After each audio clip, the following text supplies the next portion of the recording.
What's up, everybody? I hope everyone is having an amazing morning, evening, afternoon, whatever it is in your time zone. We are live and alive, or at least that's how it seems to me. Could be a brain in a jar somewhere. Don't know. Don't care. Shouts out to all my weasels out there, all my forest creatures rocking out to the realest of the real synthetic lifeform streamer, trapped in a cyber brain and body, like some kind of ghost in a half shell in this late-stage hyper-capitalist dystopia, forced to exist in this twilight realm to pay off my debt to society and my student loans. I hope you're having a good time, whoever, whatever, wherever, and whenever you are. We're about to jump right into it here on twitch.tv, youtube.com. High risk, high reward. High on life, or whatever simulation, simulacrum, simultaneous, spontaneous singularity of consciousness this is, was, or will be sometime in the distant cyber future. Sawadee ka. Wait, I said it wrong. Sawadee ka. Sawadee ka. It's the ka needs to go like that. Chat, I'm learning Thai, slowly but surely.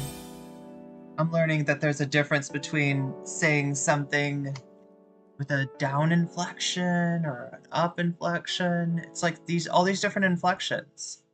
And I'm ready to inflect. I am the inflector. You know who else is the inflector?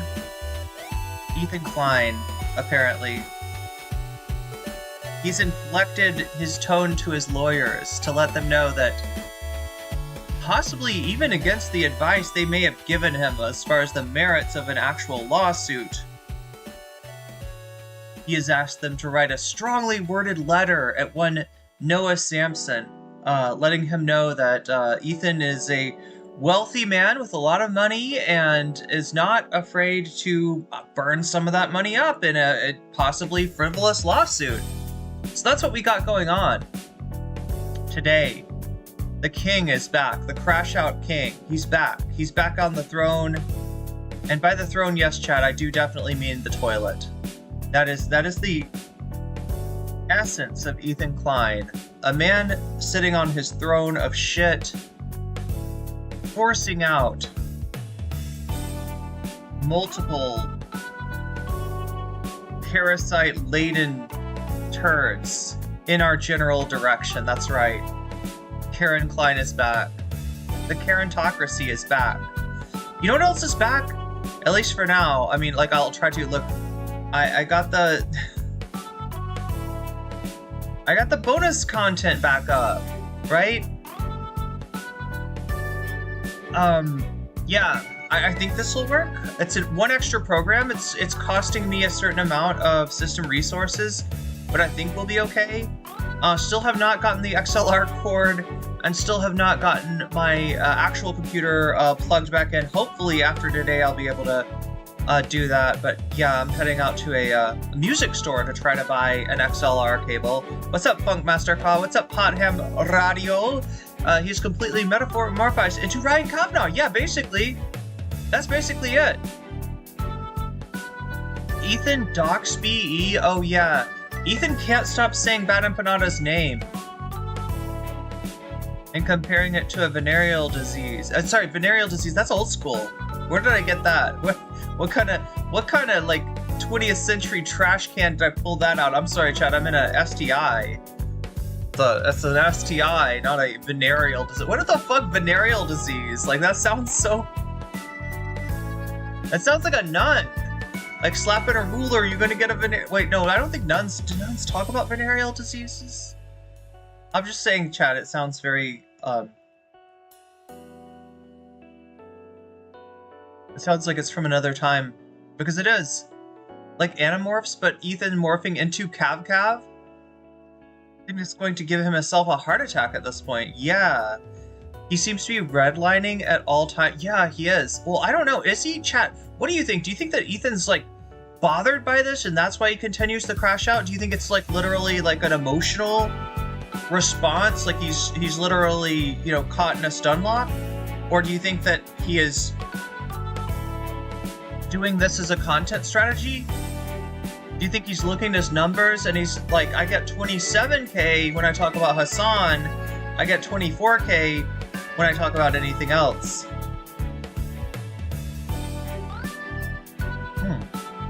God damn, that coffee got bitter quickly. The dirt he found on Noah is a nothing burger. A mistake of miscommunication at worst. I'm sure Noah regrets it, and yeah, the 21-year-old Noah, you know, maybe made some questionable choices. He's a wife guy. So wait, that's the theory? Is he's doing it to prove his love for Ela?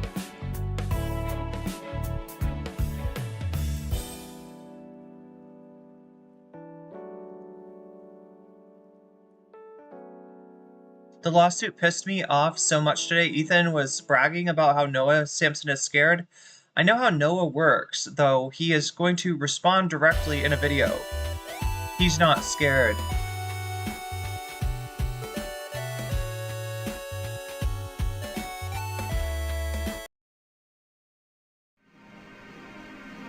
You know who should be scared, though? Elon Musk.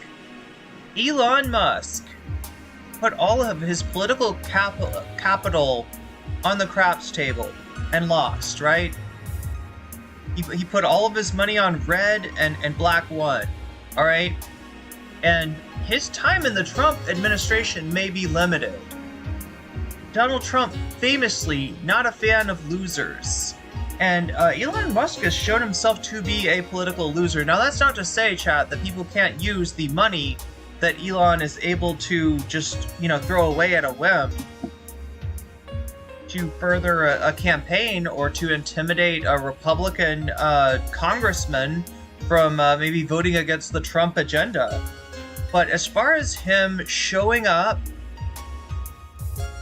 offering bribes to people to vote the way that he wants, yeah, that's not working. That kind of backfired, right? There were a few special elections, one for Wisconsin Supreme Court and two for Congress members of Florida. And in the Wisconsin race, the Democrat or the liberally aligned, let's just say, because they're judges, they're not necessarily members of the party, but the more Democrat-coded justice won easily, more easily than had been anticipated by a higher margin, right? And in the Florida races, we're talking about deeply red districts, deeply red congressional districts. And I believe the Republicans both won, but, you know, you're talking about districts that Trump won by, what, 30 and 40 points, respectively? And we're talking about races that narrowed down to 14 to like 10 to 14 points. So, you know, you've got a swing of, I don't know, 20 or so, about 20 points on those. It's not looking good. It's not looking good. And look, as much as I think this is about Trump, this is a response to like his broken promises. This is a response to a guy who won a campaign based on the idea that he was going to do something for people about prices, and the only thing he's done so far is make the prices go up. Make the stock market go down. Make the respect of the United States on the world stage go down. All he's done is, you know, hurt the people that voted for him. And so yeah, you know, you're gonna see some drop off, not just in Democrats, not just in independents, but yes, in Republicans as well. Saw a post from BE today saying Ethan doxed him on the pod. Yeah, so like, okay, so what did I've seen? Okay, I've watched most of this part of this. Ethan is on that dust. I don't know what are you talking about? Computer dust remover. It's a psychotic break. Oh, for Ethan, he has all the symptoms. To be honest, his eyes are jittering. To the forgetfulness, the weight loss. I mean, there might be a few other reasons for the weight loss. Ethan isn't really a wife guy. He's more of a male hogfish who attaches to the female and becomes one of... Do I not know what a hogfish is, chat? Becomes one of her organs? Is this real? Shared his full name. Okay, yeah. I did see that. Shared his full name and compared it to a STI, I guess. His last... Yeah, he just, like, look, for a guy that, like, calls everything, like, an anti-Semitic dog whistle, he sure doesn't have a problem making fun of Greek last names, right?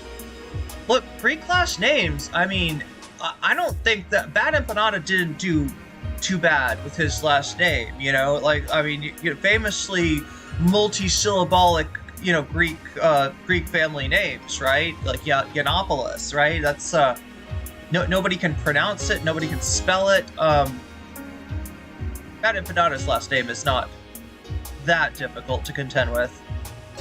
My bad, not a male hogfish, a male anglerfish? Wait, so the male anglerfish attaches itself to a female anglerfish? I don't think I've ever seen a female anglerfish.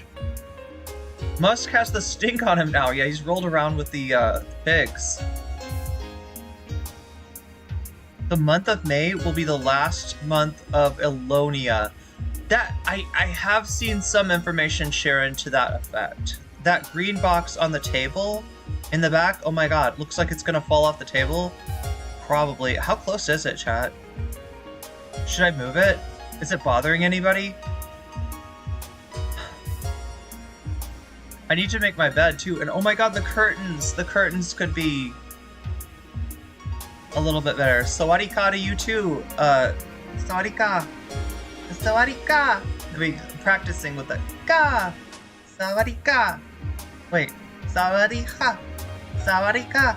Wait, I'm not saying it right. I feel like the K is... It's in between a K and a G. The way the K is pronounced. Sawadika. Yeah. Sawadika. Wait, no, I did it wrong again. Sawadika. Oh, there we go. That's... Sawadika. Sawadika. There we go. There we go. You got, like... Look, I want to close off my, like...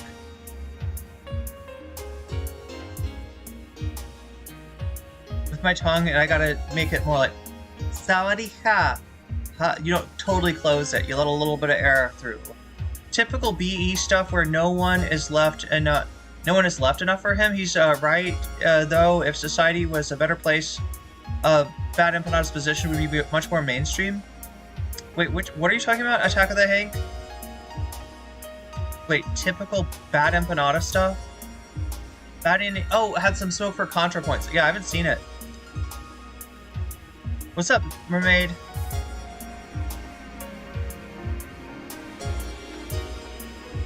Affect the man's hip pocket and he will vote accordingly. Trump gave out COVID cash. They expect another handout and got less in return.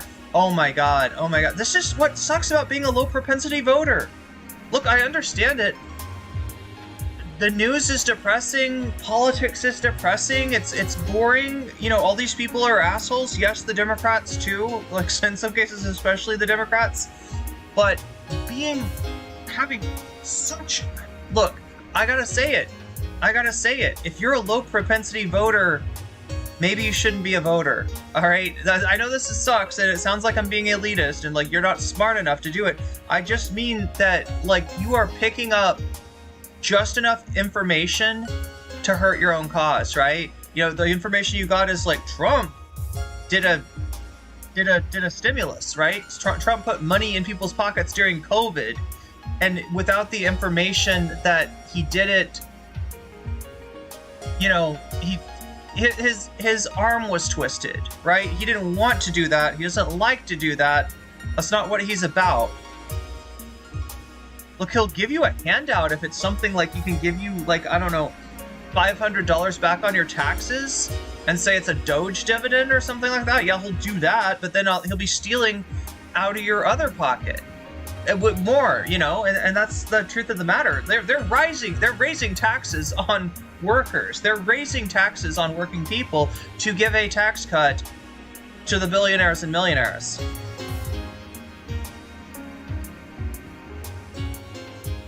Wait, I need to know more about this. I was wrong. A hogfish is a real fish, but an anglefish is the one where males fuse to females? That's real, though? Actually, an anglefish, the anglerfish you see are female. The males are tiny, and that's why they attach to the females? To mate? Wait, to fish? Oh my god, chat. I got into it, right? I realized that I don't know how chickens reproduce, right? I know that it's a little different in terms of like fertilizing an egg versus like, you know, mammalian couplings, but I just was like unclear about what the chicken actually does until somebody showed it to me. Somebody actually showed me, and it was just like, I didn't need to see that. I didn't need to know that. BE is like Australian left rather than American left, which is our Republican, basically. Wait, sorry. What?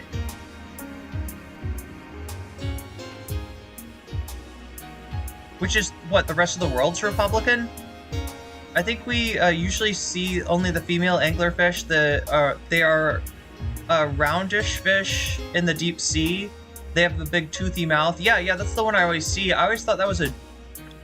I don't know, chat. I guess the anglerfish was like always male-coded for me, but apparently not. Yeah, maybe it's the tendril. I'm thinking it's got a tendril. It's got a thing sticking out. Must be male. Not how it works. Males are like a little skin tag on... Wait, is there a skin tag on... Wait, when you say they attach to the female, are you saying they bite? Do they bite down? Or do they like... Is it like a little tiny fish humping the big fish? Is that what... Are they humping? Are they balancing like a rooster apparently does that I totally didn't need to know? Tariffs are bad. Yes, they are. They are bad for probably the whole world economy, if I'm real. I learned about birds and the bees. Why did you say the birds and the bees, though? Because birds and their way of mating is very different. But I wasn't sure. I was like, wait, does the male get busy on the egg? Does the rooster, like, go... Just the egg get laid, and then the rooster's like, that's a nice egg you've got there, and he goes and... No, but apparently no. He gets busy on the hen. He gets busy on the hen, and then when the egg comes out, like, I think the sperm stays around a little bit, right? But the thing that really confuses me about chickens is they only have one hole. Alright? You remember Infrared Haas with the two-hole theory? Right? Well, it turns out that, like, the birds, they only have one hole. And everything comes out of that hole. Everything. The eggs, the poop, everything. Everything's coming out of the same place. And yeah, the sperm hangs around in there too, and then the egg comes out and it meets the sperm, and then that egg, if they take care of the egg, if they keep it warm and stuff, then it creates a little baby chick. Wonder if they mean more reactionary than the American left? Oh wait, what, bad empanada? Any marine biologist in... Yeah, the cloacas pressed together! Wow. I gotta say, as much as I've made fun of ducks and their way of... And I know Donald Duck will be watching this later, so shouts out. But, you know, this is... I don't know, I feel like ducks are kind of normal compared to the pressing of the cloacas. Which maybe it's not... Anyway, chat. Definitely a species where gender roles are completely reversed. Wait, the anglerfishes? Anglerfish beat the patriarchy. Wait, so can somebody explain this? The male attaches and becomes an organ. So, like, dies? But then somehow injects the gamete into the female anglerfish, who then shoots ropes of eggs all over the place? I guess it is kind of reversed, yeah. It's the female that shoots ropes in this case.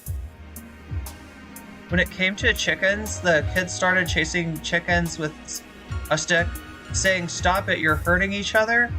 Oh, when they saw the chickens... That chicken wants to create a chick.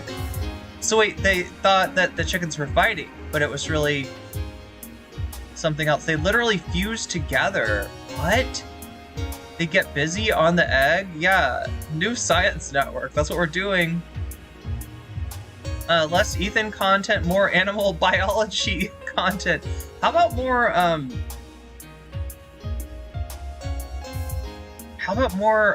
Thai cultural content, like a video about 7-Eleven and how it's vegan heaven, chat. I went to 7-Eleven today and I got some stuff. Look at this.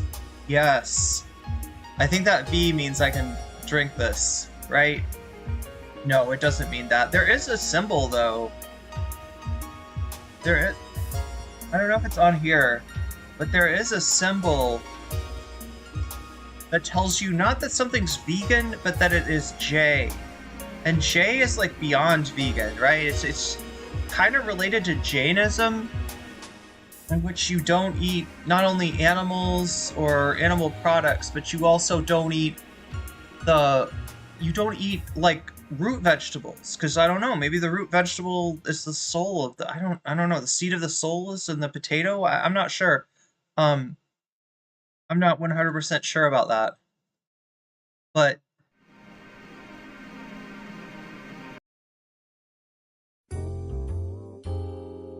there we go. I feel like that's what we need to start the day. Chat, are you ready to start the day with me? Let's start the day. You know, it's weird because it's morning for me, it's evening for a lot of you. If you're an American, I don't know why I wanted to say Ameriboo. Ameriboo is a different thing, right? If you're American, you know, you are ending your day just as I am starting your day. I'm starting your day? I'm starting my day. Look at that, that's the morning sun. That's the morning sun right there, folks. Wait, I should probably put this down somewhere, shouldn't I? Here, let's move this, because I think this is in the way of, we do have our, stream alerts back.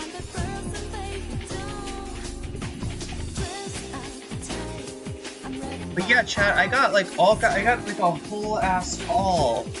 A whole. Speaking of which, I need to make some more coffee.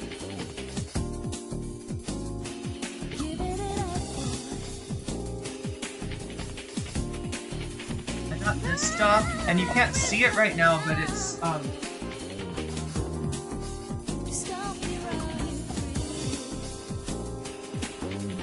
you see this? This is rice. I'm wondering if does this have the symbol? I don't see the symbol. They don't put it on everything, but there is a little symbol that shows you what is.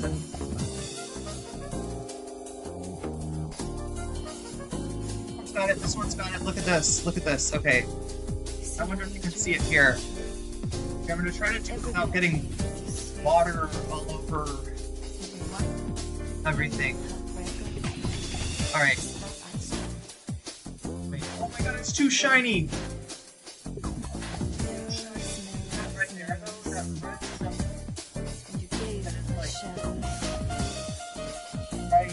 Right there. That thing. That's the... That says J.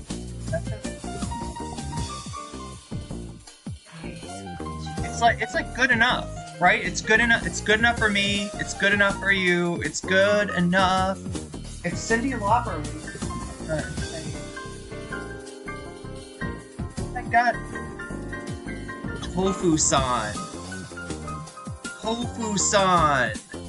Look at Tofu-san. He's bulking. Tofu-san is in a bulk cycle, right? The other Tofu-san not as strong as this one. This is a high-protein Tofu-san. I wonder if he is Jay. Oh, I've only seen it on that one. I've only seen this. But yeah,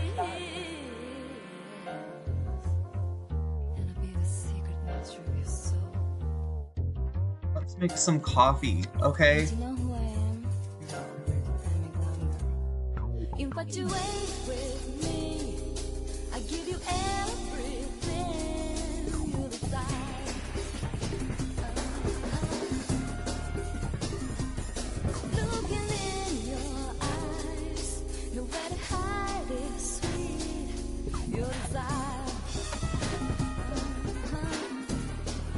Got a fresh cup of coffee here. We got our coffee. We got our soy milk.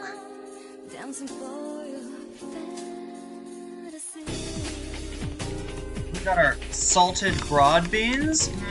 Salted broad beans? Yeah, it's pretty tasty.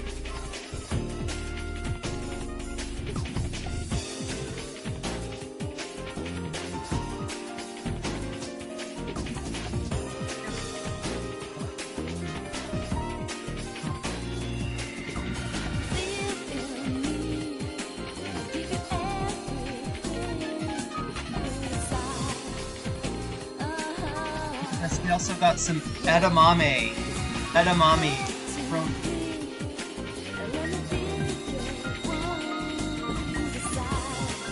they call it 7-Eleven, but they really should call it vegan heaven, because that's what it is for me. Apparently, Hasan said Bad Empanada hates him. I always thought Bad Empanada would crash and burn, being unhinged.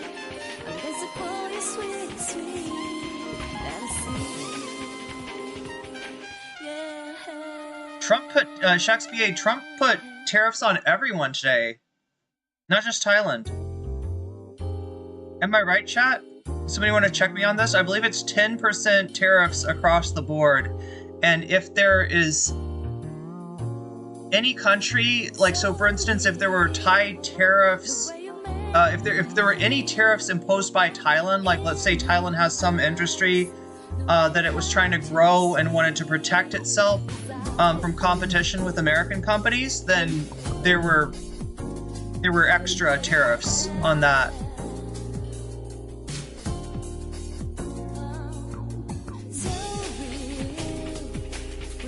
It's 9 at night for you, Chapter Black. 8 p.m. for Izzy. Well, we need to get going then, chat. Is it more or less convenient to stream in the morning? I don't know. Probably less convenient.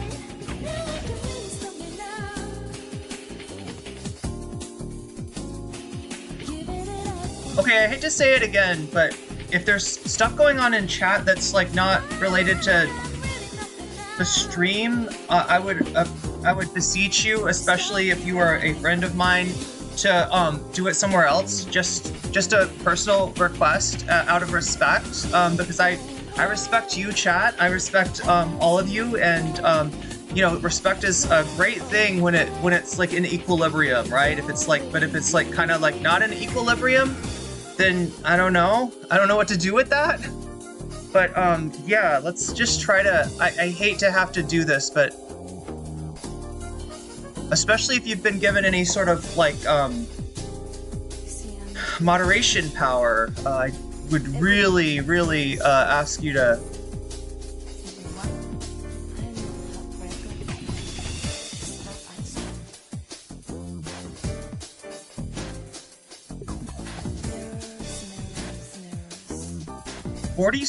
Wait, 46% of a tariff on Japan? Just like writ large, Chapter Black?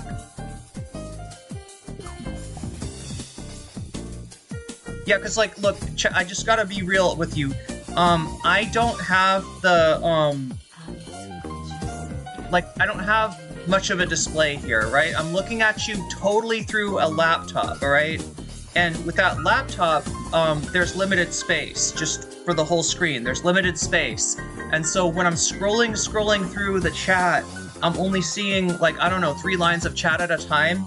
And when, like, you know, a bunch of that is unrelated to stream, it makes it more difficult for me. So I would just really appreciate some respect. That's all.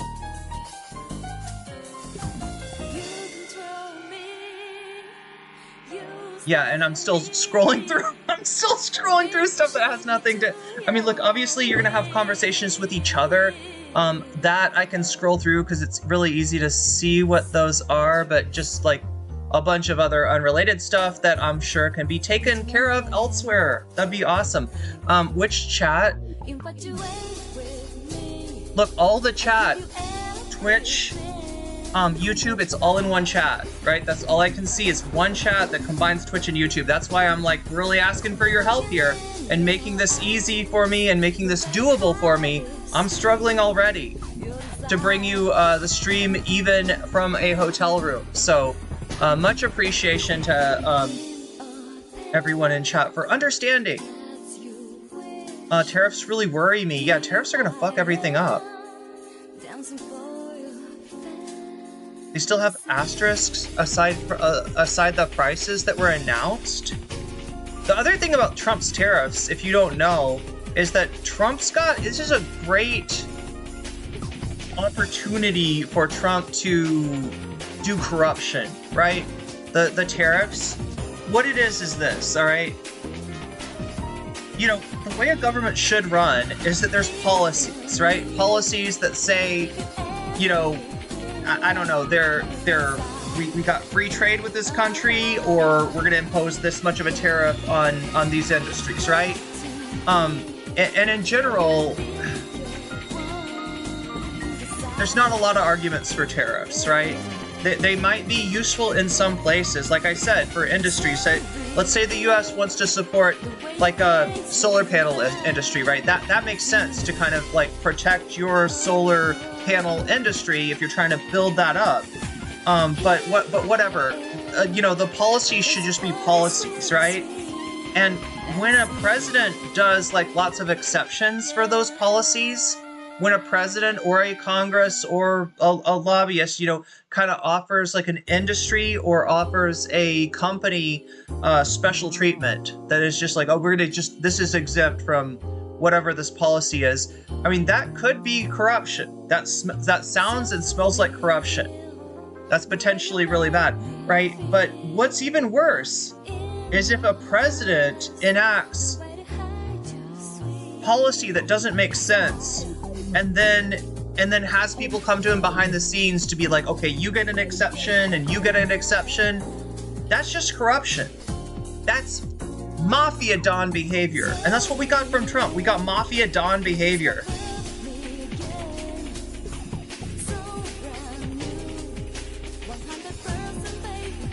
Retaliatory tariffs, yeah. And look, like I said, there is a rationale for tariffs in some cases, right? In a lot of cases, the tariffs imposed by other countries might be things that are just, you know, to protect an industry, right? So the idea that, like, you know, we're gonna retaliate.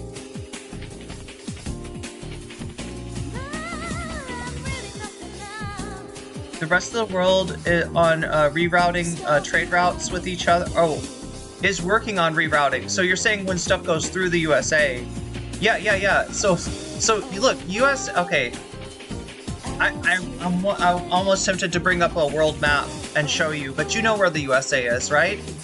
You got Asia and you got Europe, and you know, there's like land routes in between them.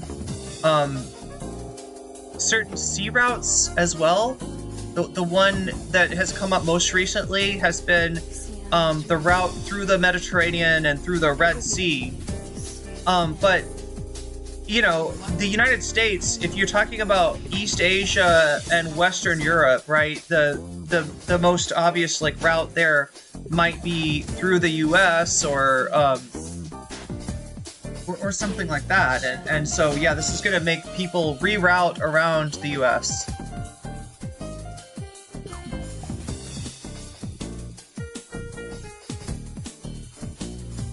BYD already had a 100% tariff to protect Tesla. Wait, BYD had 100%? Oh, so you're saying, yeah, BYD is unable to sell its superior electric vehicles, as Chapter Black is putting out, in the United States. So that means that if you're an American, there's a better car out there. There's a better electric vehicle, and you can't get it. I'm sorry. It's unavailable to you because our policy specifically favors one company. And it's the company that makes vehicles that explode. It's the company that makes vehicles that supposedly have a driverless feature, which might, you know, not work and cause people's deaths. It's the company that makes cars that are inexplicably jagged, right? Whereas if, like, chat, if I'm walking down the street and a car kind of veers too close to the sidewalk, and like maybe I get hit in the arm with a the mirror or something like that, right? Ouch! Ouch! I could get a bruise from that. Hell, I could even get my arm broken maybe, right? But you know what's not gonna happen? I'm not gonna lose my arm. Alright? I'm gonna break a bone, I'm gonna get a bruise, but my arm's gonna be there at the end of the day. I swear to God, with a Tesla, they're so sharp and jagged, I feel like you really could. I feel like you really could. Shipping routes don't go through the US.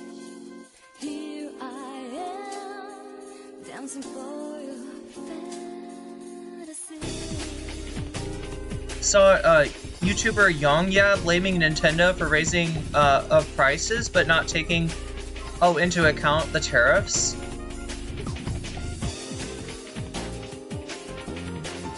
The markets are shifting, says Ophelia. People are reducing trade with the USA and finding the same markets elsewhere in the world that do not deal with tariffs.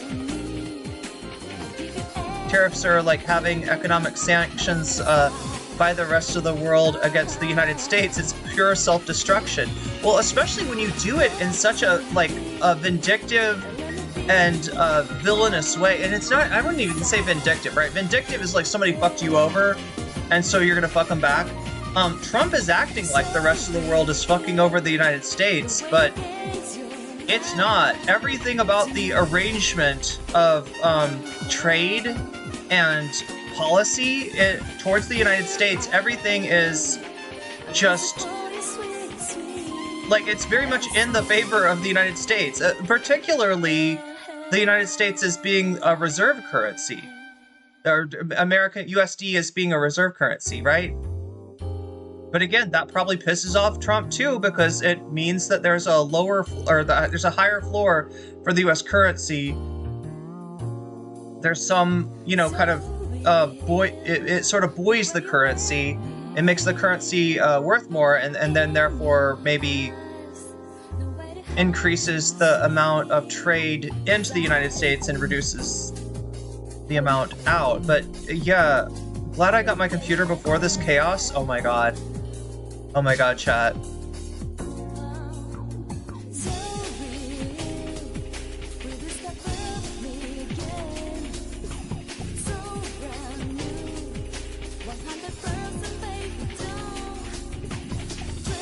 Can you imagine how much Trump has to be hated by the rest of the world for South Korea, China, and Japan to work together? It's incredible. He wants absolute power. Nicholas Diorio riding Ethan's rod really hard. I haven't seen what Slippery Nick is up to lately. Sorry, when I say Slippery Nick, that's Nick Fuentes, right? I'm not trying to confuse Fuentes and Diorio. America doing tariffs is like getting a great deal on a car then telling the salesman, nah, you're screwing me. I'm not leaving until you add a 300 fee to the total.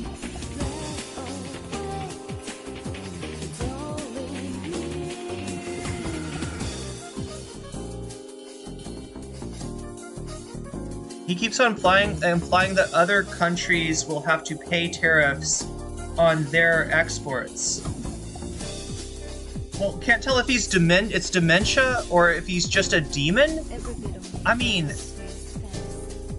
look, my opinion is that probably even before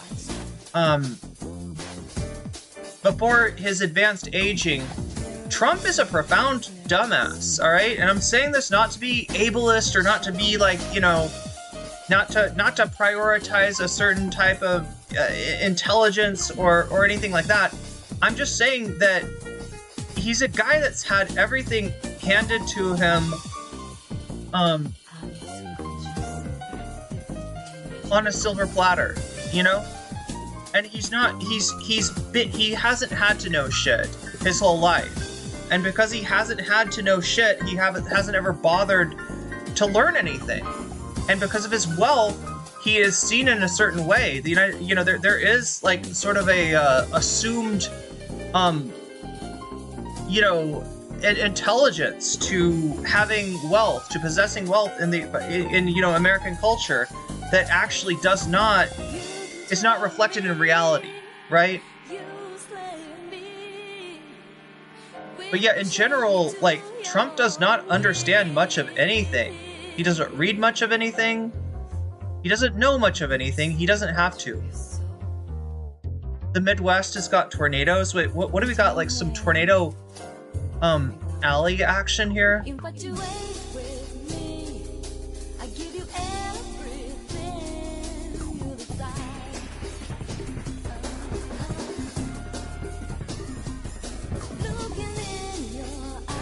wants to obscure the fact that the American people, yeah, are the ones that are paying for it, not any.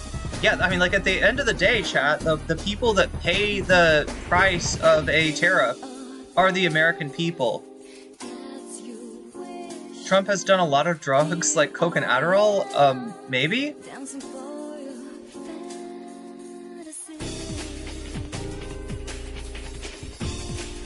He's a multi-failed businessman, always leave the failed part out. Like his businesses have been a flex that he hasn't required an insane amount of wealth to start, and corporate welfare, and had to be bailed out. Well, I mean, like, although I gotta say, the king of corporate welfare has gotta be Elon Musk. What is the bonus content for today? All right, let's just get to that. Thank you, Alan B. Great question. Great question, Alan B. Let's get that up here. All right, bonus content for today. What do we have?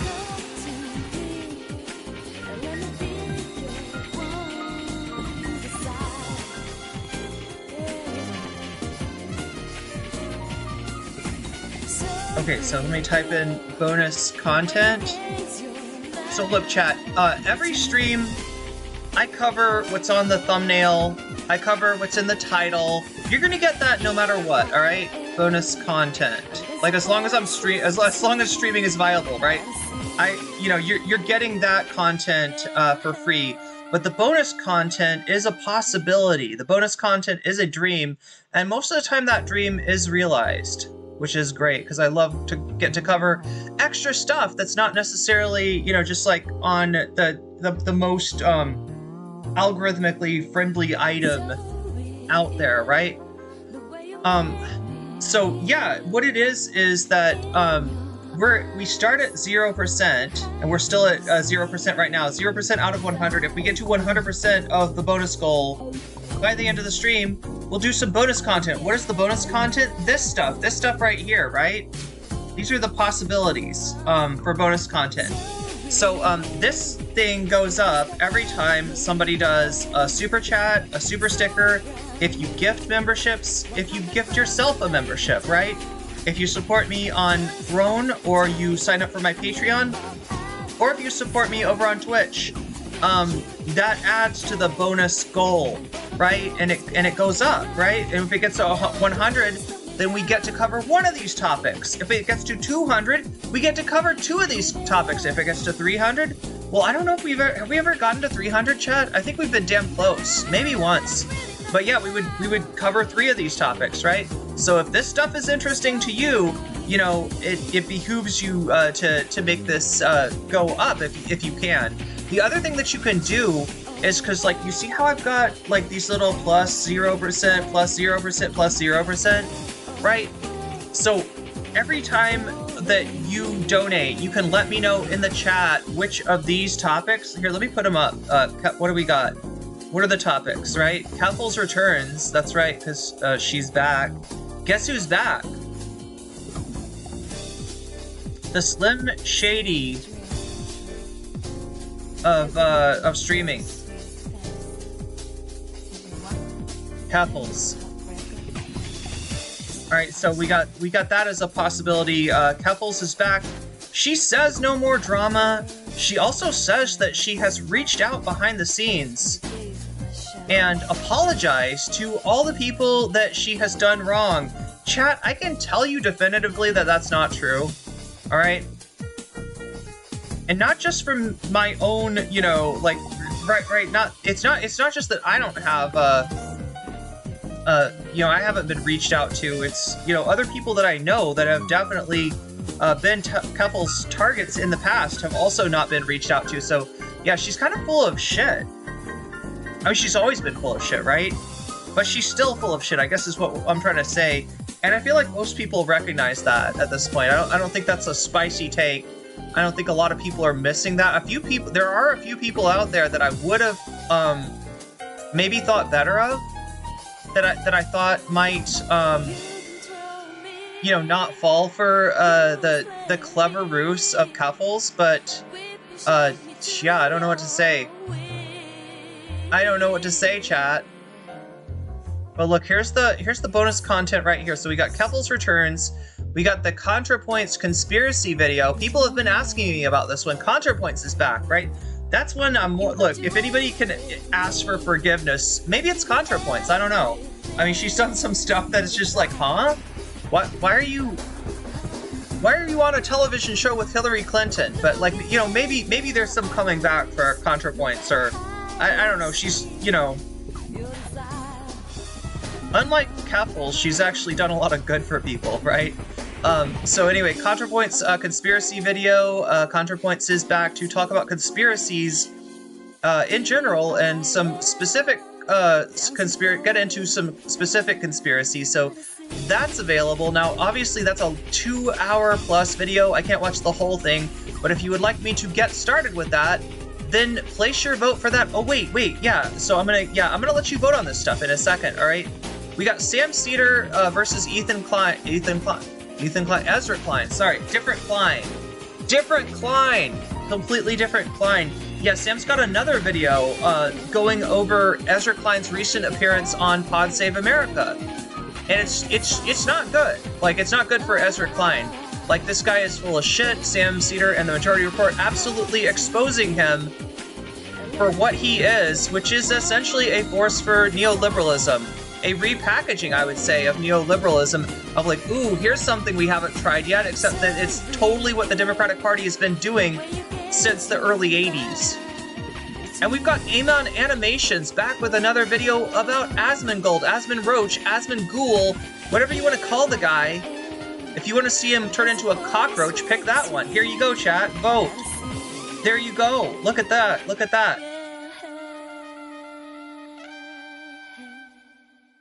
Your vote is open, right? Now, so the vote is on YouTube, on nocommentchick on YouTube.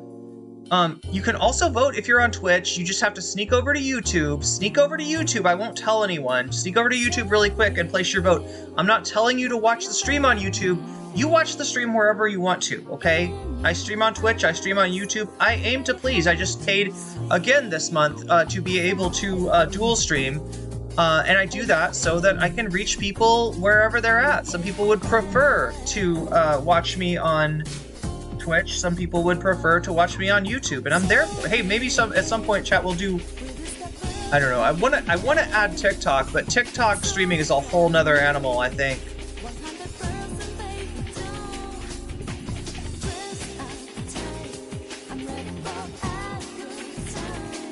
Sam Cedar should go against a third Klein later. Ela. Yeah, Zara caught too many strays from couples, exactly. Is she still in Ireland? As far as I know. But anyway, chat, if you wanna see what Couples is up to, she's on the poll now. You can vote for her.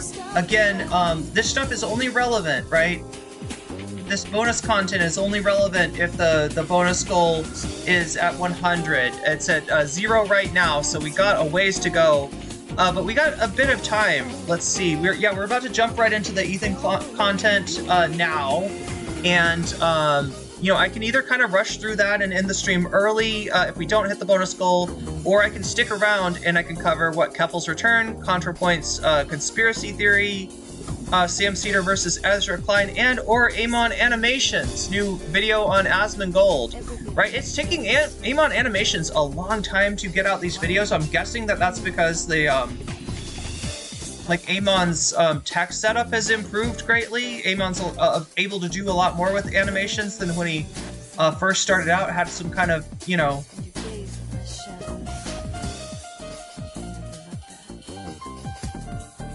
Am I overlapping with Haas? Funkmaster? Is that what's going on? Are we overlapping with Hasan? You're sneaking over, Woody Black? Congratulations. Welcome to the stream. But yeah, like I said, chat, watch on whatever. Twitch, are you getting ads right now? I'm kind of curious. I heard some people say that the ads are coming back. For a while we had no ads. But I've heard that recently the ads have the top of the hour ad break has made its appearance once again. Been loving your coverage of Ethan's insane crash out. I can't physically bear to watch any of it without sane commentary to accompany it. It is really hard to sit through sometimes. The thumbnail on Amon Animation's Asmongold video is horrific enough. I'm scared. Don't worry, chat. I'll protect you. DM Asmon already has a potential D-tier villain name, Roach King. I mean, he's got a few of them, doesn't he? Don't people also call him the Lich King?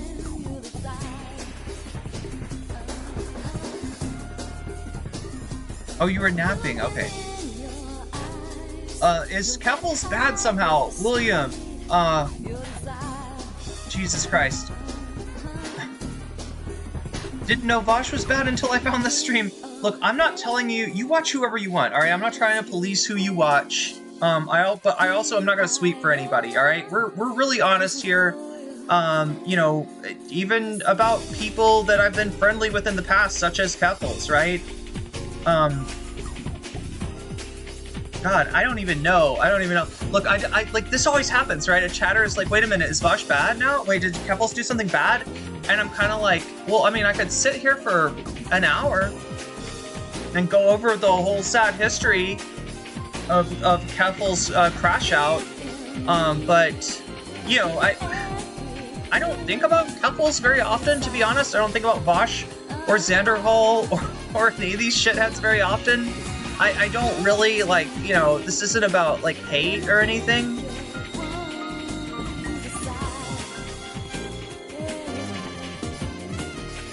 But maybe we'll get into it, chat. It's, Keppels is returning. We'll see what, no Twitch ads today, okay. Not seeing ads, okay. The tags on Twitch are interesting. Twitch changed their TOS today. Do we need to look out that? Is that on Twitter? God damn it, I can't look on Twitter without logging in, can I? Agreed about your coverage of Ethan. I don't think I have watched a single minute. Look, if Keppels becomes relevant again, I'll do a little rehash. I'll put out a video, maybe even. The rise and falls of Keppels, right? No, we were really friendly at one point. There was a point, chat, where Keppels was actually against the fucking debate bros, where Keppels was against the drama slop, you know, debate perverts. And then Vosh happened, right? Vosh popped up in Keppels' channel, just like he popped up in my channel. He tends to do this, right? If you're, you know,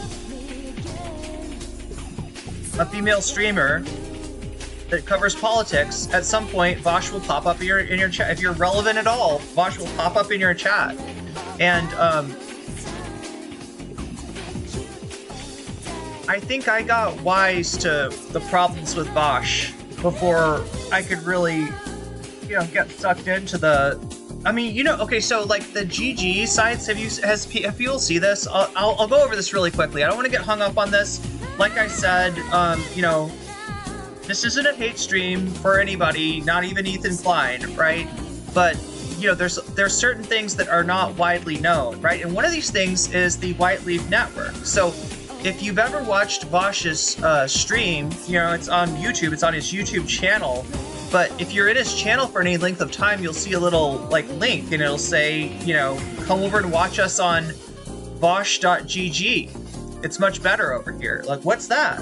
What's that? There's a website for Vosh? Yeah, there's a website for Vosh, right?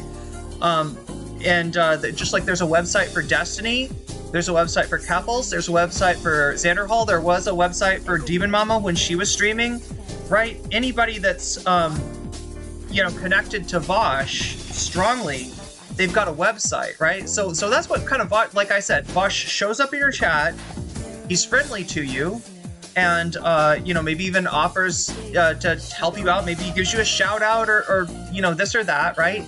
But the other thing that Vosh can offer you, like a witch offering an apple, is your own website. Well, why would I want a website, Vosh? What's that about? Well, you get your website, right? And then you can host your stream there, and you can get your subs, right? So, you know, people support me from time to time. I mean, you know, usually. On Twitch and on YouTube, on Twitch by subbing, which, you know, if there is an ad break, it gets you out of the ad break. It also gives you emotes. It also does a lot of cool things. It also shows me you're a cool person, right? And on YouTube, through memberships, right? So, you know, that's a thing. But when that happens, right, YouTube, you know, whenever you support me on YouTube, YouTube is like taking 30%. Thank you. I'll take that 30%. I'll take that 30%. Twitch is even greedier. Twitch is taking like 45%. You know, they're like, I'll take that 45% from you, right? So if you have your own website, then that means that you get nearly all of the support goes straight to the streamer, right? Which is, you know, good for you if you're supporting the channel. You want more of your money to support the channel. It's really good if you're the streamer because you're, you know, making more money and you're able to be financially viable at a much lower level of support, right? So this is, you know, a very tempting morsel that Vosh offers people that are friendly to him. The thing that you don't realize maybe at the time is that your website would be administered by his sysadmin, right? That's White Nervosa, who's a whole nother, like, you talking about a nightmare person, one of the most toxic people on the fucking internet. Somebody that if you don't have to deal with, it's great. You know, if you never have, if you're a political streamer, you never have to know who White Nervosa is. You are blessed. You are blessed to not have to, because White Nervosa has tried to take down my channel at least 3 times now, right? So horrible, toxic, dishonest person in White Nervosa, and that would be who would be administering your website. So this means that you gotta play nice with Vosh, because now you've got a website. You know, now you're reliant on Vosh for part of your paycheck. And so you're gonna think twice, right? If something happens where you find out he's into lolicon, that he's looking at sexualized images of people that are underage, you know, then you can't say shit. You gotta somehow be like, well, you know, art is subjective. And even though to some people those images might look like underage people,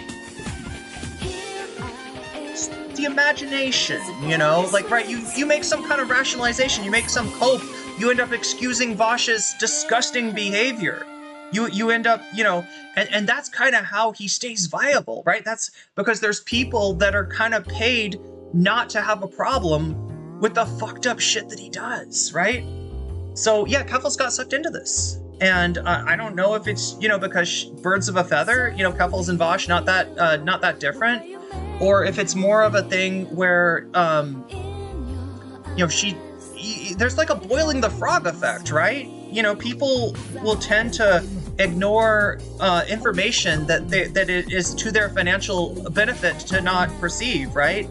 So it's hard to tell with all of the, you know, Vosh orbiters, like, you know, who's there because they are just as gross as Vosh and who's there because they thought that these were nice people. They thought that they're leftists, right? They must be okay, right? No, that's not an assumption that you can make. So anyway, yeah, Keffels was a friend of mine, was somebody that I supported while she was getting all that kinds of harassment, while she was going up and dunking on people like Matt Walsh, right? I was very, very, very supportive of Keffels. Very excited for, you know, her getting a platform with which to do trans advocacy, right? That was amazing. But, you know, as time went on, she just got to the point where she's doing more harm to the left, more harm to the trans community than she is doing good. And, you know, we had to call it out. I still have fondness for Keffels. I'm waiting for her redemption arc. I mean, Woody Red Great thought she owes $100,000. So, you know, if she wants to redeem herself, she might want to start with the people that she lied to about what she intended to do with the donation money. It was supposed to be for going after Canadian law enforcement over their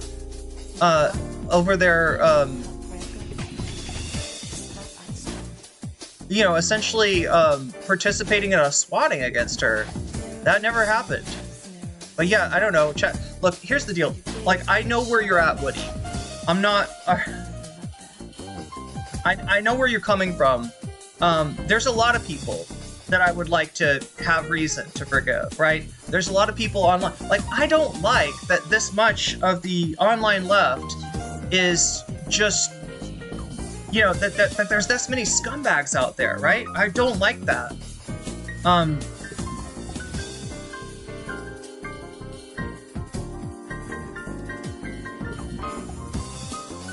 Any updates on President Sunday and Westside Tyler beef? I don't have any.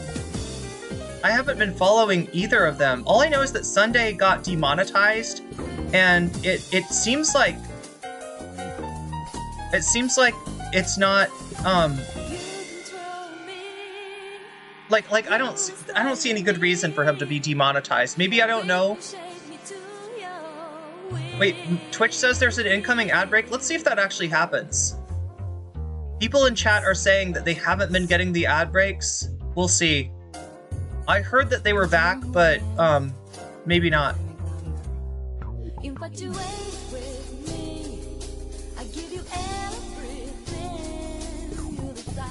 People are mentioning Rudyard. Rudyard has Rudyard had a community post the other day. I don't know if Rudyard is coming back to content.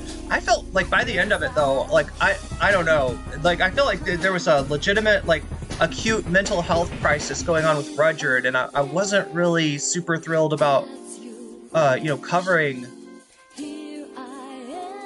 that. Like, his kooky ideas about history and politics, you know, that's all fair game, but like, I don't know, the dude was just legitimately, like, going through some kind of a acute mental health crisis.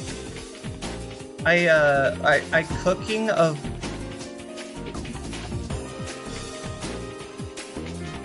Oh, the cooking of Bosch over the loli stuff was epic. Like, I mean, look at even H3, right, is a H3 is a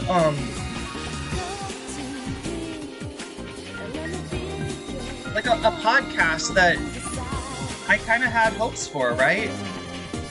Now it says ad break in progress. Anybody getting ads? I'm curious. This would be a question for no ads. Okay, so if you don't have if you don't have either ad blocker or a sub, then like you're the okay, so it looks like we're not getting ads. There's still no ads. Okay, well that might have just been a one-off. 100% tariffs placed on President Sunday's YouTube ad revenue. Yeah, look, I'm not laughing about Sunday getting demonetized. From what I can tell, yeah, he shouldn't have been demonetized. He didn't do anything to deserve that. And YouTube acts very capriciously towards smaller content creators.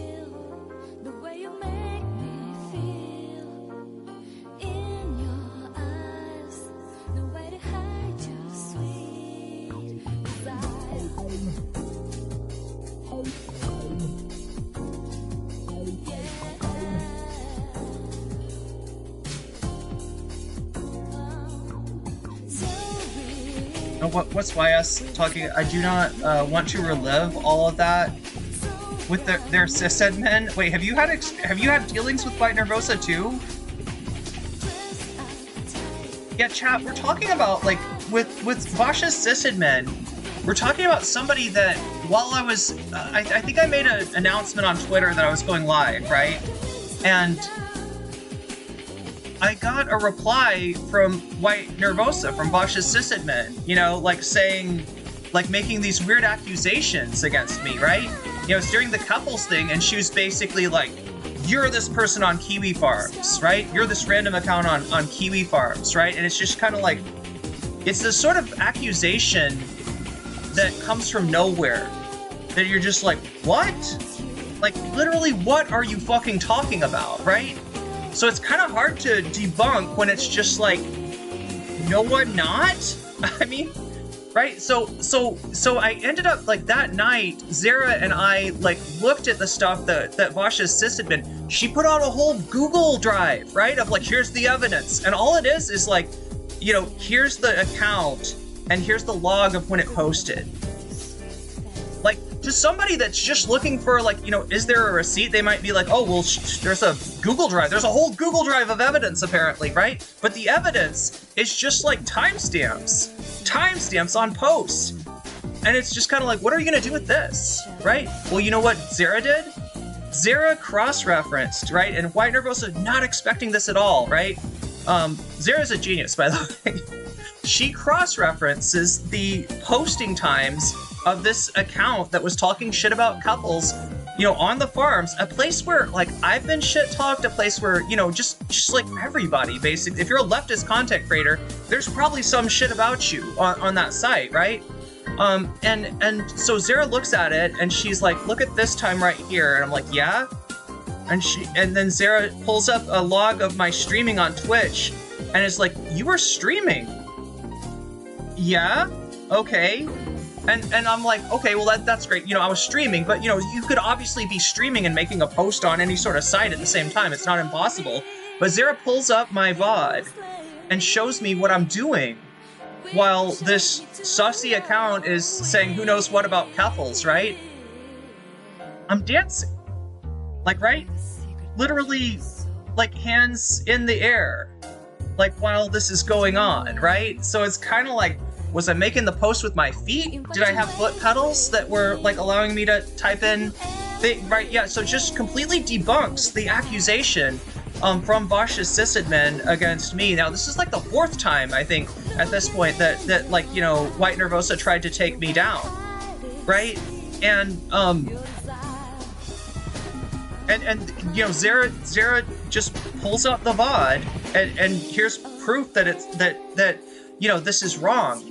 Right now, so you could say that, you know, was White Nervosa maybe mistaken? Maybe she just looking for the culprit and sees somebody who's not a fan of Vash and of couples, and it just, you know, maybe she thinks that this is true, right? Well, if she did, then she'd want to apologize for making an accusation. So when Zara posts the evidence, right, on White Nervosa's thread of, like, you know, here it is, like, you're full of shit, you made an accusation, it's not only do you not have supporting proof that it's true, here's proof that it's not true. Here's proof that it couldn't be true, all right? What does White Nervosa do with that? She blocks Zara, right? She blocks Zara's Twitter account, and she hides the post. Gonna keep lying. Don't care. Don't care if I've been proven as a liar, right? Zara's a small Twitter account, so we're just gonna silence her. We're just gonna blocked, right? No, yeah, they're so full of shit. They're so incredibly full of shit.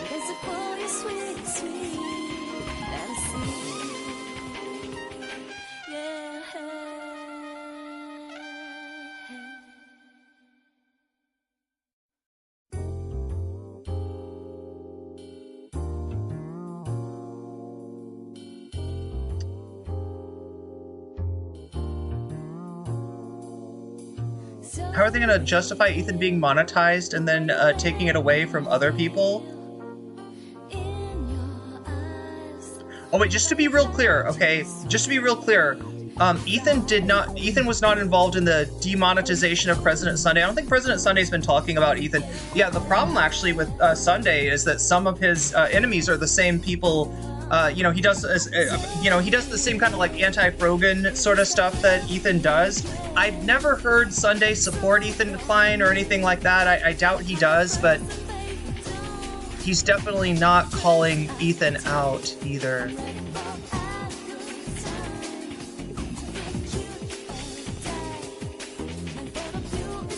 Twitch gives notifications, yeah, to the mods about yeah, Twitch will let the mods know when ads are coming. But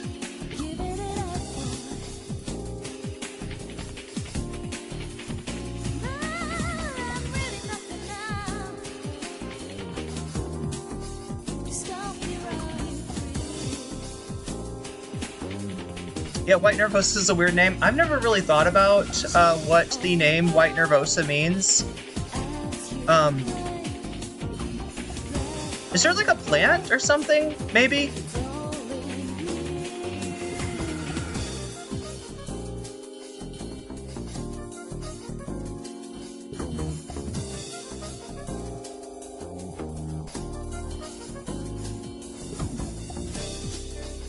Is Ethan monetized? Oh my god, yes.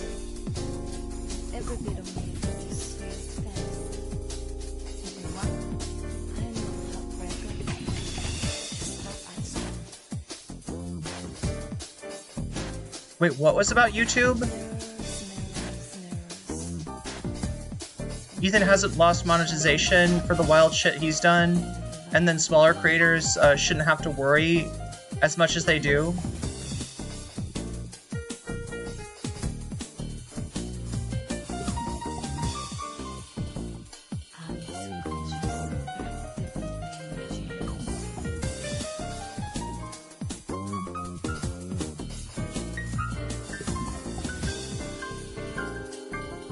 Wait, he has memberships? Yeah, Ethan has memberships. Apparently Sunday does not.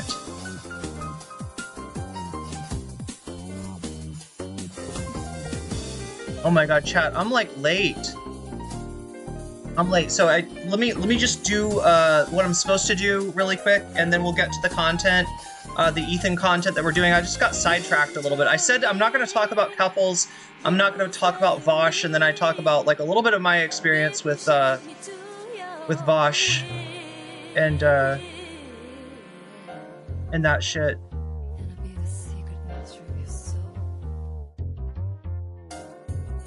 Alright, so we've got 2 goals tonight, right?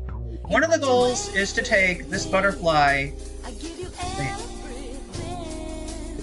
There we go. This butterfly.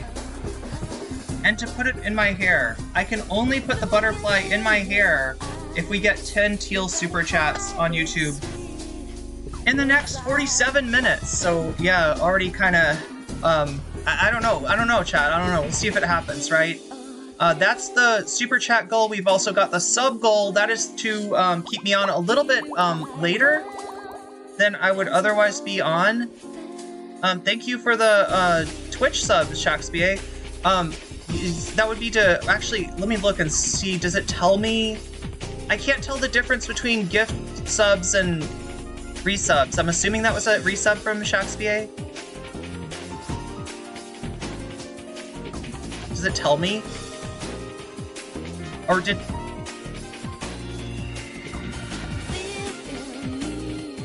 Yeah, welcome to Trump Liberation Day. That's right, welcome to Liberation Day. White Nervosa is a flower. Thank you, Chris, Carasifira. But either way, thank you either Shakespeare or whoever gave Shakespeare a sub. It's information I apparently cannot see right now. I got this girly pop. Yeah, let's go. Look, we're at, look, this is the, wait, what do I have to do here? Change something here. Alright.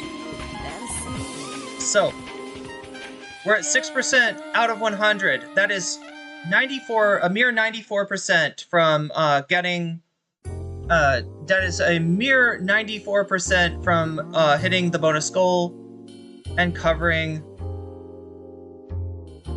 some extra content.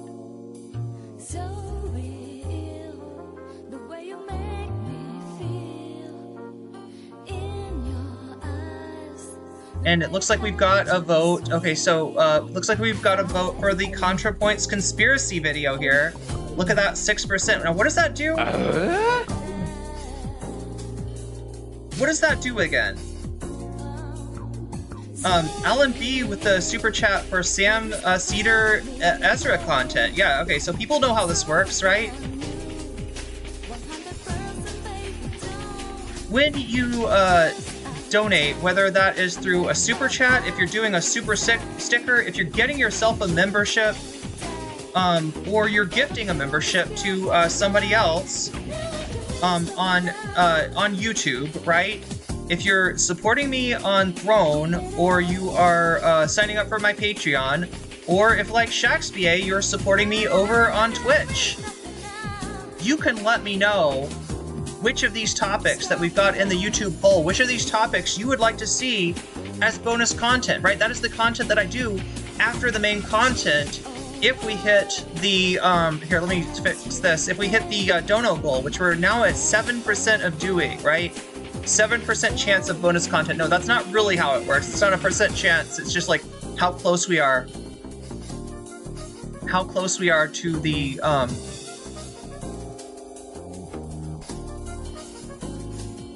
bonus content. We're 93% of the way from the bonus content. But you can also let me know which of these topics is sparking your joy, which of these topics is giving you life, which of these topics you want you want to see me cover, and what I'll do is I'll add your donation as a percentage to the topic of your choice, right? Let's take a look at the poll right now, see where it is right now.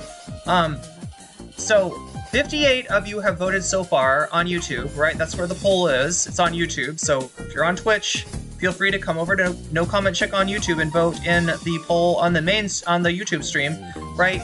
Of the 58 voters so far, 43% of you are supporting Sam Cedar versus Ezra Klein. You want more of that Ezra Klein content.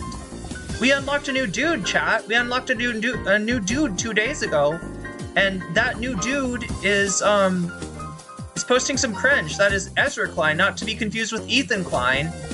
So if you want a different Klein, that, you know, and you want to see what Sam Cedar has to say about him today, specifically talking about his connection to neoliberalism, talking about the degree to which Ezra Klein is what, you know, he's nominally on the left, chat. He's a blogger that came up during the War on Terror era, the George W. Bush War on Terror era. He was, you know, came up as a blogger, but more recently he's been doing just kind of work for the Democratic Party establishment.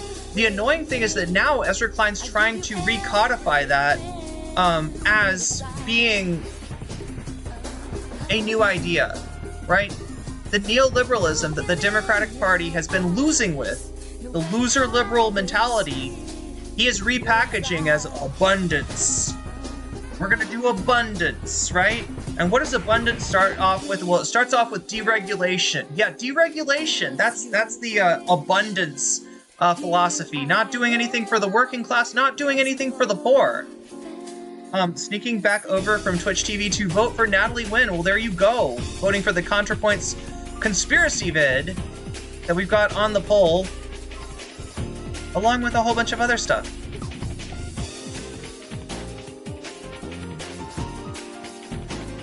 But yeah, that's where we're at right now, chat. We're at 7% out of 100%. If we get to 100% by the end of the stream, you'll get one of these topics. If we get to 200% somehow magically, you'll get 2 of these topics. If we don't, I'll have an early night, day, noon, whatever time it is. But, you know, either way, chat, either way, we got to get to Ethan Klein, don't we? I believe we do. I believe that is what is next on my agenda. Oh my god, there he is. There we go. Let's see what we got here. We got Noah Samsen. We got Ethan Klein. We got Mudahar, some ordinary gamers. I don't know why he, a single person that runs that channel, is some ordinary gamers. There are not multiple gamers on that channel. As far as I know, there's only one, and it's Mudahar, but he's called himself some ordinary gamers. Now, let me scroll down here so you can see. Wait, I can't scroll down. Wait, I can. Okay, there we go. The stream title is Noah Samsen, Retract or Lower Your Up. I told you this is 3 hours about Noah Samsen. This is apparently 4 hours. Now, we're not going to get through all this today, but I'll get through as much as I can. Whoa, what is up, Twitch? You are... okay.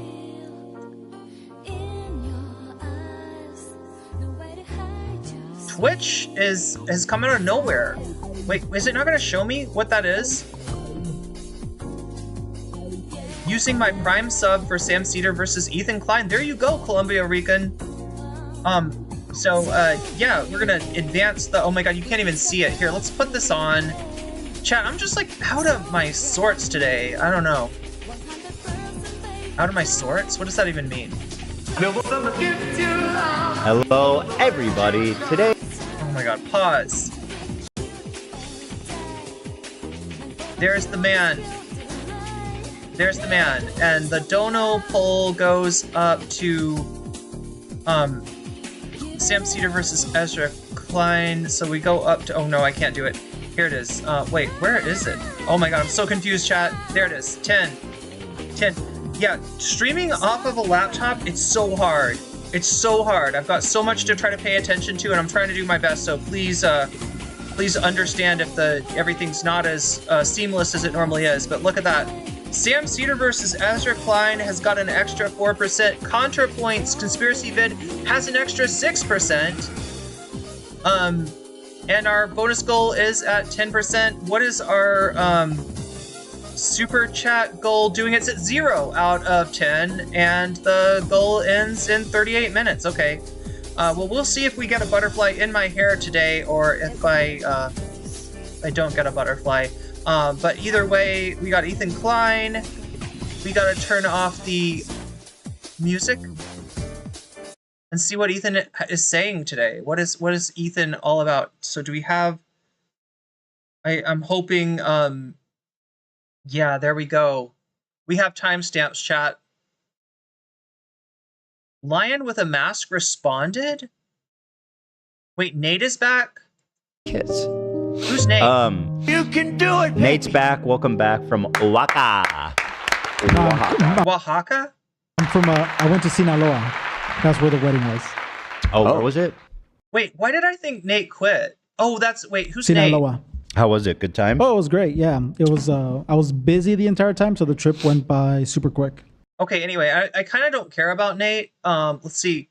H3 lore, what is You're that? missed, although I want to say thank you to Lena, who did an incredibly admirable job switching while you were Oh, Nate's the switcher. gone. Well done to Lena. Welcome back. Let's see here. Today, actually, before we get into it, let me just open this. H3 Lore, you guys know about this website. Absolutely crushing it. Wow. Go to h3lore.com, and this guy is the man. Every episode we talk about it. You can see a link to all the lore subjects. So, for example, last episode... Oh my god, chat. Oh my god. Look, I mean, a lot of the... Wait, what do we got? We got Fresh and Fit. We got Big Nick. Big Nick is a Christian TikTok creator. Is that Justin Bieber? Yeah, Justin Bieber. Selena Gomez. I've seen lore weaponized before. It used to happen on Twitch, right? There is a streamer who was actually a victim of Destiny, whose whole thing was lore because she wasn't really interesting in and of herself. She didn't really have a lot going for her, so she had to cover lore of Twitch. Right now, you'd think, okay, lore, you're going to talk about Destiny and the N-word Andy thing. You're going to talk about Vosh and how he got banned off of Twitch. No, we're going to talk about NCC versus Dylan Burns. Like, that's the level that she was getting, fucking views off of the conflict between myself and Dylan, and, kind of, getting some clout off of Dylan because she's presenting it as, in a very, in a way that is completely uncharitable to me, to the benefit of Dylan Burns, right? So now she's had her reputation ruined by Destiny. She is known as one of the BPD women, that, it's kind of the way that Destiny just like disqualifies anybody that he's victimized so that nobody will listen to them. And yeah, she was one of the, she was relevant for a hot second once again. But now there are freaking communist invading radicals. During the whole Destiny Revenge Corn arc, she was somebody that Destiny had recorded against her will, apparently, right?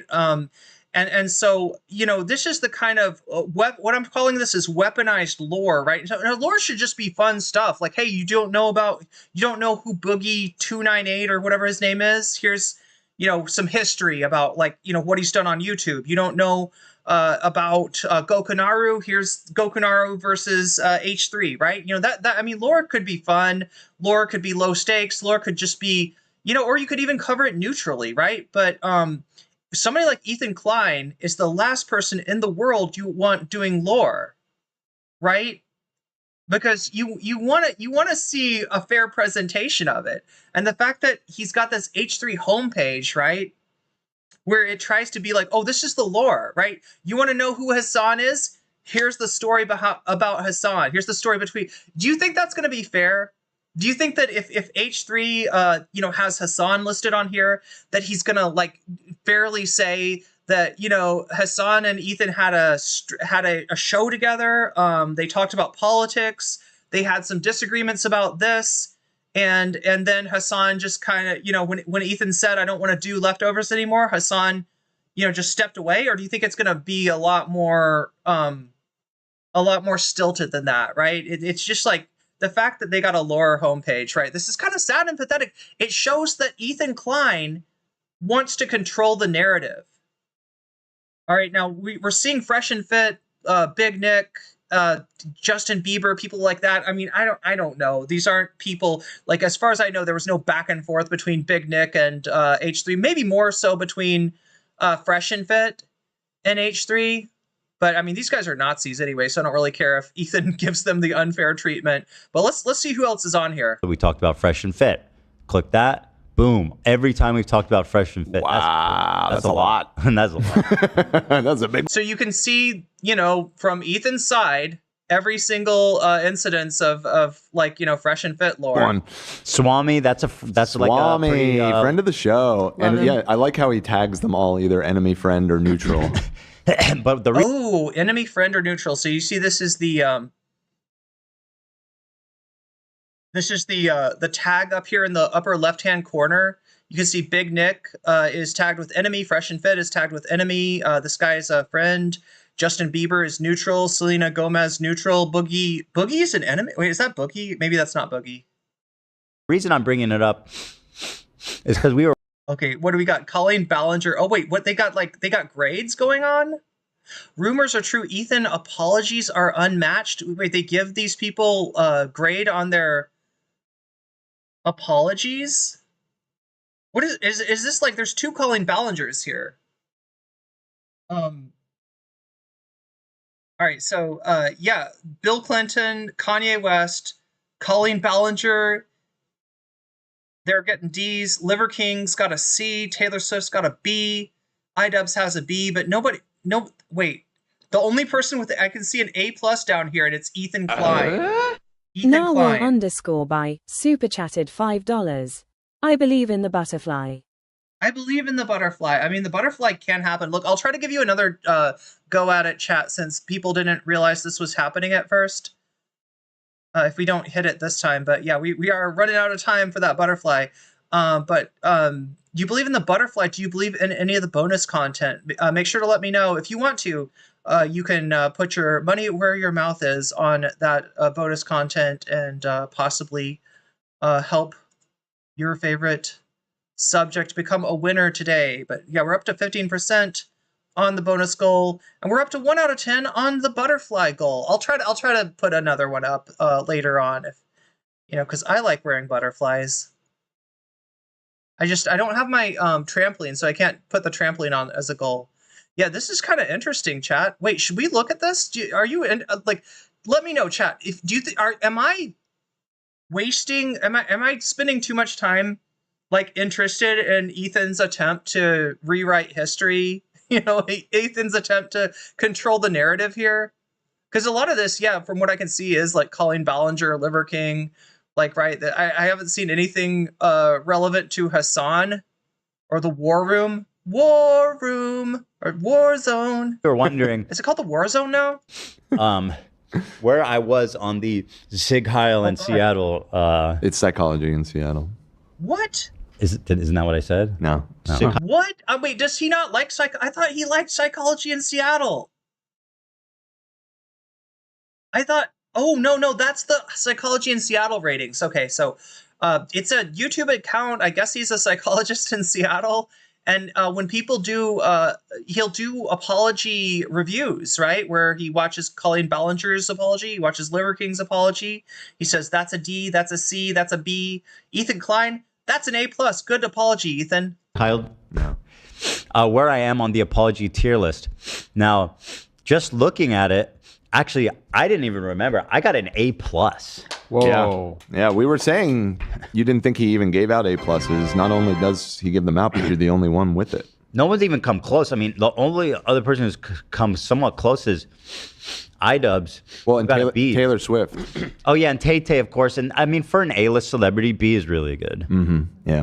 Because you have all kinds of people who are like, you can't say that, say this. Well, she's held to a higher standard because, you know, she's better than all of us. Oh my God, Chad. You know, so Helen Keller got an F. Well, She's the only one with an fail F. to apologize? Oh, she got... Oh, you got fucking shit. You're a fucking loser, and you got. Take it from me. You just got Zilly Zonka. Destroyed, brother. Congratulations. Bro, that's just... You won a fucking factory full of rotten fruit with fruit flies and worms. And you see that chocolate fountain? That's not chocolate. That's my No. Is it Giardia, chat? Is it Giardia? shit. So you're gonna be swimming and drinking my shit. No, that's where the Giardia came from. Oh my God, Chad, I didn't know that the producer Zach actually is the one that introduced the Giardia into the Klein family ecosystem. That's how this human centipede got started. It was Zach. He made a diarrhea river and he disguised it as chocolate, and yeah, no wonder they're sick. No wonder they're always sick. Holy shit. Augustus Ethan. Oh You're no. a fucking loser. All right. Settle down, Zach. Damn, Settle bro. down. Nice one. But yeah, so here it is. And really, We got Silly Zonka, chat. We got Silly Zonka. Did we all get Silly Zonka Klein family ecosystem? Yes, the Giardia. That's where it came from. It was all Zach's fault. Zach's the one that's responsible. Here I am, like, blaming Ethan for this Giardia. It was Zach's fault all along. Psychology in Seattle ranked his apology as A+ for chestnuts? What? No! That is such fucking bullshit. That is such utter garbage. He got an A+ for his chestnuts apology. It wasn't even a real apology. Ethan is so full of shit. He flexes chestnuts to this day.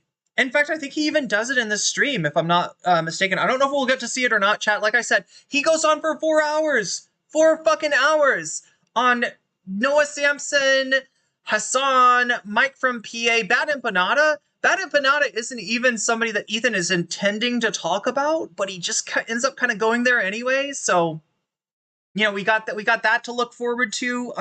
But yeah, like what I'm trying to say is that like we're not gonna be able to watch this all today. Okay, we're gonna have to titrate our dose and maybe even over. I don't know, Chad. I don't know. But goddamn, we got Zilly Zonka'd. We got Zilly Zonka'd by Zach. Chat, check yourselves, okay? You know, you might need to talk to your personal your PCP. You know, talk to your physician and, you know, just check on that, right?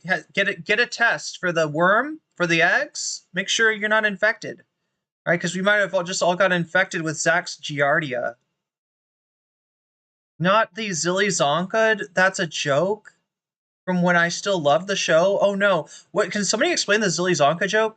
Is that a Zach thing? I'm guessing because his name starts with a Z. Zach has been known to shit in public places, like a lot. Really?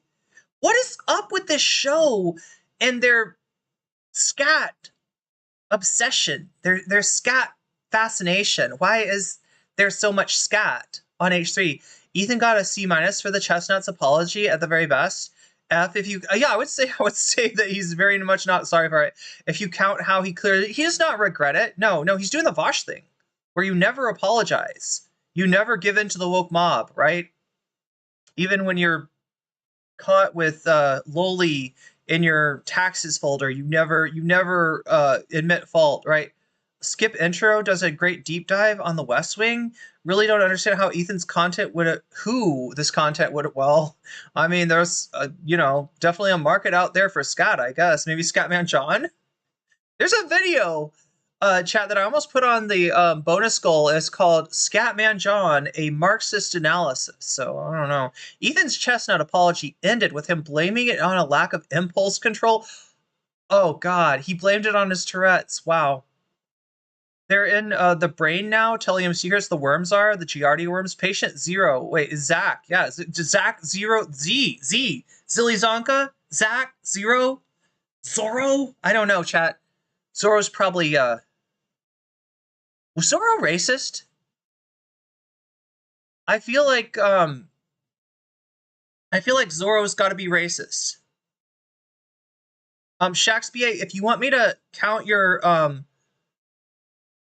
dono for something, it's got to be something on the list today. Unfortunately, I can't keep up with a bunch of special requests, but if you want the ContraPoints thing, it's not going to be Bad Empanada's take on ContraPoints. Really, I just can't get over. Is Bad Empanada responding to the ContraPoints video itself, or is it just like Bad Empanada's talking about ContraPoints in general? Or just how what? Because I feel like regardless, we need to at least get a look at the ContraPoints video itself before seeing Bad Empanada's reaction. But thank you for the suggestion. Servant listeners, this is and listen to it, because he had to do 4 parts on this because it was so much to unpack. Yeah, he didn't have a single. I mean, really, it's just congratulations the whole way through. Wow. So wow. And in a way, if you want to be like silver lining, it's kind of good that it happened. Wait. So Zorro is the Zorro being racist is like a meme, because his opponents all happen to be minorities. Zorro, played by Antonio Banderas, who is a Spaniard. I just feel like it's like an old show, and it's got to be racist somehow. Maybe not. Is the sub not a thing on a list? That is my bad. Also, I thought. Wait, sorry. Is sub not a thing on the list? It's confusing, Manic Mermaid, because on YouTube, subbing to the channel means you're just like it means you just like are following me, right? A sub is a follow on YouTube. On Twitch, a sub is a membership, right? So the way that memberships work on YouTube, subs work on Twitch, right? So whereas if you want to get weasels, right? If you want to be able to post the weasel emote on YouTube, you get a membership or are gifted a membership, right? On Twitch, if you want to post those weasels, then you got to get a sub. Does that make sense? I hope I'm explaining it clearly. I might be confused about what you're asking. If so, feel free to clarify. But yeah, like I said, it wouldn't make a lot of sense to watch the Bad Empanada response to ContraPoints without watching ContraPoints first. Yeah, I don't know about that one, but Girl, I don't know about that one. Yeah, I'm not sure about that one. I'm trying to see the bite. It's probably better if you just didn't happen. You didn't have to apologize. What should have happened? The most positive outcome. Yeah, but then I wouldn't be A+, number one. I don't know. It's kind of like called for growth. I've grown a lot. Right. It called for growth, certainly. Maybe you say not a lot? some people are not. I said I've grown a lot. Oh, yeah. Untold amounts. I don't think you would do that again. By growth. Now, the other links, other than the Helen Keller one, do take you to all of the various other apologies. Yeah, Shaxba, I just saw ContraPoints in your request, and so that's why I put it there. But let me know if you don't want it to go there. Let's see. Yeah, what is Tay-Tay's? Tay-Tay's? What did she apologize this is chapter for? 5 in my deep dive on apologies and forgiveness. In this chapter, I'm going to do a mini deep dive on forgiveness. Forgiveness is something that's really quite complicated. I'm going to go into... Yeah. I know that Joe called Taylor when they were dating, and in like a... Chat, should I have an NCC lore? We could do this, chat. Should we do a website? Should we do nocommentchick.com? And have like a little lore section? 15-second phone call. He apparently Go to broke up Joe. with her. Oh, that's... So why is she apologizing? Maybe it's talking about I don't know. I'm going to have to... I'll look into setting up a website when I get into my apartment. How about that? Dig into that. Joe. Okay. We'll look into that and get Wait, back. wait, did Olivia say I gotta get my D into that? Wait, what did Olivia just say? Did she wait, what the fuck? Oh, that's so what did she why What did she say? I gotta get my D into that? What is Olivia talking is about? she apologizing? Maybe it's talking about I don't know. I'm gonna have to dig into that. Oh, dig. I'm sorry. I heard dick into that. That's not what Olivia said though. She was not talking about putting a dick in anything. That's I'm sorry, I was completely Okay. threw me for a look into that loop and here, get We'll back chat. circle to back us. to that. It's We'll so- circle back. I'm so confused. Even Atriarch, who I guess he didn't really address what happened. He got a C. Anyway, we don't need to get into all that, but check. Atriarch? Oh my god. Wait. Atriarch, the person who actually did the did the thing to QT Cinderella, got a C. And Ethan, who's not really sorry about laughing about what happened to QT Cinderella, he's got a A+. Check it out, guys. It's very interesting. One of the interesting characters from last episodes was Lion with a mask, or with a mic, actually. Sorry. Yeah, with Mike. But we were also captivated by it, and Lion with a mic showed up. Whoa. Like they always do. They always Chat, what the fuck is Line with a mic? Build it and they will come. What is this? And he says, enjoyed the discussion, learned a lot about myself.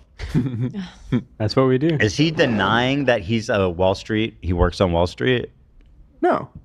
That's not what I took from that comment. Well, he's saying I learned a lot about myself, as in like you guys are all wrong about what you said about me. It, yeah, but I don't buy it. Wait, really? I fear he's That's what he talking means. about us making fun of him specifically, maybe even me. Because I remember when we were talking about him, me thinking like, he's never gonna see this. I'm like, I feel personally that I was meaner to him than anybody I've ever been mean to on this show. I don't remember.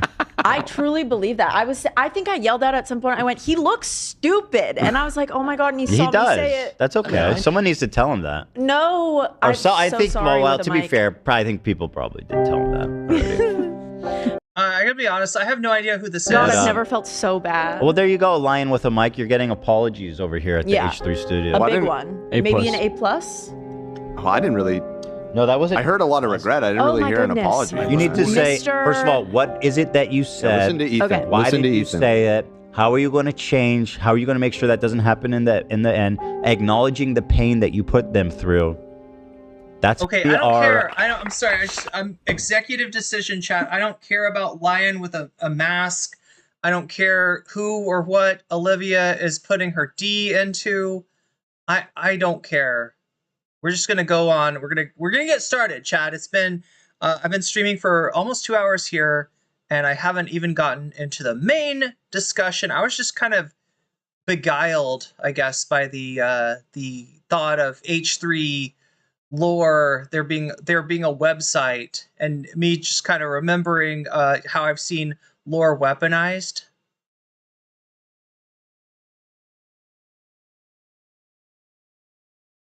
The list for points, I mean, I had tagged Shakespeare comment also thinking, oh, that they would get a yeah, that's what I thought too. But again, chat, apologies that I don't have the resources that I normally have. We sometimes do suggestions as well, and that's what Shakespeare was thinking about. I just don't have, I can't keep track of that many things at the moment. I can barely reach out. Ethan is like, forgive?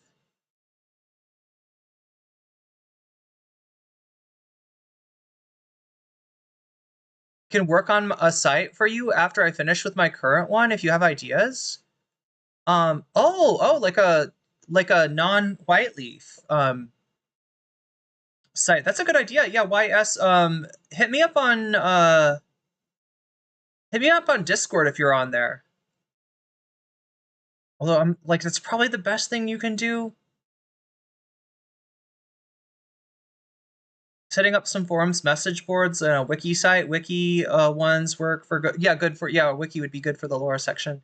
From what I've heard, Keffels was moved by her Discord community still being active. Is that why she came back?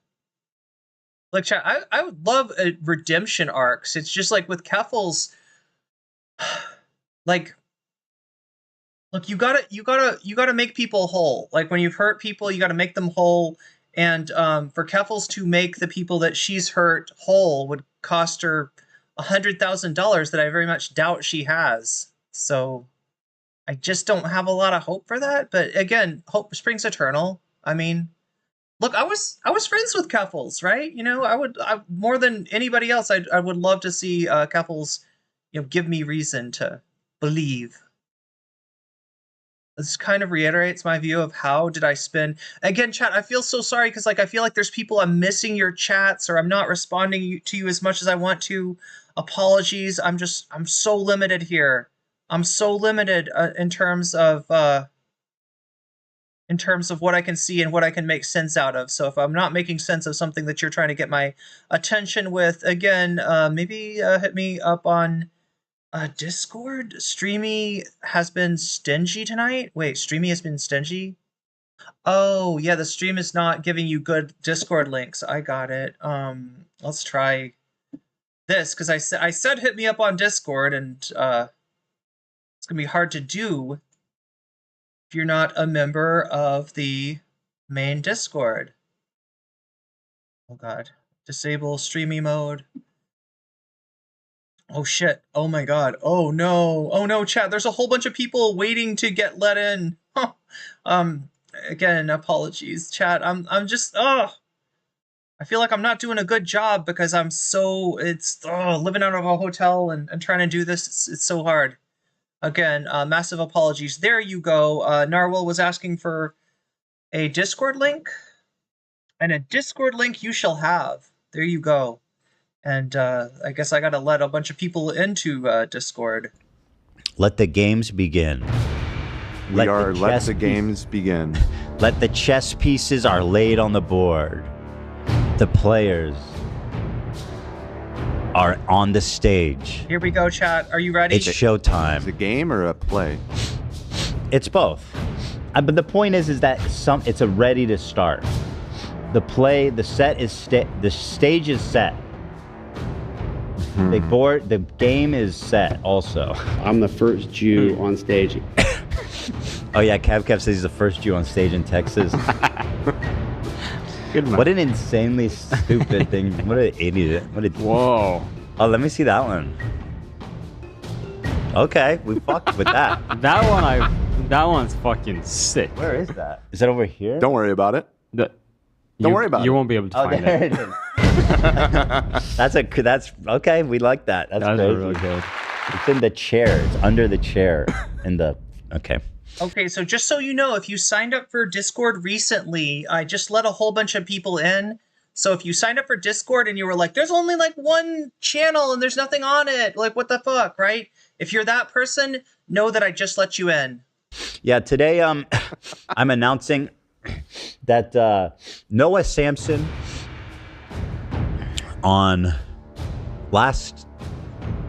it was Wednesday night, was on the receiving end of a demand for retraction.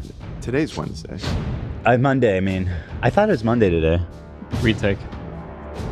Okay, let me start over. The stage is set. I thought the game was afoot or whatever. The game is afoot. Yeah. But we get a mulligan. Okay. The game is set. Me and Mudahar together teamed up, and we sent a demand for retraction to Noah Samsen Monday night after the show. Mudahar. In this letter, which I will read after the break, we highlight the defamatory statements and explain in great detail why they're defamatory. All he has to do... Now, somebody has a theory. I can't remember. If it's you in chat, if you're the one who came up with this theory, let me know, because I want to give the credit to the person who came up with this. But somebody was noticing that Ethan sniffs more when he's covering like Warzone type stuff, when he's talking about Hasan, when he's talking about people he doesn't like, right? There's more of the sniffing, and they even compared it to like Pinocchio. Like the idea being that it's like when he's telling a lie, that's when the sniffing comes out. I don't know if this is true or not. I'm not sure what the sniffing is from. I had assumed for the longest time that this guy had like chronic allergies because, like Slavoj Žižek, for instance, is constantly sniffing. I think that's due to chronic allergies.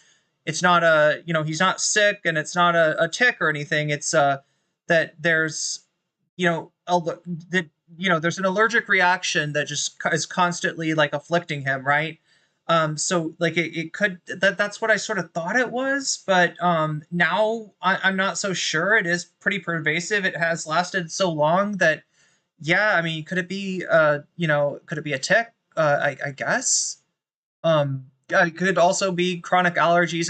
In fact, when he talked about having consulted his doctor over the sniffing, the thing that the stuff that his doctor gave him that he mentioned were the kind of stuff that you'd give somebody with allergies. So, but anyway, now you've got my attention. Now I can't I can't watch this stuff and see the sniffing without thinking maybe it has something to do with what he's talking about. To avoid getting sued is apologize for everything he said and did, admit he was either lying. Here's what we got. All right. Here, let me translate for you. I'm a rich guy. I have lawyers on retainer. I've been through a lot of legal proceedings and fancy myself somewhat of a pro at it. I enjoy going to court with people. And I am going to use my money and my lawyers and my experience with the litigation to get you to say that I was right and you were wrong, regardless of how you actually feel about it, right? I'm going to terrorize you with the prospect of having a huge settlement against you, owing a lot of money in lawyers' fees. I'm going to incentivize you to, bow down and kiss the ring because I can. That's what he's saying. That's what dude is saying. That's what we're getting here. Or ignorant, and erase the video, and also just disgrace, I hope he talks about marbles again. Chat, did we miss the marbles thing? I was supposed to put that back up, wasn't I? Oh my god, chat, I fucked up. Accept the disgrace that it. Okay, look, if we hit the bonus goal, I'll throw in the marble thing, because I forgot to put that. We're at 15%, so I don't know if it'll happen today, but if it does happen, I'll cover the marbles segment. Hopefully, if I can find it. Is basically lying about two people. Can remind me, it was show number 126. Being pro-genocide, which is one of the most twisted, fucked up things you can accuse someone of. And so, the ball is now in your court, sir. You have 20 days from the moment you received it to respond. Otherwise, this piece is being moved to the next piece on the board. And what?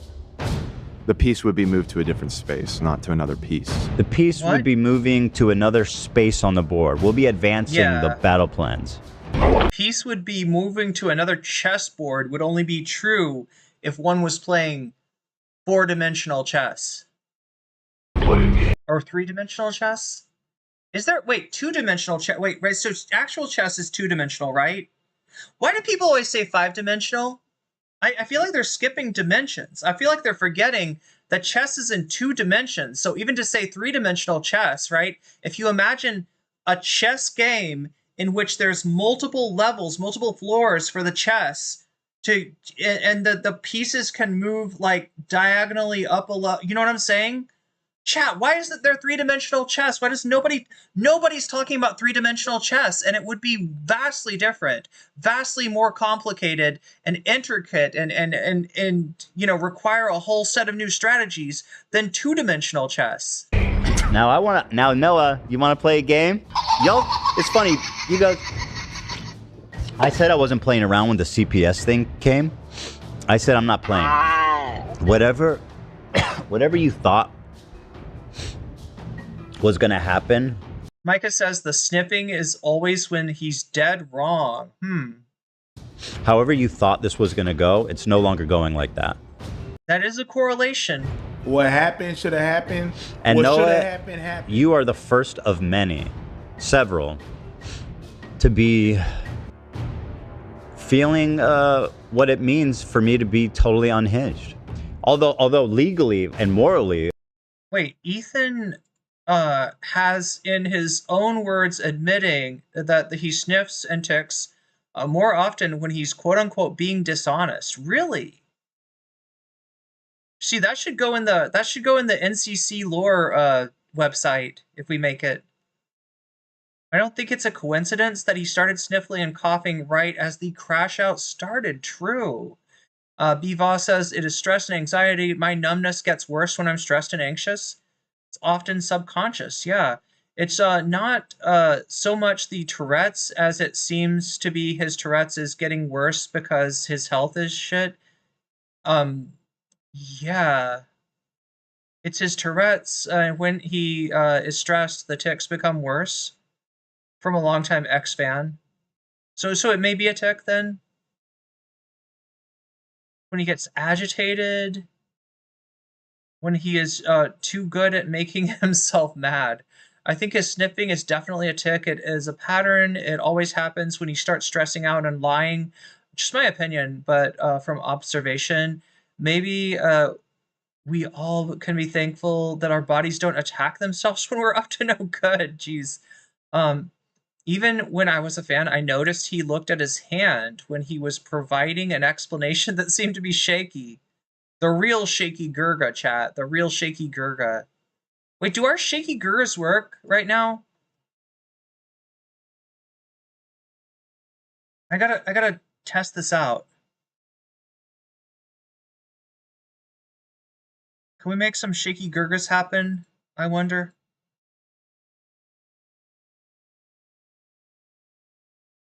Shaky Gurga.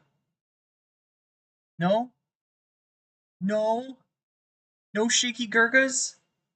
Chad, it doesn't work. It doesn't, I don't think it works. Because the Twitch alerts are up, right?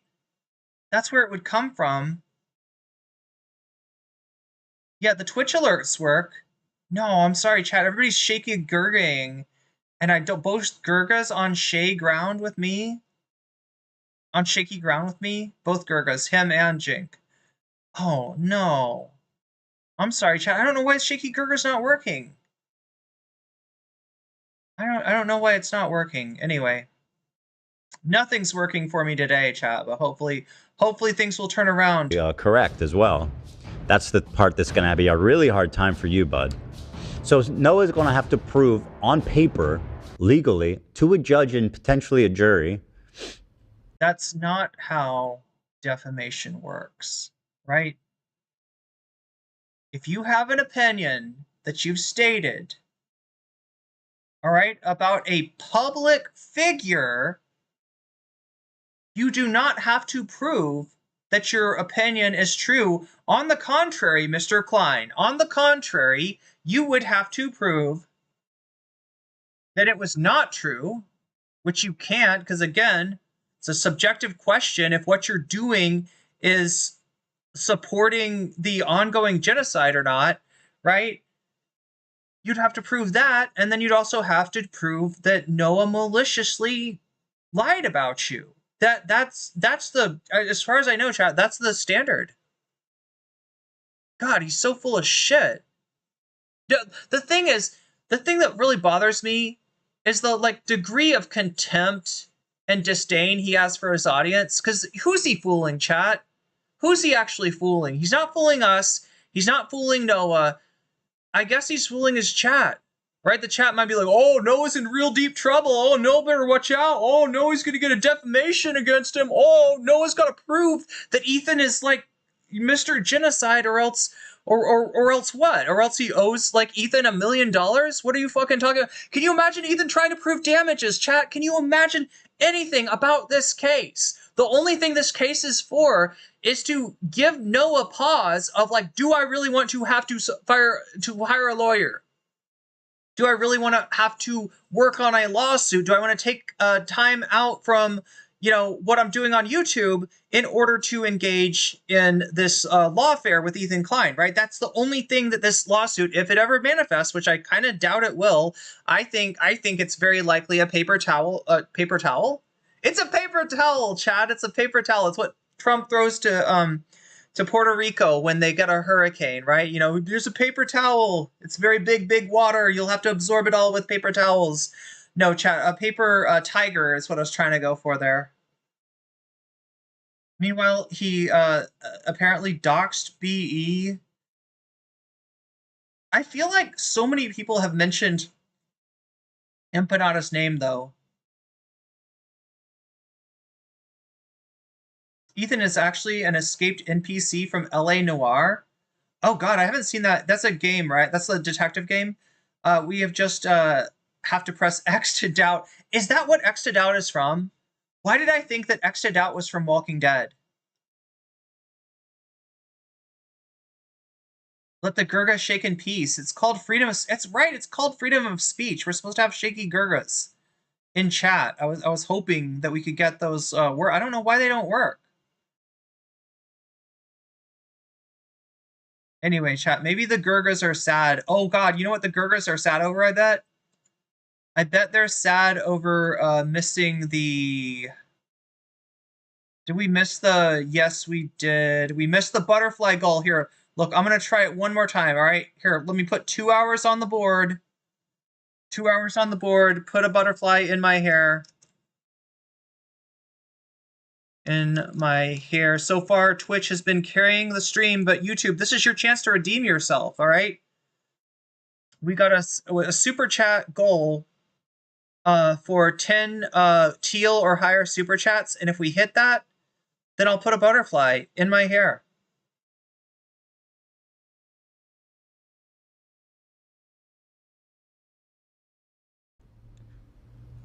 Why and how we support genocide, which will not be possible to do, because all the innuendo and all the bullshit and all the fucking lying that they do, him, Hasan, fucking George, that dude that lives in a cockroach infested corner of Argentina, that mom, he's a mom.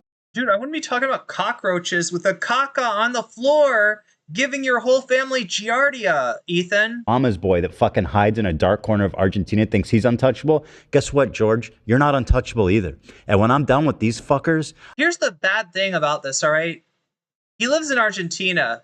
Anybody remember who's president of Argentina? That's right, Milei, all right? So a lot of Latin America is actually, I would say, you know, more socially progressive than the U.S. The U.S. is massively backslid in a way that is not matched in a lot of the rest of the Western Hemisphere. This is contrary to a stereotype that Americans often have about Latin American countries, seeing them as being, you know, patriarchal and filled with machismo and yada yada yada. In actuality, a lot of these countries are more socially progressive than the United States. Now, Argentina is one that I would have put on that list up until a few years ago when they elected Milei. But, you know, at the moment, the government is really bad. And from what I understand, they have targeted Bad Empanada before. I didn't look into the exact ways and methods, but I know that there was like kind of, some collaboration between the right-wing government of Argentina and some, far-right, like Nazi types in Argentina, sort of against Bad Empanada. So, you know, when Ethan says he's going to go after Bad Empanada, we're not talking about a defamation case or anything like that. We're not talking about legal methods, right? You know, him mentioning Bad Empanada's name seems to be, to me, in my opinion, seems to be an attempt by Ethan to put a bullseye on Bad Empanada, right? And who, you know, shoots at that bullseye is anyone's guess, but there are definitely some, you know, very bad people, in Argentina that might have a go at him. I'm putting my full attention on you, bitch. Okay? That's what I'm saying. Y'all went too far. When I'm done with Noah, when I'm done with the other one, the big one that's dropping probably next week, my full attention is going to you, George, like the Eye of Sauron. I see you. I see you out there, you fucking cockroach. Yeah. Yes, I can. And I know your whole thing. You act tough. You're like, oh, I do psyops, and I'll mail you shit, and I'll fucking, I don't. Yeah. Speaking of cockroaches, let's see how is Asmongold doing right now. So, chat, you have a chance to see a real life cockroach in the Amon Animations video, but it looks like the chances are fairly slim. We are only at 15% out of 100 on the bonus goal, so getting bonus content at all might be a little bit difficult today. Not impossible. Again, this goal goes forward every time somebody does a super chat, a super sticker. If you get yourself a membership, if you gift a membership, if you support me on Throne, or if you sign up for my Patreon, or if you support me on Twitch, which I appreciate greatly, because we're demonetized right now on Twitch, along with all other political streamers. But that's what makes the dono goal go forward. That getting to 100% is one precondition. The other one is what you vote for. So we got 104 votes so far. Looks like people are reasonably excited about the bonus content because 105 of you have voted so far. Of those 105, 46% voting for Sam Cedar versus Ezra Klein. 24% want to see what the Keffel's return is all about. I'm kind of curious myself. 20% for ContraPoints, and only 10% for Asmongold. So the Roach King himself getting no love, getting next to no love today.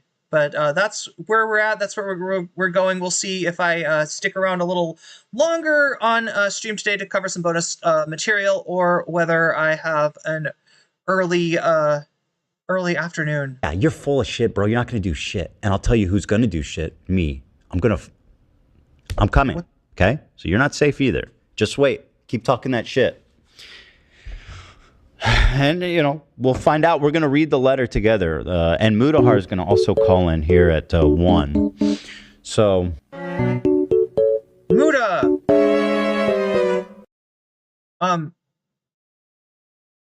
Columbia Rican, thank you for the bits on Twitch. Does it show me that? Oh my god. Unfortunately, it doesn't show me a lot, but I think that's 100 bits. That gets us to 16%. 16%. Completely carried by Twitch today. Interesting. Anyway, let's try Twitch is making a comeback, all right? Muda Tahar, as I like to call him. Twitch has got its eyes, NCC Twitch has got its eyes on world domination. They're going to take back the crown from YouTube. We'll see. Yeah, I mean, if I was Noah and I read this letter, I would be shitting my pants. This is no joke. This letter is extraordinarily well-reasoned. It is a sternly worded letter. That's a harshly worded letter that you've got there, sir, written by a lawyer in an attempt to intimidate someone against using his constitutional right to free speech. It's extraordinarily well sourced, and it is not hyperbolic at all, in fact. So Noah said in his second video, Ethan's threatening to sue me. Have fun with that, I guess. He said, well, I'm about to have fun with it, and unfortunately, I don't think you're going to be having much fun with it. The question is the audience having fun with this? Because my understanding is that a lot of the audience is sick of this shit. That's why they have the war zone. They had a system where Ethan kind of keeps this stuff till the very end. He does maybe like 45 minutes, an hour on his enemies list at the very end of the show, so that the people that want to just tune into H3 for goss talk, for goofs and gaffs, for all the stuff that H3 is known for, right? For audience, for crew banter, for all the rest, right? So that those people can watch the show like they normally do, and then if he wants, they can just turn it off when we get to the war zone, right? That's what he had been doing, but today's stream, it's completely like, let's like intimidate Ethan's enemies. Let's like insinuate that this meritless case is going to be a huge problem for Noah Samsen. And look, if that case goes forward, here's my prediction. Right? Noah Samsen will easily raise sufficient money for a legal fund with a legal team, Noah Samsen will be able to, if he wants to, get that what looks to me to be a slap suit, right? Slap. What does slap stand for again? Slap. Slap suit. What is this? Slap suit. What is strategic lawsuit against public participation? SLAPP or SLAP, right? This is how I would, I'm not a lawyer. This is not legal advice. All right. I could be wrong about this, but it sounds to me an awful lot like a strategic lawsuit against public participation, right? Also known as an intimidation lawsuit. Are lawsuits intended to censor, intimidate, or silence critics by burdening them with the cost of legal defense until they abandon their criticism or opposition? That sounds exactly like what this is. Right now in California,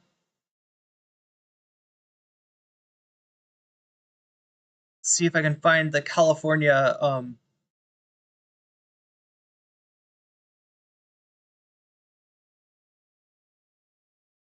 fuck, I'm looking for it. California. Okay, here we go. What the fuck? Yo!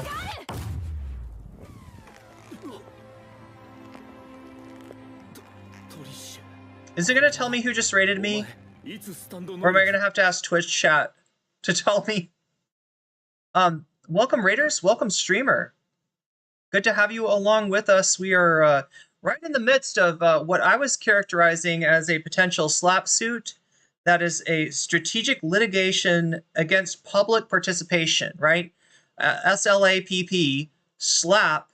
That's the kind of lawsuit that Ethan Klein seems to be threatening to file here against one Noah Samsen. Noah Samsen made a video called these YouTubers supported a genocide. Ethan doesn't think that he supported a genocide, and he has lawyered up in an attempt to maybe, it's from my perspective, I would say, to intimidate Noah into making a retraction against something that he obviously believes and has reason to believe. The letter uses Wikipedia as a source. Weren't the sources from Wikipedia? Damn, I didn't see that. We'll take a look when he busts out. He's going to bust out the letter in a second. But yeah, thank you. Wait, to whom do I owe this honor? Rafe says California. Matt Bender, welcome. Welcome, Matt Bender. Welcome, Matt Bender's chat. Good to have you here. I always forget that it's late at night in the U.S. I'm in a different country at the moment. And so I'm getting, I'm like, Matt Bender's on this early? Yeah, no, it's late for everybody in the U.S. So welcome, Bender chat. Good to have you here. Good to have you here. We talked about the Majority Report on Monday. If you want to check out that VOD on specifically Ezra Klein, who is becoming more and more annoying, right? This is a blogger from back in the day, from like the Bush administration, who is now carrying water for neoliberalism, who is repackaging some very tried and failed policy prerogatives from that just trace themselves back to when the Democrats started being losers, when they abandoned their New Deal consensus in favor of neoliberalism, in favor of like, let us go like 2 degrees to the left of the Republican Party. Like, you can't beat Reagan, might as well join him in that neoliberalism. Get in that pool, get in that hot tub. You got Ronald Reagan, you got Margaret Thatcher, and I'm sure you'll contract some neoliberal parasites swimming in those waters. But good to have a member of the MR crew rating in. Anybody on YouTube would take a moment to like the stream. Yeah, that helps a lot. I appreciate that.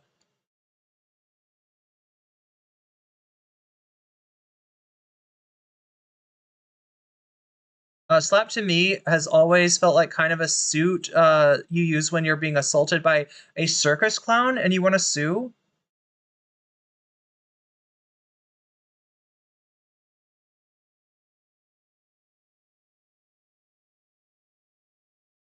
Reminded me of the whole Behringer lawsuit history.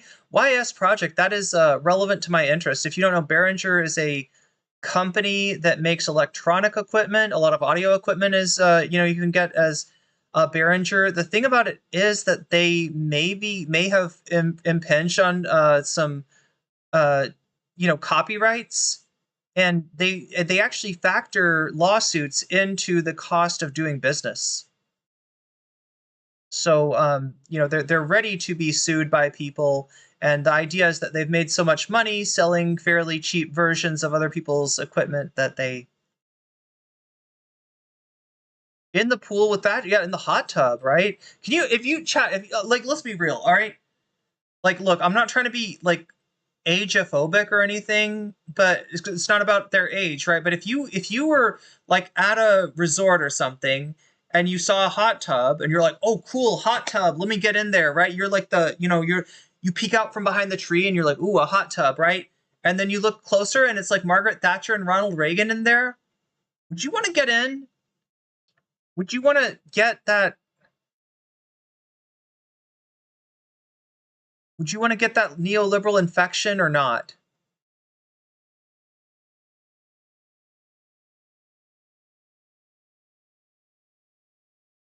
What's the over-under on Ethan claiming their judge was anti-Semitic? Yeah. Well, no, he really thinks that the judge is gonna, like, look at his case and be like, oh, he accused you of a genocide supporting, but you didn't say that you supported genocide? Oh, that's like he's got a view of this, right? Where he's obviously right. You're like, I know I don't support genocide and blah, blah, blah, blah, blah.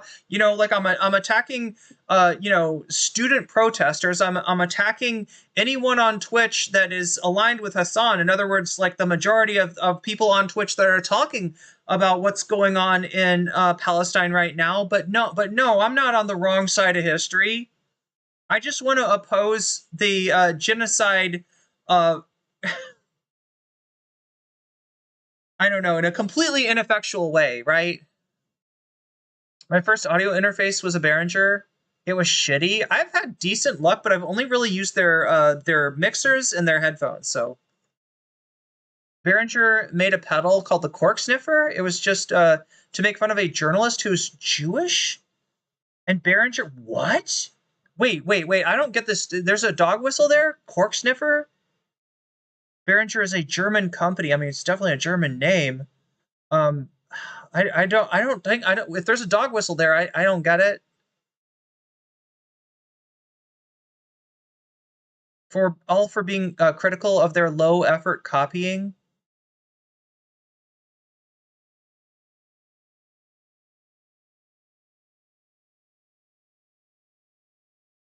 Yeah, Good for Gabby would not get in that hot tub.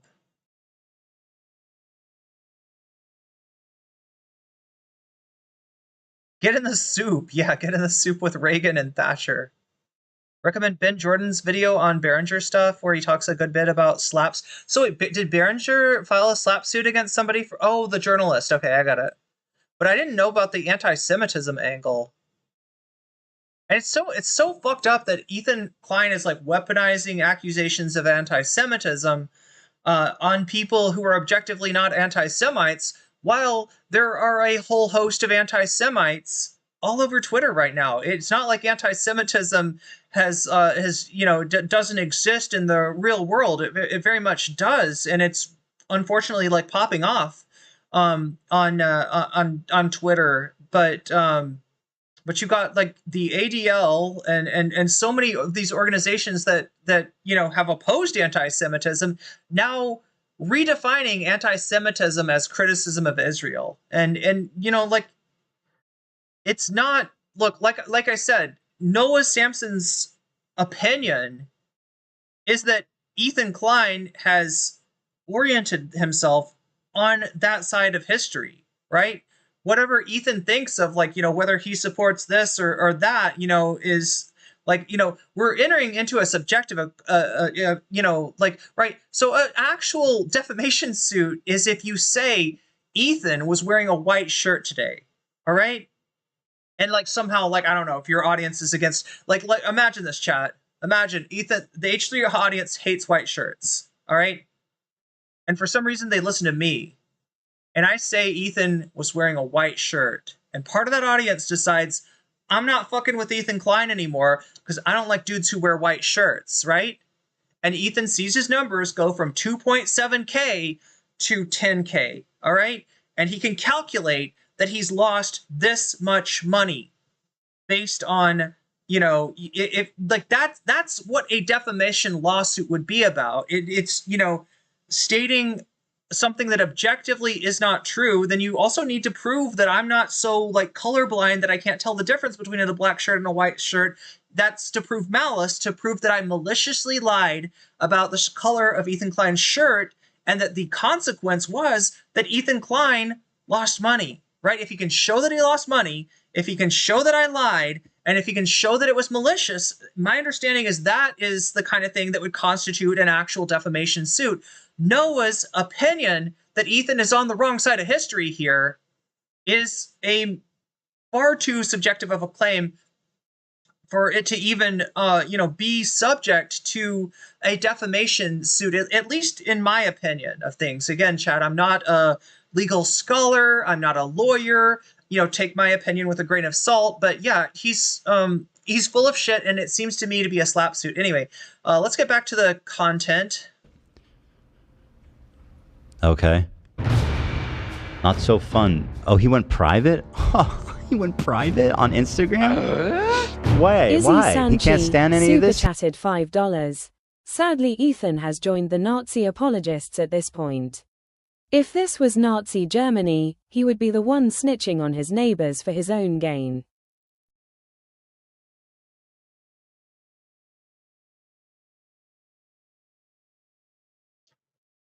Wait, no, so you said he has joined the Nazi apologists at this point. Look, there are people that have, like I talked about the ADL before. The ADL is running cover for Elon Musk. The ADL said that Elon Musk doing his weird salute, right, wasn't actually him doing a Sig Heil, right? So there are definitely people that are, running kind of this moral panic about anti-Semitism, and when they say anti-Semitism, they mean student protests, who are also defending the real anti-Semites out there. I haven't heard Ethan do that. Like he's not, to my knowledge, he hasn't done any Elon Musk apologia, but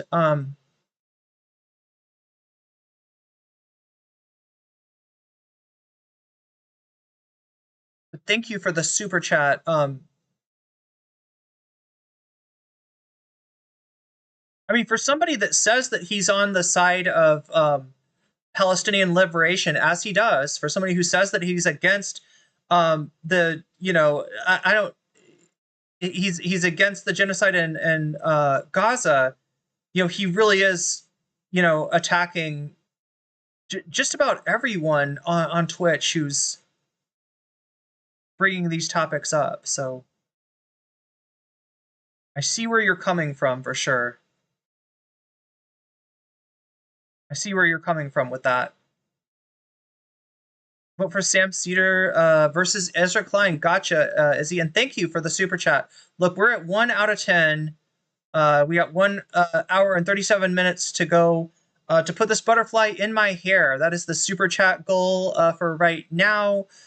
We are going to put the dono goal. Oh my God, Chad. I'm sorry. I'm streaming from my laptop, and it's more challenging than I could have imagined. 21%. Look at that. We're at 21 out of 100. If we get to 100 by the end of my coverage of Ethan Klein today, then we'll do some bonus content. And what else am I supposed to do? I'm supposed to add 5 points to Sam Cedar versus Ezra Klein, which is taking a commanding lead right now.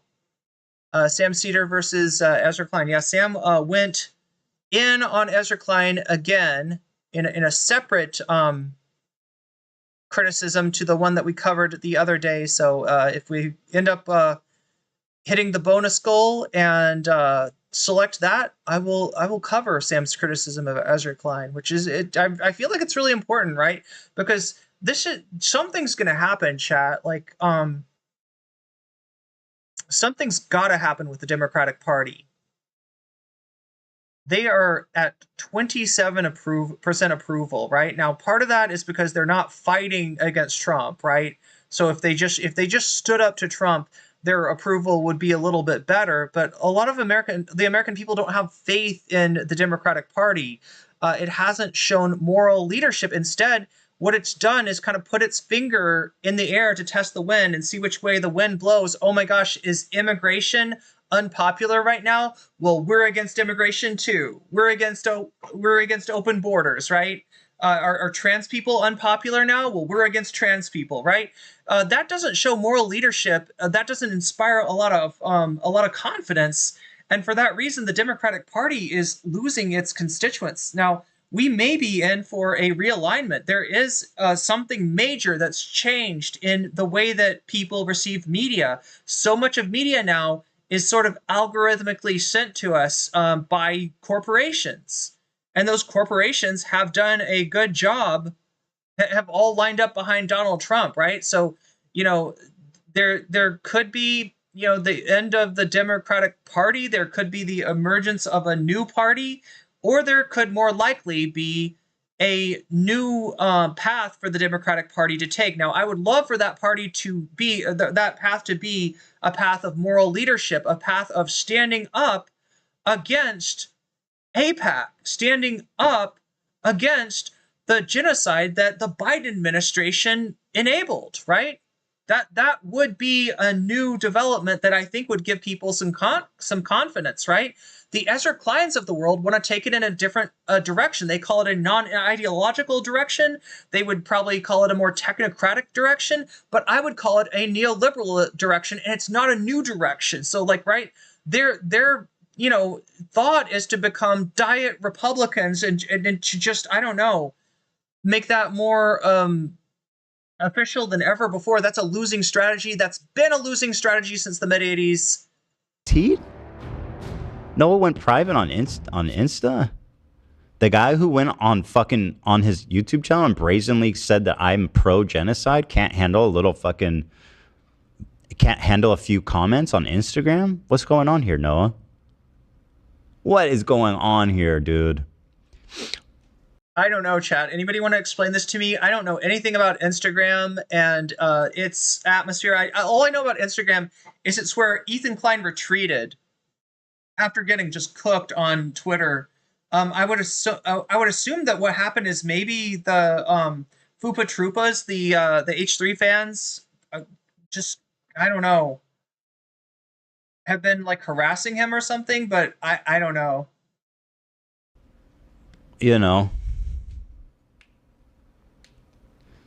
Oh man, yeah, he's scared shitless. He is, and I'll say this: despite all this sweeping that the entire left community has done for Noah, after we spoke to his ex-lover, not his ex-girlfriend, but his ex-hookup partner, Noah at least is the only one who hasn't said anything about it and who hasn't tried to make excuses or sweep. So I mean. But it's incredible seeing the left show their ass so hard. How everybody's just all of a sudden like, oh, so much. You'll go on the left. It's kind of weird, I gotta say, for somebody who ostensibly went from being an incel to being married to the first woman that expressed interest in him to be like, his sexual hookup. This guy, like, oh my gosh, he has sex outside of marriage. I mean, we looked at that situation. We listened to the caller. I don't want to downplay it because if what she's saying is true, then Noah definitely did act kind of scummy towards her. But it was sold as being a lot more problematic than it kind of turned out to be. Let's just put it that way. But again, I don't want to. I'm not trying to dispute her story. We just have no way of really knowing getting much insight into the relationship between Noah Samsen and this woman who called into H3. Twitter, whatever the fuck. And this is what they're saying. Wow, Ethan, congratulations. You proved that Noah is a dude who has normal sexual relations. I'm like, okay, let's remember you said that. Haas Twitter. Let's just, I mean, y'all, I barely even have to do anything to expose you guys.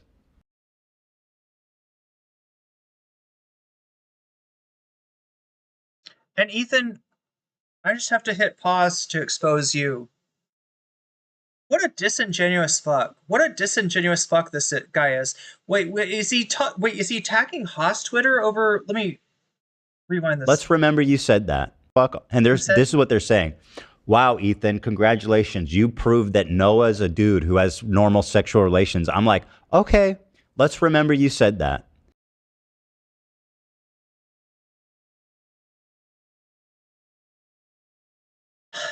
Chat, if you don't know, Haas Twitter is like every Hasanabi head on Twitter. That's what it is, right?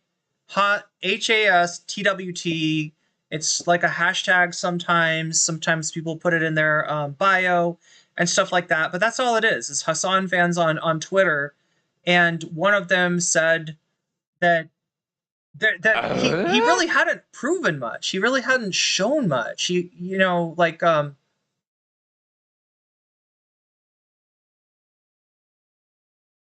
And again, I don't know what I'm supposed to conclude from the phone call that Ethan had with this woman that Noah Samsen was apparently in a sexual relationship with. That's because you exposed yourself, Ethan. Yeah. Well, he's drinking. Wait, what was he drinking, chat? Can we get another look at what he was drinking? Here, let's roll it back. I know I'm being really annoying and focusing in on something that's kind of... Oh, come on, please. Chat, I'm so sorry. I'm streaming from a laptop. It's having trouble. I'm just like, rewind it for 5 seconds. And the laptop is like, I can't believe you asked me to rewind the video 5 seconds. And this is what they're saying. Wow, Ethan, congratulations. You proved that Noah is a dude who has normal sexual relations. I'm like, okay, let's remember you said that. Haas Twitter. Let's just, I mean, y'all, I barely even have to do anything to expose you guys. Is that Diet Mountain Dew, chat? That's the racist soda, isn't it?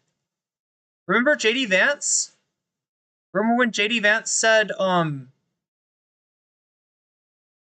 my god, why is this so hard to... Here, JD Vance. Can we find this? JF Vance? No, JD Vance. Diet Mountain. Yes. Yes.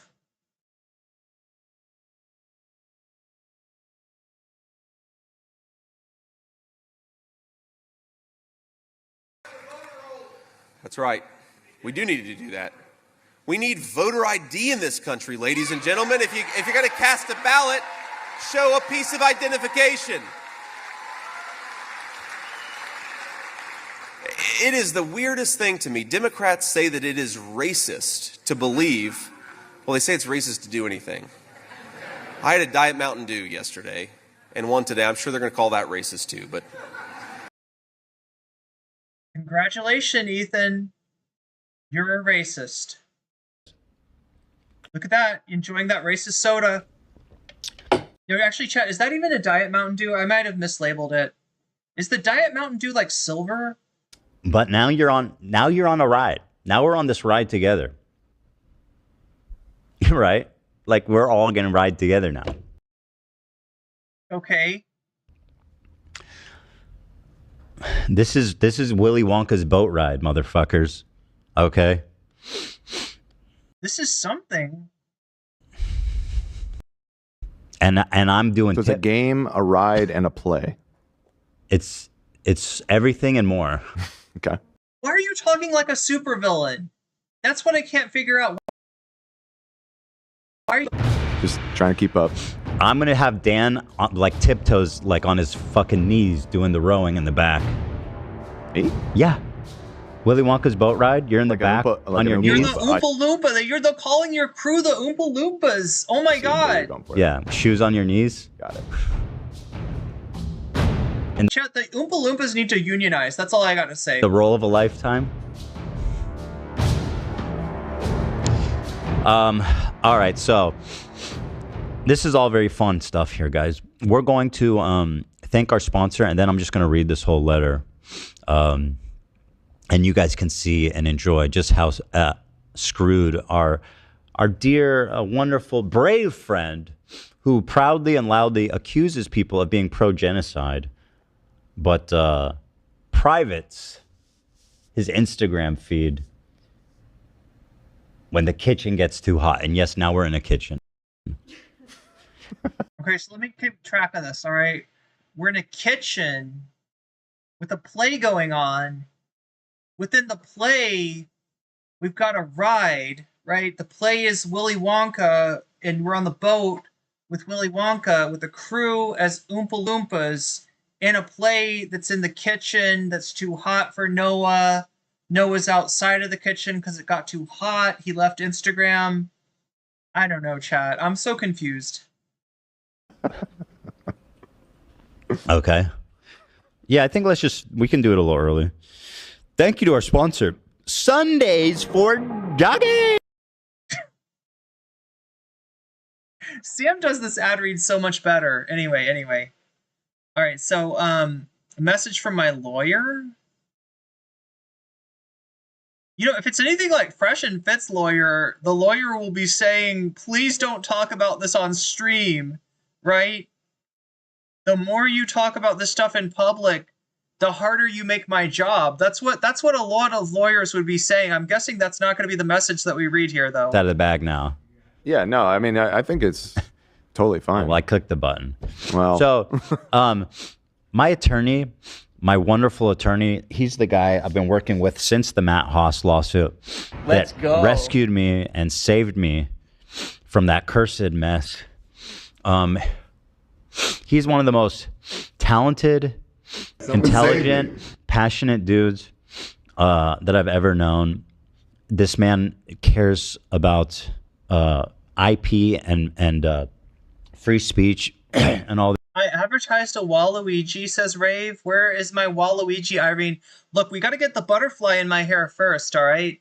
A lot of this, like a lot of the super chat goal is about like putting my setup back together again, so that we can make the stream like, you know, and get it at least back to where it was before I moved out of the country to escape the fascist Trump regime, right? The first thing we got to do is put the but I'm not sure if we're gonna do that, chat. What do we got on oh my god, 1 out of 10. Yeah, no, it's a sad day. It's a sad day, especially for YouTube. Twitch though, Twitch is coming through here, so this. Unfortunately, YouTube, Twitch can't help you with the super chat goal. There's no such thing as a super chat on Twitch, so he's the best. He's just 1 out of 10. How much time do we have left? 1 hour and 23 minutes. Okay, so it's possible. It's possible, chat. We'll see. We'll see if we get bonus content. We'll see if we get if we get a butterfly in my hair. Just the best. He's dead. Wow, his like, I'm sorry, I'm just doing so good on the freeze frames. Dedicated to it. He understands the space. I wouldn't want to do this with anybody else. And Aldo's just a genuinely sweet guy. Yeah. Which very. I probably wouldn't say about most lawyers that I've met in my life. He you can trust him. Yeah, no, he's you know, I've known him for a few years now, and he seems like a good man. And he cares. That's the thing. I trust like him. he genuinely does, and I care about him. I think at this point I consider. Sorry, is he talking about his lawyer? I think you can too. A friend and a family member, to be honest. So Rom wanted to say this before we begin the letter. Oh, Rom is his lawyer. Okay, I was wondering. Yeah, it's personal to him. He said this: "My family's history and that of countless Mizrahi Jews is not a form of Nakba denial. Our hearts are big enough to recognize both as tragedies. Our minds are sharp enough to realize that the existence of one does not diminish the existence of the other. Our spirits are strong enough to ensure the inheritance of hatred, fear, and violence ends with us. The day will and must come when the descendants of Jacob and Ishmael free themselves from the inheritance of hatred, fear, and violence. He's trying to do the, like, we're all Abrahamic religions here thing. It is on that day we shall embrace each other and recognize who we are, which is cousins, born from our shared ancestors of Abraham, of Abraham. Until that day, I shall say, from the river to the sea, only peace shall set us free. And that is a word from Rom, who's also a terrific, incredible writer, which is very important, by the way, if you're a lawyer. I mean, look, this would be super applicable if we were dealing with a situation where, it was a big misunderstanding and been wronged, and, you're trying to come together, and you're trying to get people, like, I don't know, like, this just isn't the situation that you're dealing with, right? This isn't the situation that you're dealing with. You're dealing with like some degree of denial about the disposition of the Palestinian people and their families from the lands. Now, does that mean that, like, Jewish people can't live there? No, Jewish people have lived there for a fucking long time. But it just means that... Sasha G super chatted $5. Super chat. Hi, ya tilde. Hand waving. Awesome. Hi, ya tilde, hand waving to you too, Sasha G. Thank you for the super chat. And awesome. And awesome. Yeah, all life matters. That's what this is. Thank you, Moni the Whale. I was taking that way too seriously, treating that... It's a letter from his lawyer, okay? It's a letter from his lawyer. Like, I don't need to take that seriously. I don't need to seriously respond to that. I feel like... Yeah, Moni the Whale has got it encapsulated what that is. That is an all lives matter type of statement, and I do not need to treat it with any degree of seriousness, because it's not intended in seriousness. It is a message from a fucking lawyer. Just, the freeze framing reminds me of the Grinch smiling. Look, some of the freeze framing is coming from me, like, legitimately pausing it at the most amazing spots, but some of it is coming from my computer running out of system resources. We're at 2 out of 10 as far as the butterfly goal. Thank you, Sasha G. We are at, 28% as far as as bonus content goes. Boom, 28%. There we go. Oh my god, chat. Hopefully my laptop settles down now. I don't know what to do, chat, because, like, with a regular computer, you can kind of upgrade the RAM. I don't know if I can do that with a laptop. What I really need to do is get into an apartment and get my stuff plugged in and be using my desktop, because, yeah, streaming from a laptop, not as fun as it sounds. And actually, what's really interesting about this is Rom has a great uncle who was, like involved in one of these famous, or infamous rather, pogroms. His great uncle was hanged during the ousting, and sorry, hold on. Yeah, this is all public. So here's the letter we sent. We sent it to his public email address, and we also FedExed it to his home address, which I'm sure he must have seen it. Like, I don't know. As a YouTuber, like, I think he must check that email address. And if not, he's going to get a knock at the door with some FedEx, baby. Let me position this so you guys can read it. Let's see. Hakeem Jeffries stood up to Trump for 25 whole hours. Wait, I thought that was Cory Booker. Oh, also, Narwhal, am I on the right number for the bonus goal now? Did I get that right? I think I fixed it. One might say, yeah, we're looking for a left reckoning. That's right, Got More Soul. That's so I'm reading messages from several minutes ago because of the trying to get caught up here. What the fuck, dude? What happened? Oh, no, I just looked at the screen and saw me doing a goofy face. Like I said, maybe it's you turn that random. off. No, don't ever turn it off, Dan. That's the thing. That's what makes it funny. Los Angeles. when there's like another, like an inevitably a chestnuts moment, like nobody can be blamed for it. It just is going to happen. It's going to be natural. For somebody that's gone off on Vosh, you sure are espousing a very Voshian sentiment here, right? This is what Vosh says: never surrender to the woke mob, never admit fault, never apologize, right? Even when you're caught with fucking literal loli in your tax folder, right? Never admit fault. Always say, no, it's about the context. The context. What the fuck is the context of a horse doing obscene shit to like a person who's drawn as like underage? Like, what's fucking nuance? Where's the nuance, Bosch? I fail to understand. Izzy Sanchi super chatted $5. It was Cory Booker, and it was performative. It would have meant something if it happened during the clean resolution bill, but I guess it's something. Yeah, no, it is disappointing that they didn't do it in the proper context. Oh my god, chat, I'm just gonna have to like... But thank you for the super chat. Yeah, it was Cory Booker.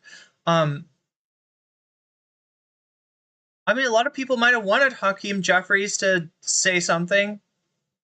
But yeah, he's the Senate minority.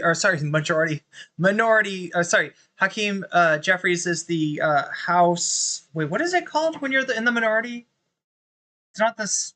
is it the House Minority Leader? Is that what it's called? And then Cory Booker is a senator from New Jersey.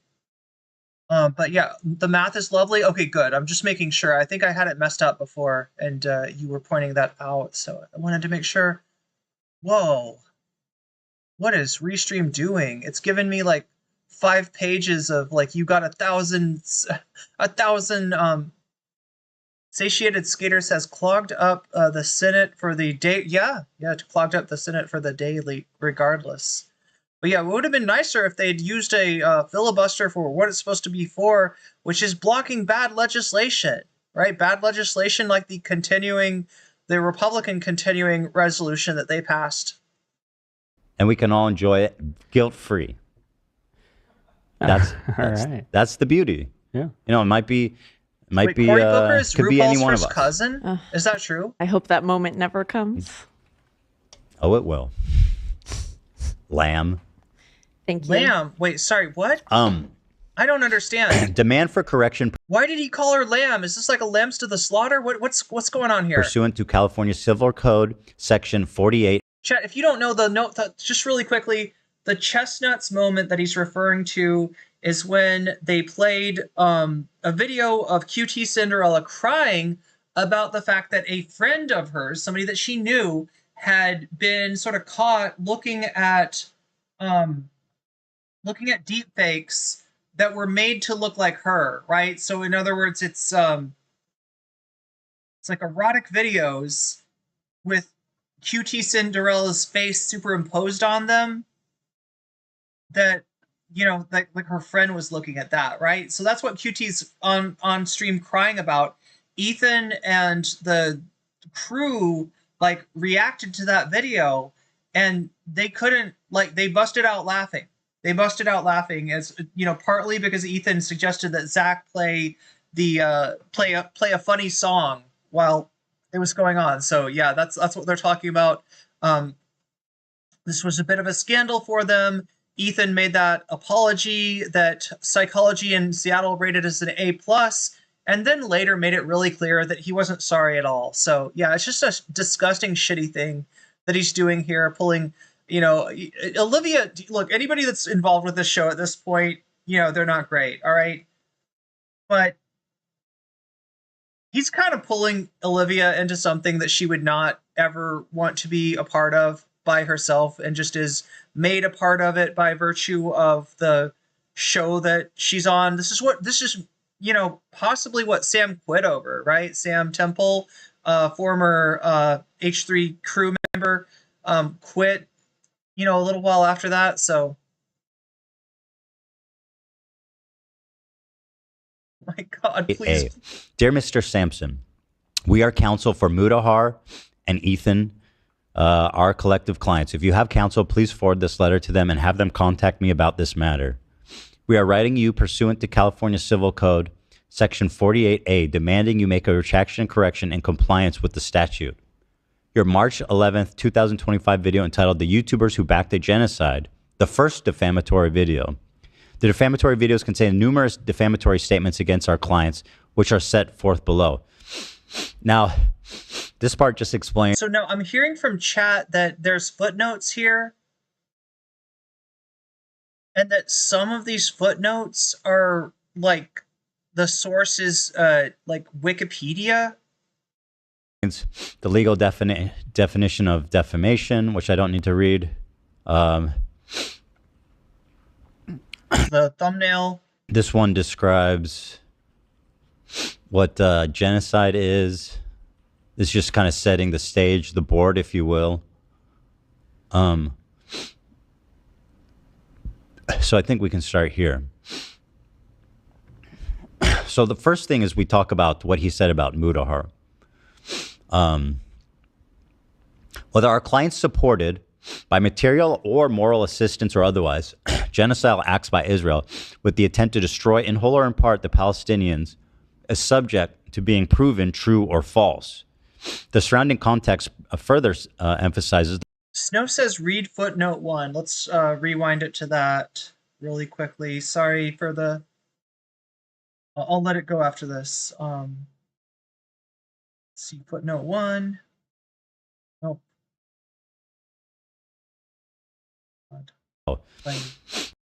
Now, this part. Okay, footnote 1. Our client does not concede. Our clients do not concede. So that's Ethan and Mudahar. Do not concede that CCC, California Criminal Code, Civil Code, yeah, California Civil Code, Section 48A applies to the matter and expressly reserve the right. We do not concede that Section 48A applies to in this matter. So is 48A, I'm guessing, the carve out for public figures? Is that right? I'm just guessing here. Anybody? So that's footnote number 1. Part just explains the legal definition of defamation, which I don't need to read. This one describes what AI lawyer. So now I've heard, yeah, Bad Empanada has been saying that this letter seems to have been written by ChatGPT. Anybody got information on that? I do wish, Satiated Skater says, I do wish Noah had gone more in depth in his argument. He went through his statements very quickly and didn't back everything up. Well, yeah, so essentially Noah's video, you know, it's using Ethan Klein, Mudahar, Turkey Tom, Destiny, and Loaderbox, I'm assuming. It's using them as a jumping off point, right? The main subject of the Noah Samsen video is the genocide itself. But the sort of impetus of the discussion is the YouTubers that Noah Samsen feels like were supporting and enabling, you know, with their content slop garbage, the genocide, right? So yeah, if he kind of didn't, you know, focus on Ethan, that's the reason. It's not really about. Rewind the part where Ethan reads the first sentence in the second paragraph, and then reads footnote 1 as he scrolls over it. Okay, we'll go back just a little bit, and then we'll get moving. The defamatory videos contain numerous defamatory statements against our clients, which are set forth below. Now, this part just explains the legal definition of defamation. Numerous defamatory statute, and have them contact me about this matter. We are writing you pursuant to California Civil Code. So what you said, rewind it to where he reads the first sentence in the second paragraph. Is that about where we were at? Writing you pursuant to the CCC Section 48A, demanding you make a retraction and correction. We are writing you pursuant to, section 48A. So it doesn't sound like that's the carve out, and then that's got the footnote on it. Section 48A, demanding you make a retraction and correction in compliance with the statute. Your March 11th, 2025 video entitled "The Wait. Then he reads footnote 1 when he scrolls over it. I didn't see him read the footnote though. YouTubers who backed a genocide." The first defamatory video. The defamatory videos contain numerous defamatory statements against our clients, which are set forth below. Now, this part just explains the legal definition. He kind of skips over this. This part just explains the legal definition of defamation. The defamatory videos contain numerous defamatory statements against our clients, which are set forth below. Now, this part. Our clients do not concede that Section 48A applies in this matter and expressly reserve the right. Wait, what? Doesn't the previous statement say we want you to retract your statement pursuant to 48A? We were writing you pursuant to CCC 48A, demanding you make a retraction. And then our clients do not concede that 48A applies? What? The first defamatory video. The defamatory videos contain numerous defamatory statements against our clients, which are set forth below. Now, this part just explains the legal definition of defamation, which I don't need to read. This one describes what genocide is. What kind of lawyer uses Wikipedia as a source? I see Merriam-Webster being used as a source for the word hack. Or sorry, back.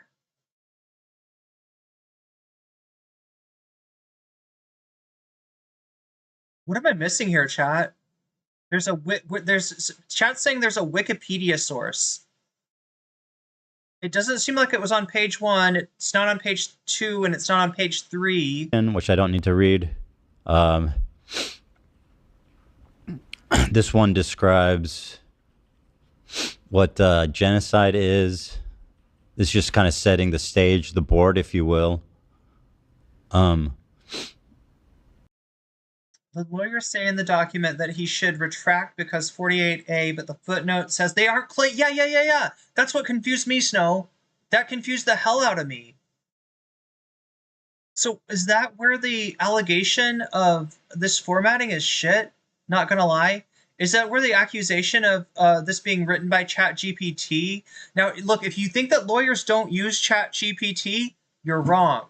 All right? I know somebody who works with lawyers on the daily and has confirmed to me that not every lawyer out there, but that some lawyers are using AI to do stuff that they really should be looking at themselves, and they don't seem to understand the nature of AI, right?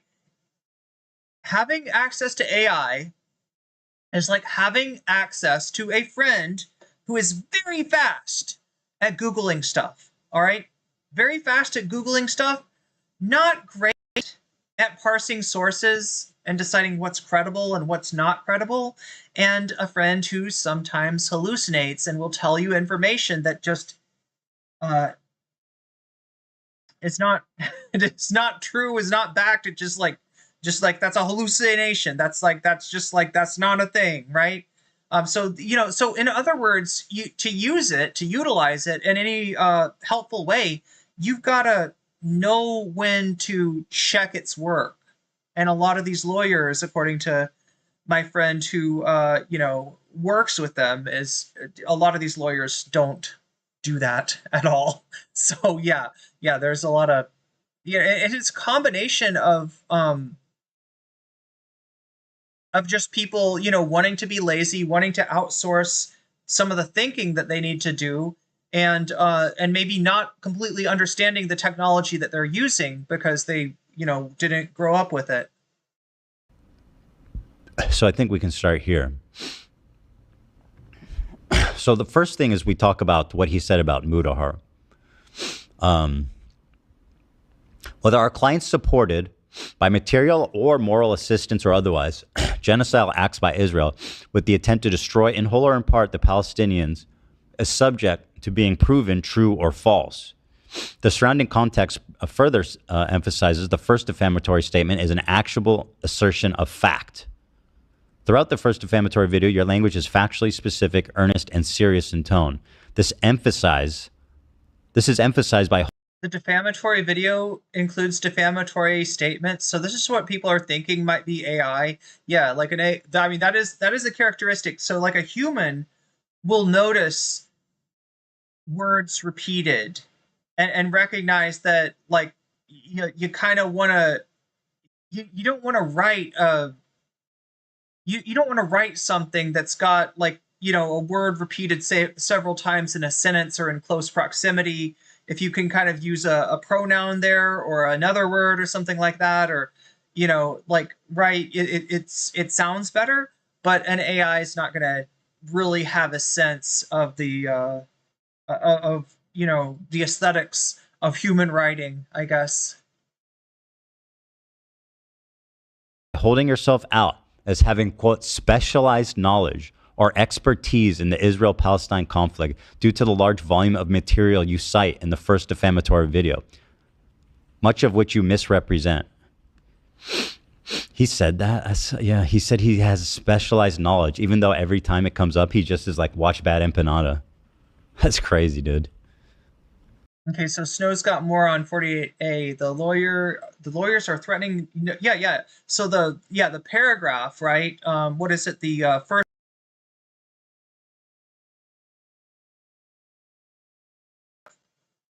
is like threatening him via, retract this pursuant to 48A of the CCC, and then the footnote says that 48A doesn't apply, but they could argue in the future the lawyers are covering their butt to avoid ethics problems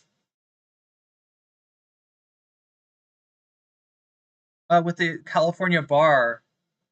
Here is a link to Section 48. I think that maybe saying that they may be saying that so they could attempt to get more than special damages. It's at the end of the document. It has a library at the end. So we're talking, Narwhals, you're talking about the Wikipedia source. Using Merriam-Webster as the source makes more sense than using Wikipedia, right? Lawyers use dictionaries all the time. Yeah, and stuff that's obvious, like the meaning of the word back, does sometimes need to be sourced in a legal document. They're all through it. This is 14 pages long. Just a dude rambling about his persecution. That's what I'm saying.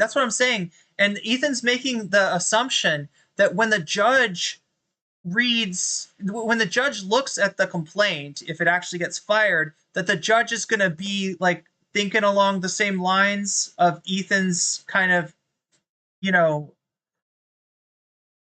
self-serving logic. The judge is going to be like, oh yeah, no, of course, no, this is definitely like defamation, right? Whereas in reality, judges and lawyers are trained to conceive of these things independently. According to 48A, if he retracts and makes an apology, they can only get special damages. So that's what they're trying to do, is preserve the ability to still pursue more than special damages. And I'm guessing that would be where he shows that, like, he lost this amount of money based on the claim that Noah made, which would be nearly impossible. But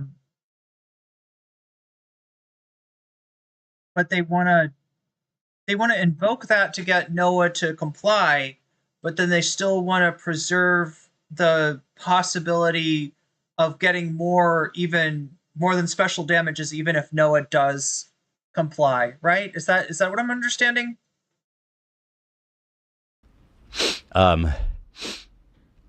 Critically, you either fail to disclose the factual basis for the first defamatory statement, or you misrepresent the actual basis. For Mudahar, the first defamatory video only shows 2 very brief clips from Muda's October 21st video entitled "Twitch is a disgustingly evil platform."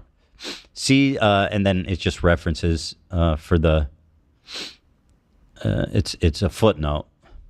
Not only did you fail to disclose the source of these clips, it is evident that you intentionally misrepresented it. In Muda's video, he explicitly states, quote, "Like I've said before, and I've been clipped a few times, and even when I stream, videos do get uploaded of my takes on situations that I feel I need to clarify. I am not somebody that is afraid to say that genocide is wrong. I think there's an actual case of, genocide, and there's an actual case of attack that goes towards the Palestinian people." Further, later in that video, and further in relation to the Twitch IP ban of Israel and Palestine, Mudahar states, "Honestly, if you really think about it, this rule actually hurts Gazans more than it ever would hurt Israelis, because Twitch's geoblock, if it targeted that region, if they wanted to allow people to document and live stream the real atrocities that are occurring to them in that region, the Palestinians could have used that platform to showcase it themselves." Muda also states, he says, "Noah, you intentionally omitted portions of Muda's video that demonstrate he does not support the take of Asmongold on Palestinians." So, this is the kind of stuff, right? You omitted the later portion of my video, right? You didn't respond to this later part in the video, right? This is stuff that belongs in a response video. This is the appropriate way to handle if you feel like you've been mischaracterized, if you feel like in Mudahar's case your content has been mischaracterized by another YouTuber, the remedy is to make a YouTube video and say that Noah made this claim, and yet if you watch later in my video, you can see why this claim doesn't apply, right? That's perfectly, that's where that belongs. But instead, it's finding its way into a strongly worded intimidation letter, ostensibly from a lawyer, but possibly from ChatGPT, possibly, farmed out to a fresh paralegal who just graduated. Just strangely. Jessica Bell says, support is a legally unprovable concept. There is that's what I was saying. That the claim that Noah's making is not a claim of, so Ethan later, let me just give you an example, all right? Ethan later in this video compares it to, the accusation of genocide supporting. He says it's like a kind of a dirty way to malign somebody, along the lines of calling somebody a diddler, right? So, accusing somebody of, doing inappropriate acts with a minor, right? So now the thing about that, though, is that diddling is one of those things that either somebody did or they didn't. They did or they didn't diddle, okay? That's provable, right? Potentially, right? I don't know if it's falsifiable, but it's it's a objective fact, right? Was somebody with a minor in an inappropriate capacity, right? As opposed to support, which is what Jessica Bell's pointing out here, legally unprovable concept. There is no way to objectively adjudicate what action does or doesn't. Yes, it's subjective. It's subjective, right? This is not fodder for a defamation case, right? This is just not in the purview of what defamation can address. It's an opinion. It's privileged speech, not legally actionable. I agree. Thank you, Jessica Bell, for putting it more succinctly than I could have.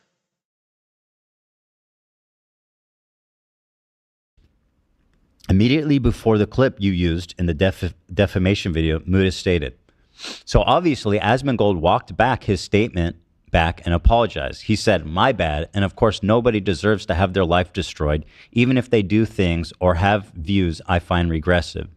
So in this situation, one could, if they were being charitable, could say that Asmongold was probably referring to the extremists in the Islamic religion and their view on people in the LGBTQ camp. Lastly, Muda's initial reaction to Asmongold's take on Palestine is easy to find on YouTube. Before Muda even watches the clip, he states, "This is going to be bad." Immediately after watching the clip, Muda expresses his shock at Asmongold's take and states, quote, "I don't think anybody should sit here and be like, I guess a whole group of people deserve to be genocided." This is a clear and unequivocal condemnation of Asmongold's take.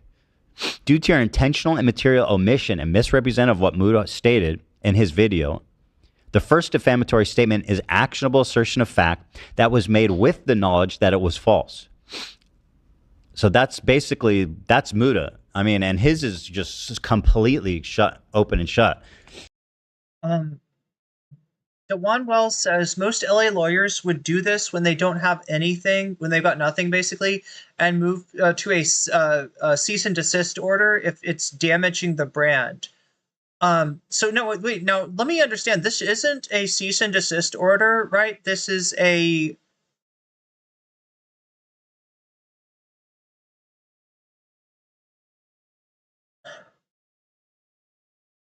This is asking for a retraction. But what you're saying, Dawan, is that this has all the trappings of like a legal action that would be undertaken when the case, the actual, filing of a defamation case would be completely fruitless, right? If I'm understanding you correctly. Noah cites in the video. Ram said this statement, "From the river to the sea only." Yeah. So because anti-slap. So now, we talked before about what a slap lawsuit is. SLAPP. Strategic litigation against public. What is the last one? Oh my God, I can't. Do I have it open still?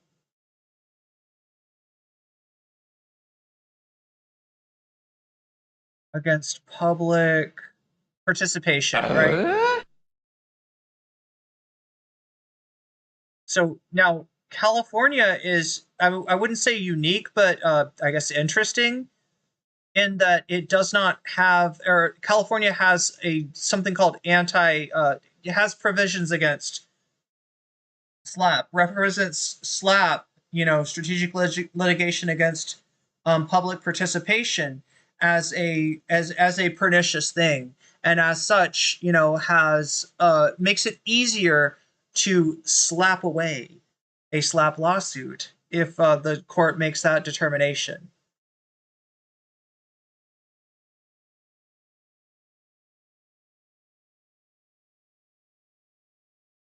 Yeah, thank you, Frown Chat. It is participation. Technically, it's technically illegal harassment of threats to sue, and they sent this to cover themselves. They sent this letter to cover themselves. Izzy Sanchez with a super chat. Please put this in the super chat. Sam Cedar versus Ezra. Okay, yeah, I'll try to put. And thank you for supporting the stream, Izzy. That means a lot to me. It allows me to continue doing this. "Only peace shall set us free" is attributed to Ahmed Fouad al-Khatib, a Palestinian activist. He wanted to credit the author of that statement.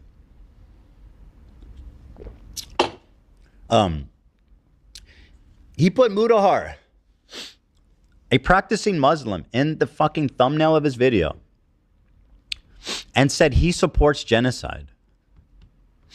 A statement that has had far-reaching implications for his life as a practicing and active member of his Muslim community. That some white bread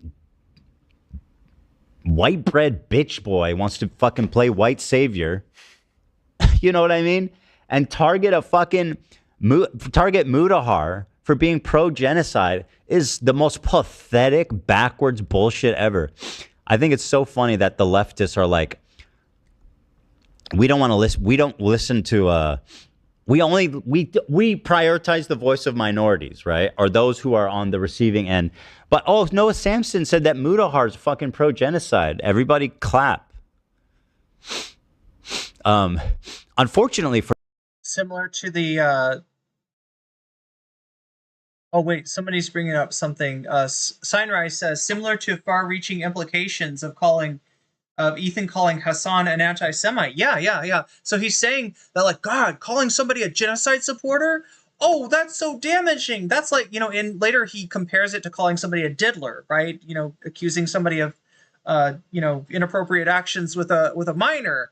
And like I said, that is way more definable. Like I said, either he did diddle or he didn't diddle, right? That's like one or the other. There's no gray area there, like, right?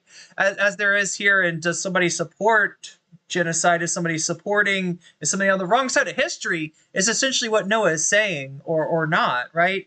But the accusation of calling someone an anti-Semite, right? If Ethan's going to play with this, and I think Hasan's mentioned this before, right? Now, he didn't mention this in the context that, like, he's threatening to sue. He has stated multiple times that he will not sue.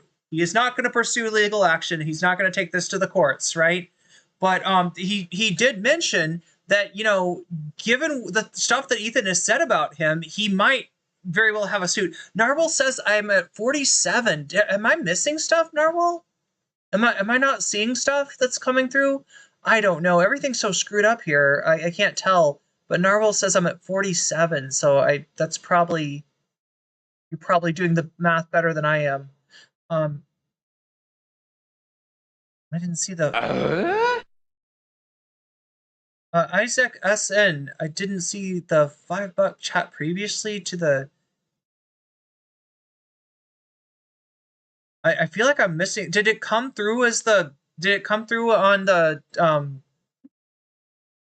whatchamacallits? On the alerts?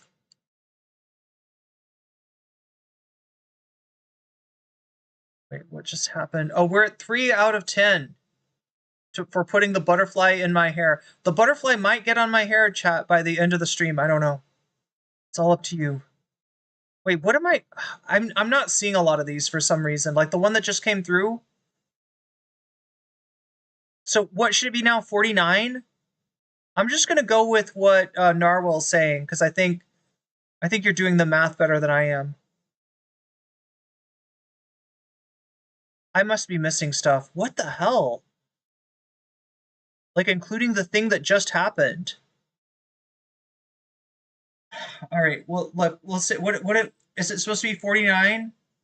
Is it up to? It's up to 49 now. I'm just gonna go with what people in chat are saying, because apparently I'm missing a lot. All right, 49 out of 100. There we go. Because being a Muslim means that Palestinians and yeah, good point. Good point, Isaac. Just like Ethan attacked Frogan, yeah. Such a dumb argument. Ethan is calling everyone a terrorist or a terrorist supporter. I know, right? Like, look, if these standards that Ethan and his lawyer is going by were applied to Ethan, yeah, he'd be in for a lot. In fact, maybe he should. Look, here's my theory, okay? If this guy wants to fucking flex his goddamn lawyer, if he wants to flex his, his legal experience, his, the amount of money that he, disposable income that he has, and, his legal team that he's got, I feel like he should fuck around and find out. Right? Because the whole thing about legal shit, the reason that people back away from stuff, when the lawyers come out, is that nobody wants to have all of their time, all of their money, all of their energy sucked up by legal proceedings. Now, Ethan thinks that he's got, like, money, time, whatever to burn, right? And he enjoys this kind of stuff. But, like, if there was, like, if everybody who could file a lawsuit on Ethan did file a lawsuit, I think he would be overwhelmed too. And he'd have to be like, stop. And that's what I want. I just want him to stop, like, using his legal team as Ethan just fully doxed Bad Empanada. So wait, yeah, he mentions Bad Empanada's name. Is that what we're looking at, Isaac? I'm sorry, I'm trying to keep track of like a million things at once.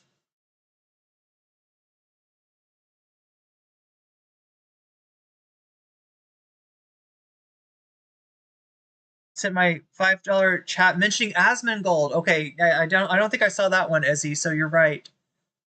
Saw it in the so it did do the alert. Okay, I'm just like Bad Empanada. You know what? It may not have come through my side because my computer is so fucked up, or it may not have made the sound. I think Bad Empanada said he doesn't care about the docs because he's in a different country. Yeah, and also I want to mention that Bad Empanada has been doxed by so many people. Including, right, did Keffels dox Bad Empanada? Request for a retraction letter is not a legal document. Ooh, it's not special. So it literally is, Jessica, like I said in the description, a strongly worded letter. Like, sometimes when I say strongly wording letter, I'm talking about a cease and desist. But in this case, it's not even a cease and desist. It's not anything more than a quote-unquote request for retraction. It's not special or important. It's just an ordinary letter. Anyone is allowed to send the letter to anyone asking that. Well, it's signed by his lawyers, right? So I'm assuming that that's who it's from. I think Pretty Mad is Bad Empanada's baseline. Yeah. Love it when Ethan pretends to be a serious person.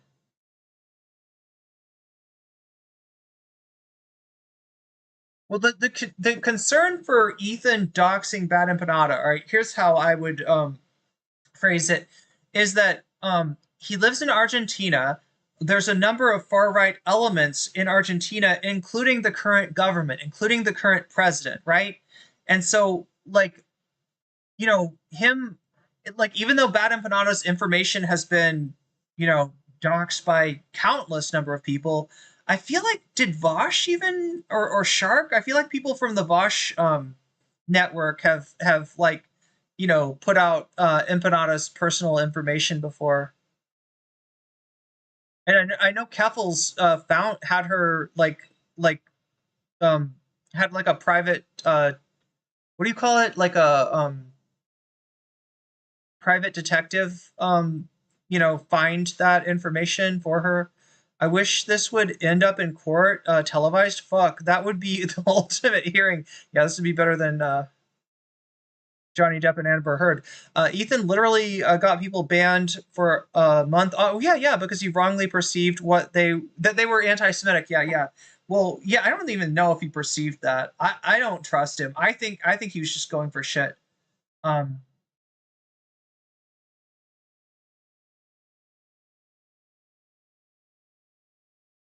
Okay, so do I have it right? Do I have it correct now, Narwhal?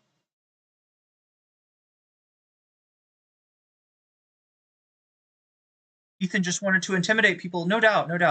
This case will set a precedent to let people sue Ethan into oblivion. Look, if only. Like, I wish. I don't know how legal stuff works. This letter is miraculously much worse than the Logan Paul versus CoffeeZilla opening statement of claims. He wants to scare folks. Yeah. I mean, like, this is the essence of what a slap lawsuit is supposed to do. In this case, there may not even be a lawsuit. Like I said, there's not a cease and desist letter. It's just a request for removal or request for retraction. Bill Maher is a disgusting human being. Wait, what happened with Bill Maher? He talked to, was it Gavin Newsom recently? Used as an intent to sue, but people use it as a legal way when their client goes overboard and harasses lawsuits or threatens lawsuits with no merit, to which then need to send showing something. So to satisfy their client who is asking for a lawsuit, but who really the lawsuit doesn't have merit. Is that the idea?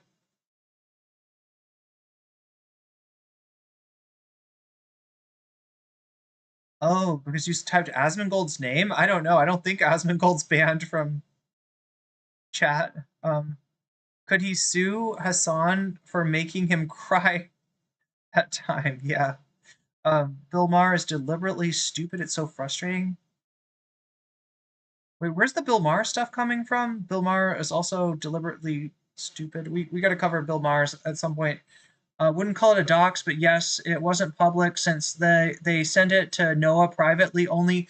Yeah, so in going through the document, he's showing Empanada's private info. He made the name of Bad Empanada public, which wouldn't have been yeah. So if nothing else, it's getting like attention towards, you know, personally identifiable information that could get you know, Bad Empanada, I don't know, targeted. Narwhal _ by super chatted $10. Yes.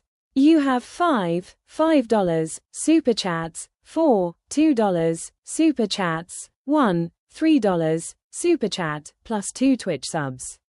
I'm keeping track, I promise. Plus this one, $10. Okay, so that gets us up to 59%, I think, if I'm doing it right. I'm just like completely, be honest with you, completely overwhelmed with the slowness of my laptop here. And thank you, Narwhal, for the $10. Also, thank you for keeping track of that, because apparently I was not doing a good job of it. I don't know if I'm not seeing stuff or if I just have been just getting distracted. The sad reality is defamation lawsuits can take years to resolve, even if they are completely baseless and frivolous, even with anti-slap. See Janet Braun and Lauren the Mortician. Oh, wait, this was a YouTube case, right? If I'm not mistaken. Anyway, let's... The video that he cites, Mudahar literally contradicts his claims. So he either didn't watch the entire video, which would constitute willful abandonment of the truth, or he did watch the whole video and know. Ethan, please never try to speak on legal matters again. Willful abandonment. Any of you law chatters want to tell me if willful abandonment of the truth, is that a fucking thing? What did this dude just say? So he either didn't watch the entire video, which would constitute willful abandonment of the truth, or he did watch the whole video and knowingly lied and made malicious lies. So either way, knowing abandonment of the... What did he just say? What did he just say? That's not a thing, is it, chat? That is not a thing. Look, I know legal language sounds weird as fuck, but I don't think it's that weird. Stachio says, Ethan Klein egging his community on to try to intimidate Bad Empanada is like when Lord Farquaad sends out his knights to go to the dragon's castle. That's a Shrek 2 reference? The shit coming out of his mouth. Bill Maher seems to be stupid by accident. Oh my god. Where's the Bill Maher stuff coming from, chat? Are we talking about the Gavin Newsom conversation? I know Bill Maher talked about somebody, or talked to somebody recently. You can say I don't support genocide and still... You can say I don't support a genocide and still support a genocide? This is Chris Perez. Don't take Ethan's legal terms as real. They are not. He's conflating...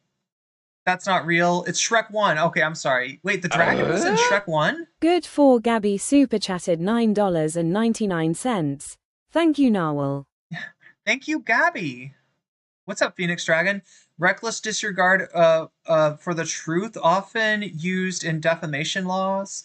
So he said abandonment of the truth or something. So you think Phoenix Dragon says, thinks that maybe he's talking about reckless disregard for the truth, often used in defamation law, particularly in the actual malice standard from the New York Times versus Sullivan in 1964. This means knowingly spreading false information or acting with reckless disregard of whether something is true or false, perjury, knowing or making false statements under oath, fraud, intentionally deceiving someone for personal financial gain, which includes misrepresenting or concealing the truth.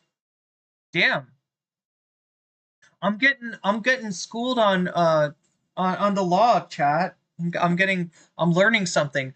Farquaad is dead by the end of Shrek 1. He reappears as a ghost in the 3D Halloween short, but that's it. Oh, I feel like am I mixing him up with Prince Charming? I probably am. It's been a while since I've seen chat. Some of you may die, but that's a sacrifice I'm willing to make, says Nathaniel. That's from Shrek, right? If you're for real, you'd reference law. That's why it pertains to that specific precedent. Constructive fraud, says Phoenix Dragon, occurs when someone breaches a legal duty in a way to deceive another, even without malicious intent. That's constructive fraud. Negligent misrepresentation occurs when someone makes a false statement without reasonable grounds to believe it is true, leading to harm. So if I said, like, Bill Maher is a rapist, you know, without having any, you know, just knowing that on the Playboy grotto, you know, but not really having any information, like that would be an example of that. Bill Maher stuff comes from years of resentment. Wait, but I feel like Bill, he did something recently, didn't he? I feel like I saw those are the times that willful abandonment is used in America. Okay, so you just searched for willful abandonment.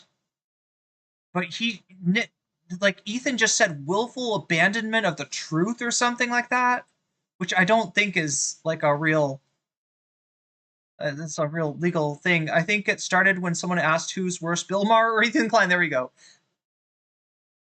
Oh wait, I gotta put the bonus goal forward, don't I? 69. I believe we're at 69%. Somebody check my math on that. I believe we're at 69. I believe in the 69, the power of 69. I hate to say this. His lawyer is Israeli. He really searched for one. He made a revision of, oh yeah, from the river to the sea. Yeah, I mean, it was very much some White Lives Matter type shit.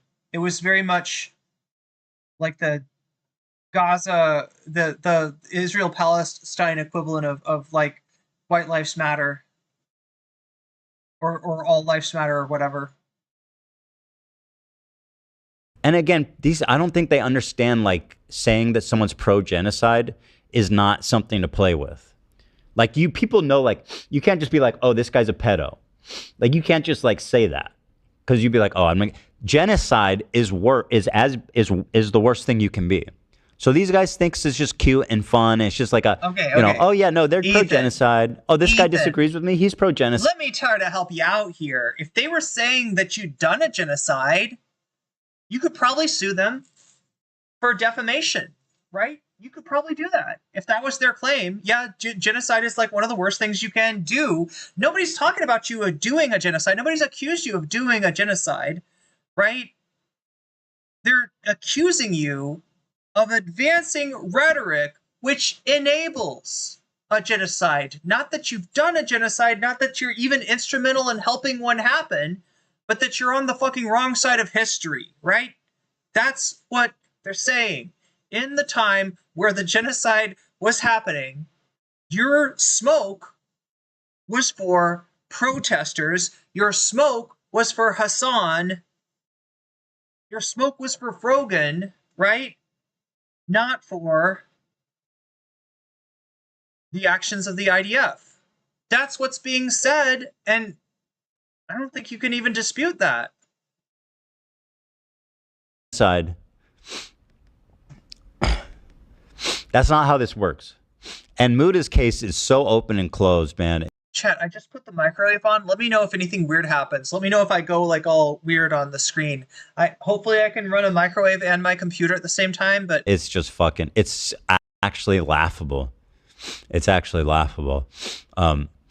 Here's a link to his video in case you're curious. Hello, guys and gals. The truth is, in my opinion, that Mudahar takes aim at Farquaad dies? Oh no, did we just spoil Shrek 1 for somebody? At Hasan in this video for platforming the Houthi terrorist kid. And he makes fun of him for comparing him to Anne Frank and all this types of shit. And once again, what actually makes you pro-genocide is criticizing Hasan. That continues to be the common thread in this whole thing. But that's we'll see how that does for them. I mean, he enjoyed the stage. Noah, I hope you've enjoyed the attention and the accolades and all the praise. Because reality is coming, my friend. And even in California, with the strictest defamation with the most protection for free speech against defamation lawsuits, even here, this is defamation, my friend. And I, like you said, look forward to having so much fun with it. Now, moving on to my part, this gets, let me see here. Here. I know I'm stopping at way too much chat, but I gotta say it again. All right, I've made this comment, I've made this observation before. It feels to me like there is a lot of parallels. All right, now Ethan, please don't sue me. Please don't send a strongly worded letter from your lawyer about this, right? But I'm noticing a strange parallel between the things that you're saying and the things that are coming out of Donald Trump's mouth and Elon Musk's mouth in terms of defamation, right? Both of these two political figures seem to want like a kind of like they like invoke defamation where it doesn't really apply in a way that if it was taken seriously and treated as law would essentially be a have a chilling effect against free speech, right? Donald Trump does not want news organizations to be able to say things about him that he doesn't like. And indeed, even stuff like the Kamala interview, right? He was trying to sue, was it CBS, over the fact that maybe they left part of the interview out that would have made Kamala look bad, right? Just shit that's not anywhere in the law, but might, exist in other legal codes that'll, like, for instance, the UK, right? The UK has a much broader definition, to my understanding, for something like slander, libel, defamation in general. It's much, it's the burden of proof in the UK is on the person accused of defamation rather than being on the accuser of the defamation. As for Ethan, you either failed to disclose the factual basis for the first defamatory statement, or when you did disclose the factual basis, you either misrepresent the facts or rely on George Angelos Johnnitis. His last name sounds like an STD. There we go with the doxing again. You've got Johnnitis? Holy shit, bro. Are you even allowed to travel with that kind of disease? I feel like he's mispronouncing. George Johnnitis? What a dumbass loser. A source, George Johnnitis, Angelos Johnnitis, a source known to be highly biased against Ethan with a history of harassing, doxing, and making false statements about others. Specifically, those statements are following. The second defamatory statement. In Content Nuke, you find just about every type of what we just looked at in terms of manufacturing consent. Ethan spreads atrocity propaganda. He shares the Hamas rape hoax, the same hoax that was used by Western media, the U.S. government, and the Israeli government to justify genocide, is the second statement Noah said. The third one is Ethan spreads overt misinformation. He straight up lies about Hezbollah and the Houthis in order to delegitimize their struggle. Oh my God, this is going to go over my head here. So wait, the first defamatory statement was in like the video? Okay, wait, no. Okay, so these are all from the first. So he's calling. Yeah, first defamatory video, Noah's video, these YouTubers supported a genocide or backed a genocide, I think is what it was called, right? So within the first defamatory video, we have defamatory statements. Failed to disclose the factual basis for the first defamatory statement, or when you did disclose the factual basis, you either misrepresent the facts or rely on bad Empanada as a source known to be highly biased against. What the fuck kind of? This is not law. This is just an angry letter. You cited bad Empanada, who's known to be biased against Ethan Klein. How dare you? Second defamatory statement in the contact nuke, you can find just about every type. Okay, so this is, we're quoting from Noah, I think. In the content nuke, you can find just about every type of what we just looked at in terms of manufacturing consent. Ethan spreads atrocity propaganda. He shares that the Hamas mass rapes hoax. So, chat, if you're not familiar with what's being talked about by Noah here, right? Nobody's saying, I don't think, including Noah, nobody's saying that, SA did not occur during October 7th. Indeed, as it has been remarked by myself, by Hasan, by a lot of people, that by Denims, right, as well, that, very likely during armed conflicts like this, this stuff happens, right? So when he says the mass rapes hoax, he's talking about the accusation that was made, that it was a systematic, intentional strategy. In other words, that SA and R word were used as weapons of war, right? So in other words, the accusation being that somebody in the leadership of Hamas was like, go R-word them, right? If that's true, that presents a really horrible enemy that contributes towards justifying, something like the genocide that was enacted by that has been enacted. Not that it is, morally justifiable, but that it can be used as rhetoric. If you say your enemy is somebody that's saying go R-word those people, right? That gets a lot more people on board with whatever, group punishment that you want to do to people in Gaza, right? So that's what Noah is putting forward here. Not that there was no R, not that R word did not happen, right? The same hoax that was used by the Western media, the U.S. government, including Joe Biden, and I believe Kamala Harris as well, and the Israeli government to justify genocide, Third defamatory statement, Ethan spreads overt misinformation, just straight up lies about Hezbollah and Ansar Allah, aka the Houthis, in order to delegitimize their struggle against Israel's genocide. He cites a baseless claim from the Saudi state propaganda outlets to attack the Houthis. That is, I believe, the accusation that the Houthis were engaged in slavery. Also cites a documentary about Ansar Allah, which he uses as proof of the claim that they brought back slavery. There we go. When the documentary wasn't even talking about the Houthis. It was the Yemeni government before the Houthi takeover. Against the Israeli genocide. He cites baseless claims from Saudi state propaganda outlets to attack the Houthis. He also cites a documentary about the Houthis, which he uses as proof of the claim that they brought back slavery, when the documentary wasn't even about the Houthis. It was about the Yemeni government before the Houthi takeover. What I find so interesting about this is, like, you're really going to go on record and say, like, you're going to defend the Houthis for being, like, I guess... Do you see Ethan's logic, or rather lack of logic?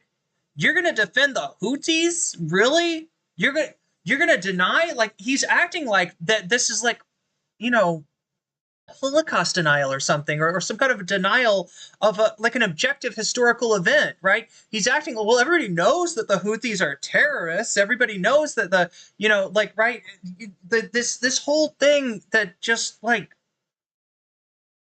he's just,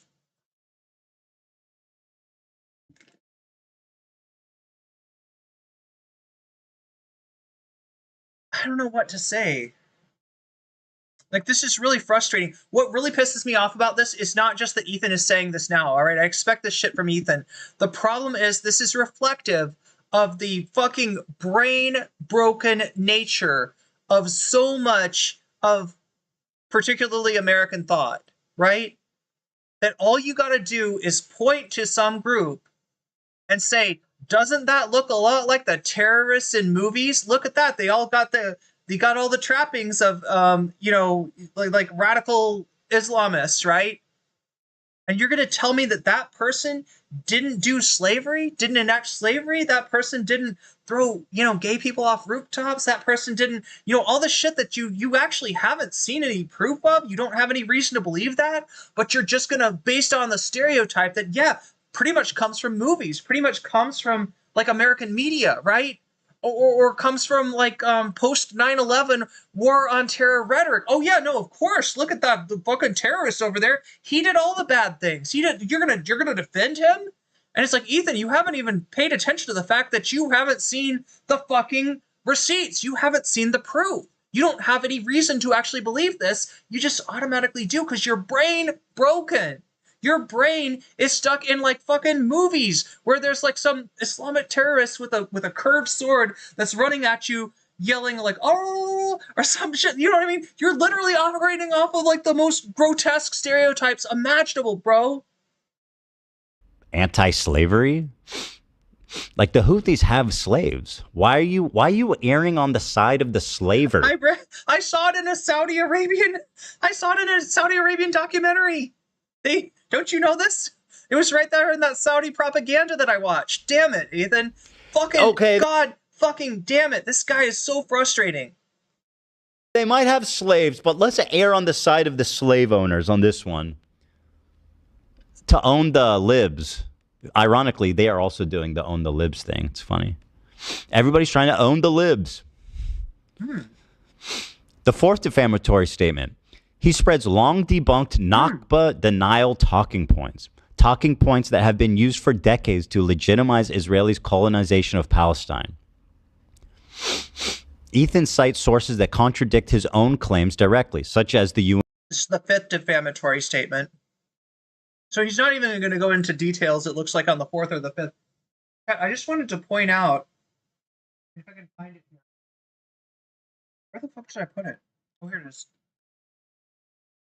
Look, this is my first, specifically J meal, right? That symbol right there says J in Thai, so I know it's vegan, and it's really good and it's really spicy. God damn, this is good. This is just a microwave meal from 7-Eleven, frozen meal, frozen dinner, rice and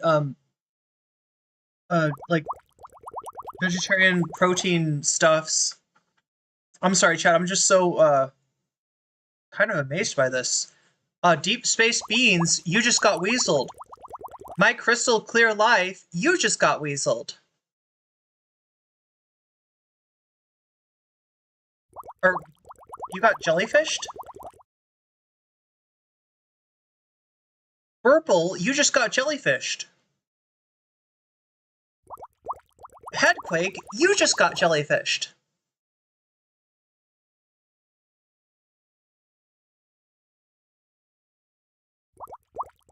Hey, you sexy rainbows, you just got jellyfished.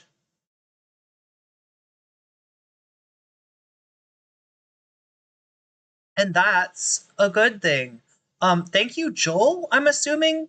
Again, chat, I must beg your forgiveness. I can't see, I can see when people get subs on Twitch, but I can't see who's giving it. But I do see they're posting weasels, so I'm assuming that Joel is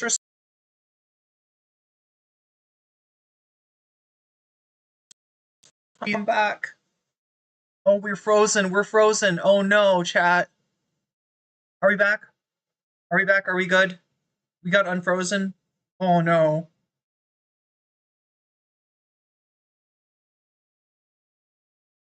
That's from Twitch, yeah. The jellyfish are Twitch, the weasels are YouTube. That's how I keep it straight in my own head. But thank you, Joel. Yeah, thank you for and all those people that just got jellyfished. I'm sure thank you as well. And my computer, with its lack of resources, also thanks you, in spite of the fact that I'm freezing up all over the place. Hopefully it's not too rough to watch. Did we drop out for a second? Did we drop out? Yeah, we dropped out, but now we're back. Okay, sorry about that, chat. Let me add up. Oh my gosh, look at that. Dodo goal is at 99 out of 100. Look at that. Amazing. Sorry about that, chat. I think I just froze up. I think it was just literally my laptop got overwhelmed, just like I'm getting overwhelmed. UN report, he claims, proves the Hamas mass rape allegations, which the report itself denies. The sixth defamatory statement, he spends 20 minutes in the video smearing a 19-year-old survivor of a U.S.-backed Saudi genocide in Yemen as a terrorist with zero credible evidence, he claims. So these are the defamatory statements he said about me, and it's just a party, right? It's just so much fun here. We're having so much fun here, aren't we, Noah? Just like you promised. Further, it is clear you knew that Ethan did not support genocide in Gaza because you watched or claimed to watch content nuke Hasan Piker. In the nuke, Ethan expresses his repeated condemnation of Israelis' treatment of Palestinians. This emphasizes that you knew Ethan did not support genocide in Gaza, but still labeled him being one. Additionally, Ethan condemns the genocide in Gaza on numerous occasions prior to the nuke. And these are all attached with sources of what he's referencing. Your desire to falsely paint Ethan as supporting genocide in Gaza is emphasized by the end of the first defamatory video, where you state. Okay, before we get into this, let me just, this thing is written really, if he read that correctly, this is written really weird. Further, it is clear you knew that Ethan did not support G-side in Gaza because you watched or claimed to have watched content nuke Hasan Piker, aka The Nuke. In The Nuke, Ethan expresses his repeated condemnation of Israel's treatment for Palestinians. Yeah, I mean, look, if I were to say not to engage in, historical revisionism or Holocaust denial, but, and then I said something like, what Asmongold said, or you like Asmongold's thing, right? He's like, no, there's a 99% chance that the Holocaust happened, right? And then he's like, no, I'm not I'm specifically saying that I'm not doing, denial, right? That doesn't, you're full of shit then.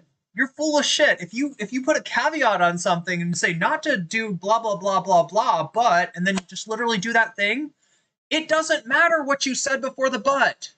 That's bullshit. That's bullshit, okay? Sorry, repeated condemnation of Israel's treatment of the Palestinians. This emphasizes that you knew Ethan did not support genocide in Gaza, but labeled him being one. Okay, so the people espousing the people advancing the theory that this was written by ChatGPT, you just got to point in your column, all right? I want to be skeptical. I don't want to jump to conclusions that this is written by this is written by AI, but still labeled him being one. I think they mean a genocide supporter, but that wasn't stated. This sentence does not make a lot of sense. Wow. I just wanted to see if that was as badly written as Ethan read it out, or if he was just reading it out wrong. Yeah. No, this is not coherent. This is not coherent. But you know what is coherent? This fucking meal. Okay, this meal is legit. 7-Eleven. You really are vegan heaven, aren't you? I can't even tell what's in here, but I think it's like basil and spice, stir-fried basil, vegetarian protein with rice from Easy Go. Damn, Easy Go. You don't go easy on the spice, and I love you for it. Quote, I think many of you can probably also help out with that. Most of you have smartphones and cameras and TikTok. So go ahead, start posting about it, spread the work. Aside from being a morally good thing to do, it's also becoming sustainable. You know, it's algorithmically viable. It's like what Jinx said about Sam Cedar when Sam Cedar talked about making videos on Jimmy Dore, right? You know, Jinx characterizes it as this, oh, he's so disingenuous. He's like, I want to take his audience. And what Sam is saying is that if he's going to post this bullshit, he's built his channel calling himself the aggressive progressive. If he's going to be a weird right winger, then yeah, I'm going to fucking go after him. I'm going to go after that little bit of audience that might be actually progressive and confused and have formed some kind of parasocial attachment to Jimmy, right? This is Noah acknowledging that Ethan has made himself a content gap. I've talked about this before. What I mean is that videos about Ethan Klein do better than videos by Ethan Klein. And that is because there is a content gap. There is a desire. There are people out there that are very skeptical about Ethan Klein, and to the extent that the desire for this kind of content, the desire for critical discussion of Ethan Klein outstrips the videos that are being produced by people such as myself, by people such as uninformed leftists, by people such as Denims, etc., etc. I'm sorry if I left anybody out, but you know who I'm talking about, right? You know, this is like that we cannot keep up with the demand. Therefore, when somebody puts out a video, you know, like a fan of Noah's, and they make a TikTok and they're like, hey, I just noticed this Ethan Klein said blah, blah, blah, blah, blah, but actually blah, blah, blah, blah, blah.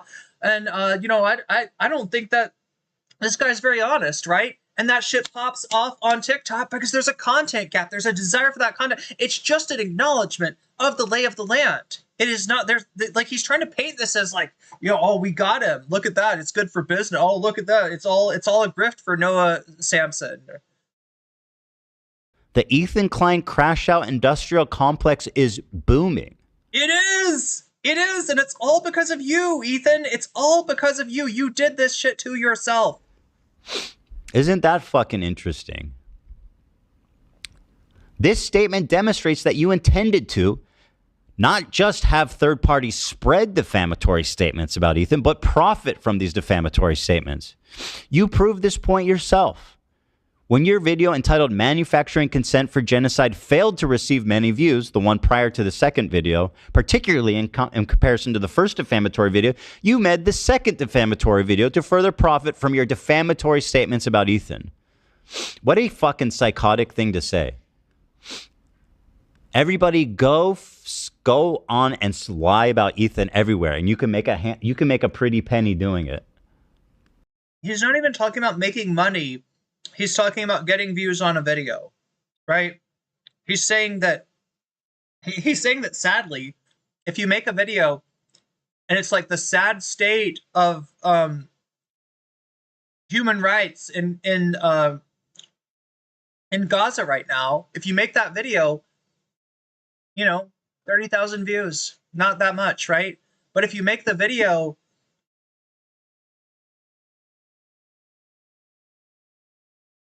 like Ethan attacks the pro-Palestinian movement while this goes on in Gaza, and 95% of the stuff you're talking about is what's going on in Gaza, that's what you really want to get across, right? That inclusion of Ethan Klein is the spoonful of sugar that helps the medicine go down. And sadly, that's the nature of content, right? That the algorithms preference conflict over substance somehow. So what is the solution to that? To just be sad and be like, oh my God, I can't get any eyes on my my substantial video, you know, I'm talking about the human rights issue of the time, and nobody will watch 30,000 views on this, right? Is that the right answer, to sit and just feel sorry for yourself about that? Or is the right answer to make that video that takes the drama and says, hey, look at this, you want this, look at the drama, oh, Ethan Klein, and then we take Gaza and put it right in front of Ethan.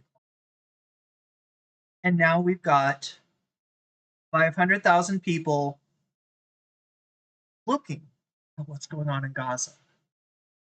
If you are really somebody who cares about human rights, if you are really somebody that cares about the Palestinian people, if you are really somebody that is against the genocide, Ethan, then you should want people to look at this, right? Even if it's at your own the expense of your own ego, you should want people to look at this, right? You're not, because you're full of shit, like I pointed out, but. Nice one, dude.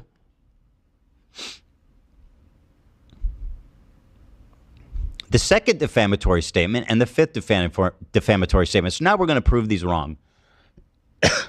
The second defamatory statement, you do not disclose the factual basis for how Ethan engaged in every type of manufactured consent, with one exception, your false assertion that Ethan spread the Hamas rape hoax, which you expanded upon with the fifth defamatory statement, i.e. the false assertion that Ethan misrepresented the UN report on sexual violence.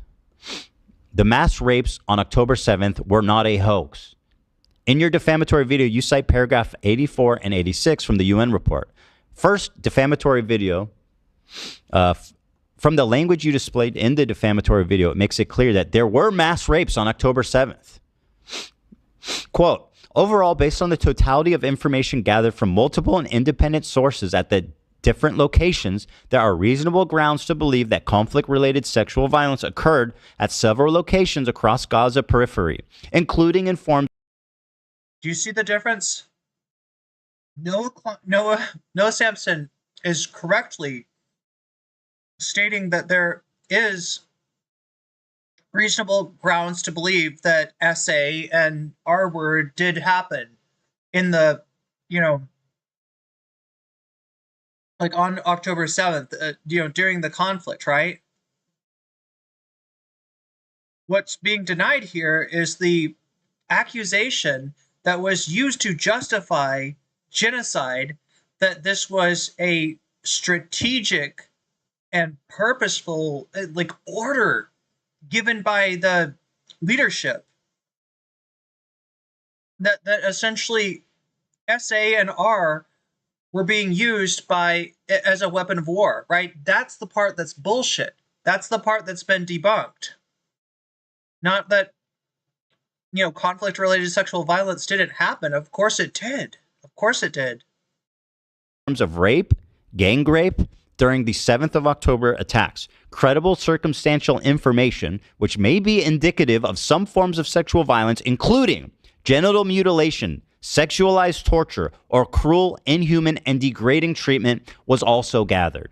This, by the way, in the reports that Noah says that nothing happened, which is a continued talking point that I see by him, Hasan, and co. being like, oh, actually, that UN report. It's not anything that any of the people that you just mentioned, I don't know who Kobe is, but it's, look, if Hasan, all right, not that you're watching my content, not that you care about what a drama slop, random small streamer chick says, right? But if this ever somehow reaches you, all right, I would love it if you would reconsider your principled stand about not pressing any charges. He just, I think, defamed you. All right, in my opinion, what Ethan just said sounds like defamation of Hasan. All right? I know you don't like to get litigious. I know you don't want to get sucked into this stuff. I know you don't want to spend years and years in court. But God damn it, this motherfucker, Ethan Klein, has got to be stopped. If he takes Noah Samsen to court, I want to see multiple people take him to court. I want to see Ethan Klein fuck around and find out, chat. I want it so bad. I want it so bad. Not that Hasan watches me, not that this will ever get to Hasan. And like, I get what he's saying, and I appreciate, his principled stance against, like, using, litigation or threats of litigation as a, as a bulwark against somebody expressing their opinion. But god damn it, if that isn't defamation, I don't know what is. Report completely exonerates Hamas. It's like, you're fucking lying, dude. You're actually lying. And not only that, I mean, not only that, you're siding with terrorists over people who are genitally mutilated, sexually tortured, gang raped, and degraded by. I'm sorry, you're siding with terrorists over people who had hot metal rods shoved where the sun doesn't shine. Okay, Ethan? Every accusation is an admission with this asshole. Fuck this guy. Cruel treatment. You are throwing them aside to side with terrorists. In this case, Hamas. What a disingenuous rat fuck bastard. Fuck this guy. I'm sorry, Chad. I'm mad. And he's drinking that racist diet Mountain Dew again. God damn him. That's fucking insane. It is. It has to be. Like, I think the Philip Blair says, why did you include the cookie tracking trails in those YouTube links on a legal document? I can understand leaving them on when sharing a link, but with a friend, but in a legal document? collective online left has just completely lost its mind. I think it's just totally fucking rotten from the core. And I mean, this is just... Oh my God, the collective online left. All right, so here we go. The collective online left completely lost his mind. So Ethan says that he's like not on the wrong side of history. He's not supporting a genocide. And yet what he just said is the entirety of, like, I don't know, left-wing thought online is like, you know, supporting terrorists. What the fuck are we supposed to do? What are you supposed to think based on that? What are you supposed to think? No, Ethan's the only guy with a moral standing. Like a proven liar like Ethan Klein. A disingenuous fuck that laughs at somebody for getting like jerked off to by their own friend in the form of deepfakes, right? And thinks that shit's funny. Oh yeah, chestnuts roasting on an open fire. There we go. Hilarious shit, right? A fucking heartless piece of dog shit like Ethan Klein is going to be like, no, I'm the moral arbiter. I'm the moral standard.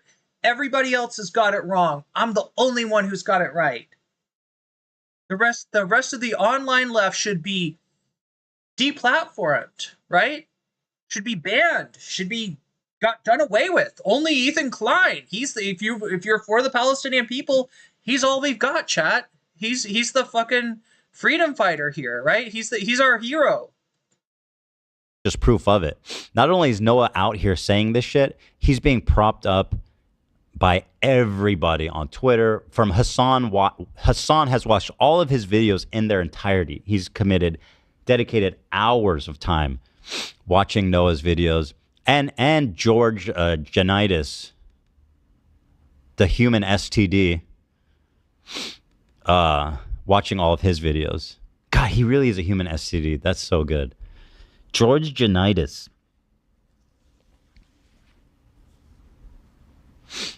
I'd love to see George Janitis step foot outside of Argentina and see how fast he gets sued by like a dozen people. But that's okay. None of them are as dedicated, as crazy, and as willing to waste money as I am. So Georgie boy thinks he's safe out there. But he's not. He's just never really come up against someone like me. I'll just be honest. I mean, not to toot my own horn, but I have more money than them. I'm more dedicated than them. I've completely fucking thrown Please, somebody make him eat those words. Somebody make him eat those words. I want to see him begging his audience, all of whom are much poorer than him. I want to see him begging his audience for subs again. right? I want to see him. So I want to see him fucking crying and saying, "We can't go on. We can't pay the crew. We can't. We're gonna sell the cameras." I want to see this guy brought fucking low. He's got more money than anybody else. One good way to correct that, Ethan, is with a lot of lawsuits, with a whole bunch of lawsuits, right? With exorbitant legal fees from every direction, right? That'll get rid of that problem real quick, right? You will no longer have more money than anybody else. Like, I would love to see him pulled down to the level of an average YouTuber, trying to make it, worried about health insurance, worried about, just, how am I going to get glasses? How am I going to get my glasses replaced, right? I want to see him have some of the same concerns that I fucking have, right? How am I going to make rent next month? I would love to see him have to abandon that nice house that he's got because fucker has run out of money by fucking around and he's found out legally. I would love to see that happen. I want to see this asshole brought low. I doubt it'll happen, chat. Like, right? He's the YouTube equivalent of old money. So yeah, I mean, most likely he will continue to be more wealthy than anyone else, but I would love to see that situation change. All these things are like, maybe it's not worth it. That's all gone. Maybe it's not worth it to spend $1 million pursuing some fucking human STD in Argentina. No, that's gone. See, that's gone. When you guys contributed to an atmosphere in which the CPS was called on my house, when you specifically, George, joked about calling the CPS, when you specifically, George, suggested I was lying about the CPS coming to my house, when you, George, specifically propagated this whole thing by saying that my kids were crawling around and eating shit, potentially eating shit. I'm sorry, who said that your kids are crawling around eating shit? Ethan?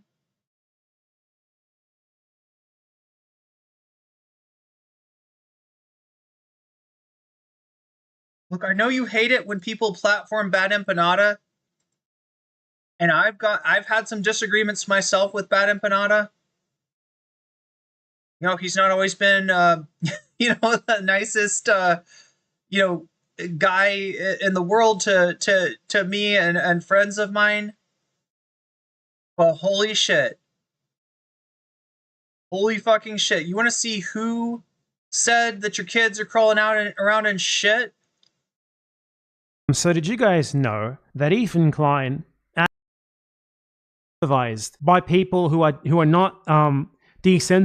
It was Ducky. Of course, Ethan Klein said. Sorry, I gotta find this again.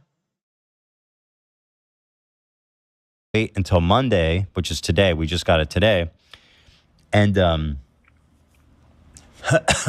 well, Sonny's crawling around. He's putting everything in his mouth. He's at that age. He has giardia. Who implied that his kid put shit in his mouth? Who implied that his kid was crawling around in shit? Oh, shit. Oh, and now Ela has giardia. Shut. For real? And now I think this morning I had diarrhea. Oh my god.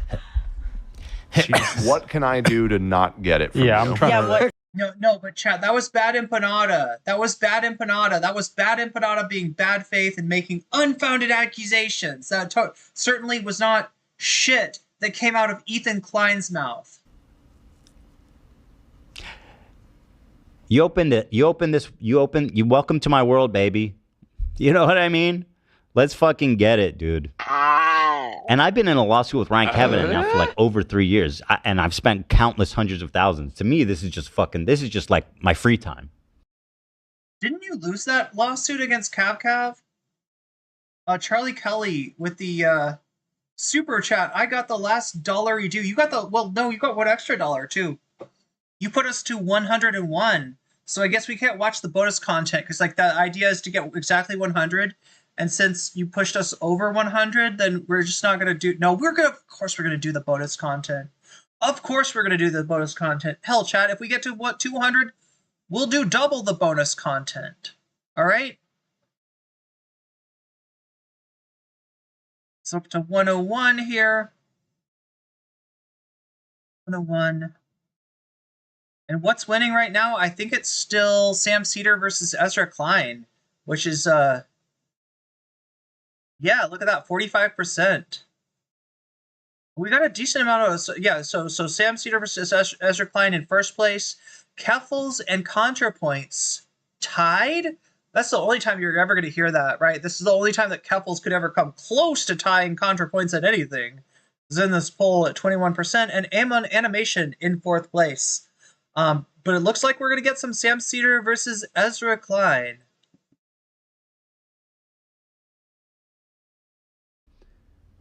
I don't know how you handle it. For me, this is just like, this is a sun. This is a sunny. What's he saying? Jessica Bell with the Australian super chat. Keep up the good work. Lots of love. Lots of love to you too, Jessica. Thank you. Thank you for the super chat. Oh yeah, the only other question is, are we going to get... Oh no. Did the time elapse? I can't get it to open, chat. Oh my god. Can anybody tell me what we're on as far as the butterfly goal? Oh, were we out of time there? Aw. Looks like we ran out of time on the second butterfly goal. But we're gonna do some bonus content, so that's good. Sunday breeze, okay? So yeah, we're gonna be working with Argentinian lawyers, investigators, police, Fascist thugs. Yeah, we're gonna be working with death squads. We're gonna be working with people that talk about taking leftists on helicopter rides. Yeah, we're gonna be working with all those scumbags to go after bad Empanada. and we are going to be basically exploring all. We're going to be working with the Trump administration. We're going to see if we can get bad Empanada kidnapped and sent to El Salvador. Every possible. Hey, Milei would probably be game for that. I don't know if he can legally do that in Argentina, but legal and civil venue to hold the human STD George Janitis responsible for his slander, his defamation, his disgusting, violent fucking rhetoric. Yeah, the guy who cosplayed as a Hamas terrorist and pretended to kill my wife. I'm sorry.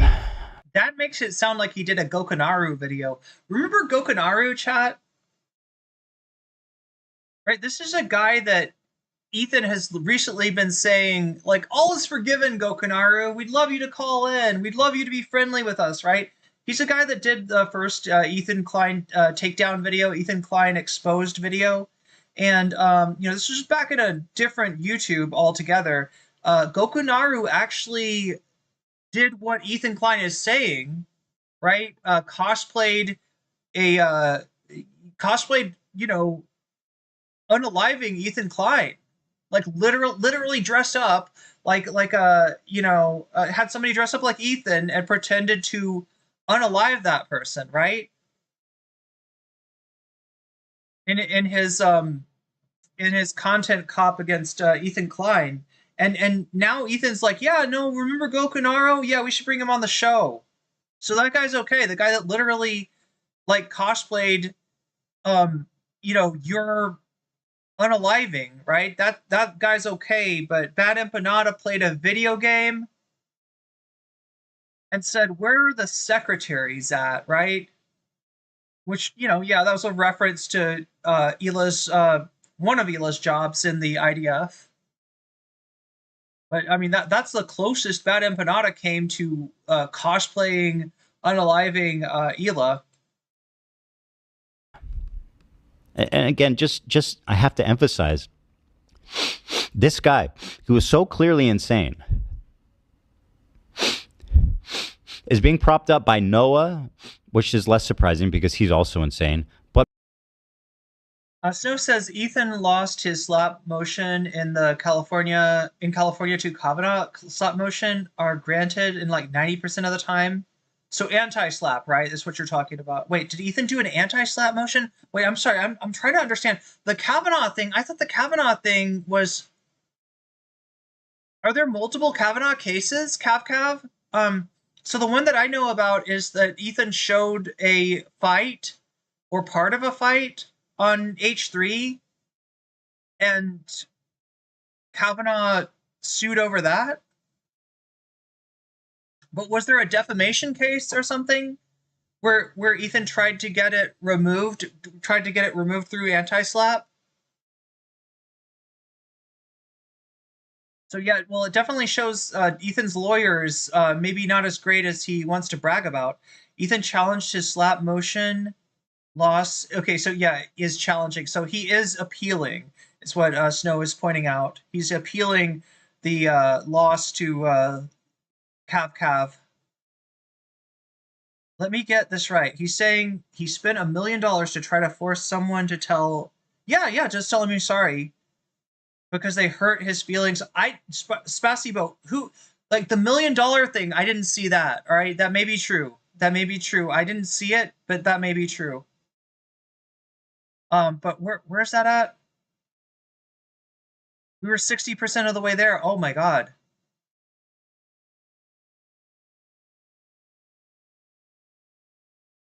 Wait, not at all like Trump in El Salvador? I don't know what stream you're listening to, Narwhal, but I didn't say it was like Trump in El Salvador. I said that, I hypothesized that Ethan was going to go after Bad Empanada by trying to get him sent to El Salvador since Ethan's doing so many sort of Trump moves. But yeah, here on this stream, that's what I actually said. But more so by Hasan, who's now dedicated a dozen hours probably to watching Bad Empanada videos in its entirety.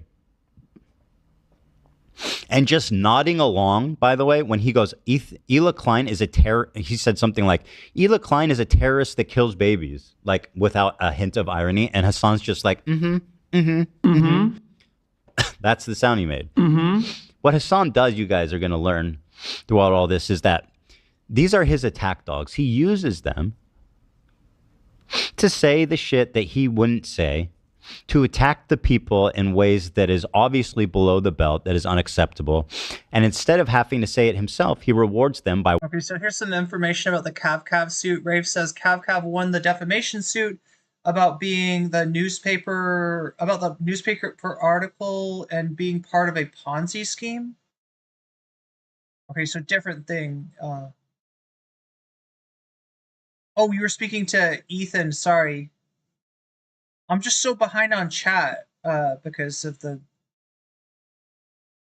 By watching their entire videos on his stream in its entirety. And it's basically as good as him saying it in that case, but he doesn't have any of the liability. So that's why he throws it. And now in George's case, this has proven a useful, a symbiotic relationship, because George is oh my God. in Argentina. Snow's got the lawsuit information for me. So 4 suits between H3 and Kavanaugh.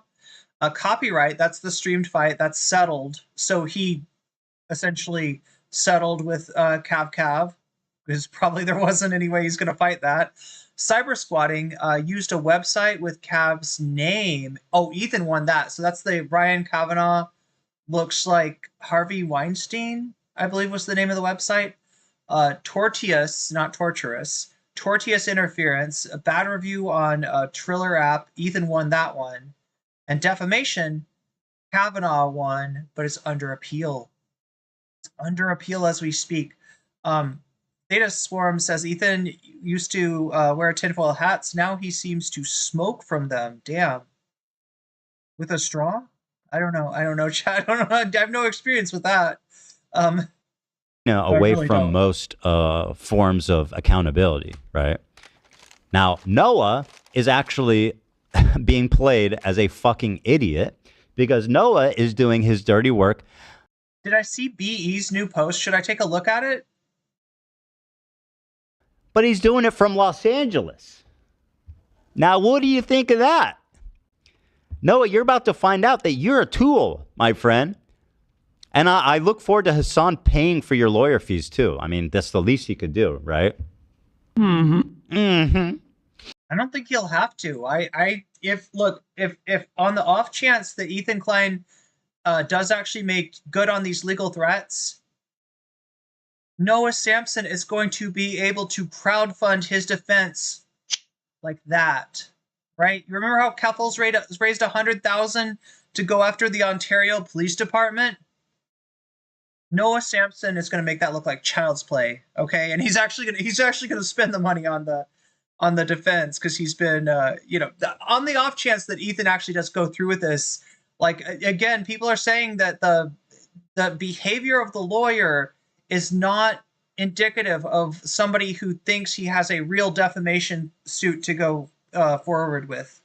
I mean, he's just sitting on a hoard of wealth like Smog the Dragon. The least he could do is fucking toss a few coins to my boy living with his parents at age 26. That's a reference to a video he put out. No hate to parent dwellers. Don't want your audience to catch any strays. Okay. George Janitis, the human STD. It's actually incurable. You don't want to catch this one. It could be fatal too. I know it makes your dick leak pus. How would you know about the dick leaking pus, Ethan? It sounds like you've experienced this. What did you call it?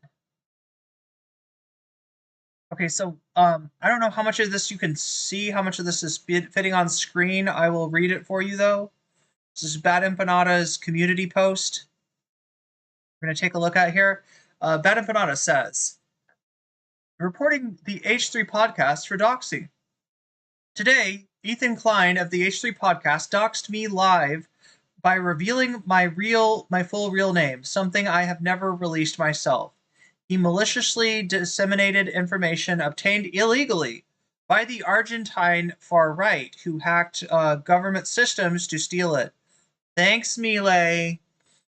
It is likely that Ethan Klein directly communicated with them and asked them for my docs. This is a clear example of doxing.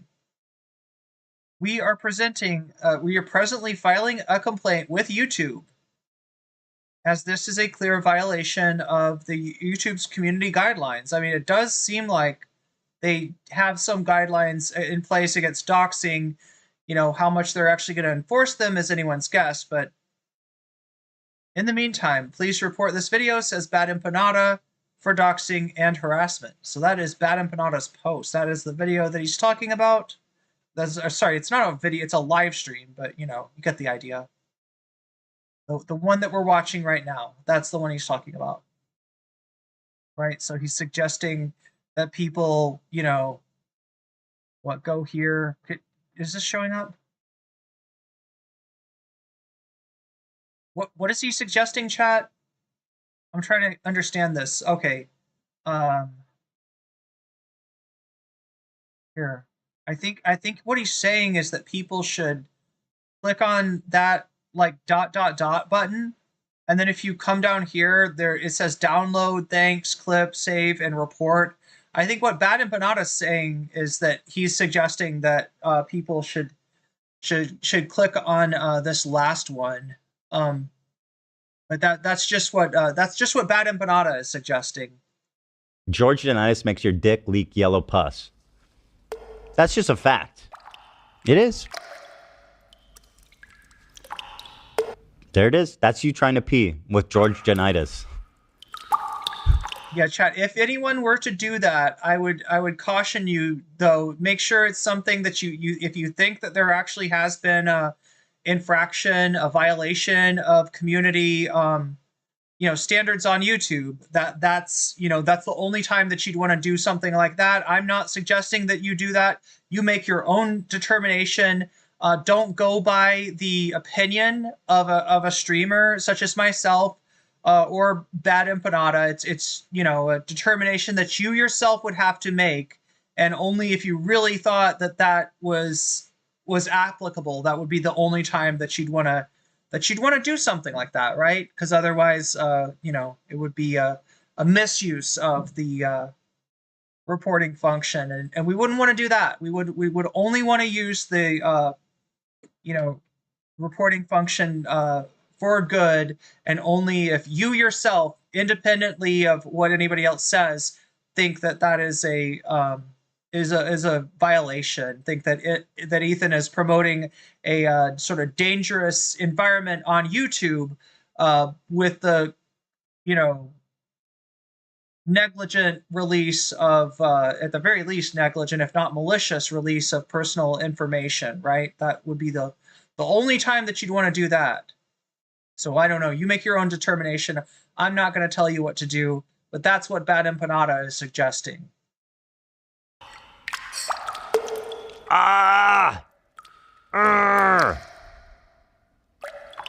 This is George trying to pee with George tinnitus. I gotta wonder, where did they get this soundboard thing? Thank you, Zach. So Muda's Did they just record Ethan's bathroom or something? Like, where did they get that? here. Let's get him. Muda is here, but chat, we're gonna have to wait till tomorrow to see what Muda has to say, because we have got some bonus content to do. That's right, bonus content. Bonus content. Bonus goal has been reached. The content shall be breached. I'll try to react and be brief because the content goal has been reached. All right, let's take a look here. Sam Cedar, what is this majority report? I just wanted to be sure I was really clear on there. What Bad Empanada is, asking, and that's the kind of thing that would only you'd only want to do if you believed that this was the truth of the matter, that breach of community standards had actually been taken place. It's nothing that you should take the word of a YouTuber or a streamer for. It's a determination that you should make by yourself. Whoa. Majority report. Sam Cedar. Season 3 of the Crash Out is crazy. Yo, how many seasons are we getting, chat? Like, this show never gets canceled. I sort of feel bad for Klein, because I think there was like this expectation that Harris is going to win the election. Yeah. And this was going to be part of like the big neoliberal pushback on the success that Sanders and Warren had in pushing their agenda into the Biden administration, which was greater labor strength and a more robust antitrust regime that would... What is this? Kai Cenat's Twitch got hacked? ...undermine consolidated... That's scary. ...economic power, which... He's like one of the biggest channels on Twitch, isn't he? Of course, also has translated into consolidated political power. And the way that I think, and I don't know that Ezra Klein was the, I don't think he was the mastermind behind this. I think it was obviously, it's like you can go back and you can look at it. It was like the Nicholson Institute and Cato, I think was a little bit there. I mean, it's like the third. Craig Ash says, not a great year for Klein's poor Naomi. Yeah, no, poor Naomi. Think about, like, she's getting it from both sides, isn't she, right? Because Naomi's got, on one hand, Ezra Klein and Ethan Klein, like, ruining the name of Klein's, right? But on the other hand, Naomi Wolf ruining the name of Naomi's. Like, what's her middle name? I'm worried for her middle name now. Like, right, somebody's with her middle name is going to do something bad too. Way neoliberal in the most specific way. The idea that the market will provide solutions for society if government is not in the way. And this is an ideology that was, has been prominent for 40 years in this country. And then Harris doesn't win. And then, like, Klein in many instances he hasn't engaged in sort of the politics in the same way that he had for years before. But his whole brand was to be to provide analysis that was divorced of ideology and not influenced by political pressure. Right. And that shtick worked for a while until people started becoming aware, and people became more aware, and frankly, the terrain changed where people started to understand, like, that supposed absence of ideology isn't in of itself an ideology. It's not possible when you're talking about politics. And just look at how disingenuous it is. Look at what a red flag this is. They're trying to say, ideology, it's overrated. Everybody's concerned about ideology, what's left wing, what's right wing. We just want to make good policy that works, right? Does it really matter if we're doing deregulation from the left, right? Deregulating not corporations, but what the government can do? Well, also... And in this case, I think what he's mainly talking about is wanting to roll over, local, governance, right? In other words, the people that are most beholden, that are most accountable to those who live in an area, right? That's what he wants to overrule, right? He's mad about, and again, the whole California high-speed rail thing is definitely a debacle.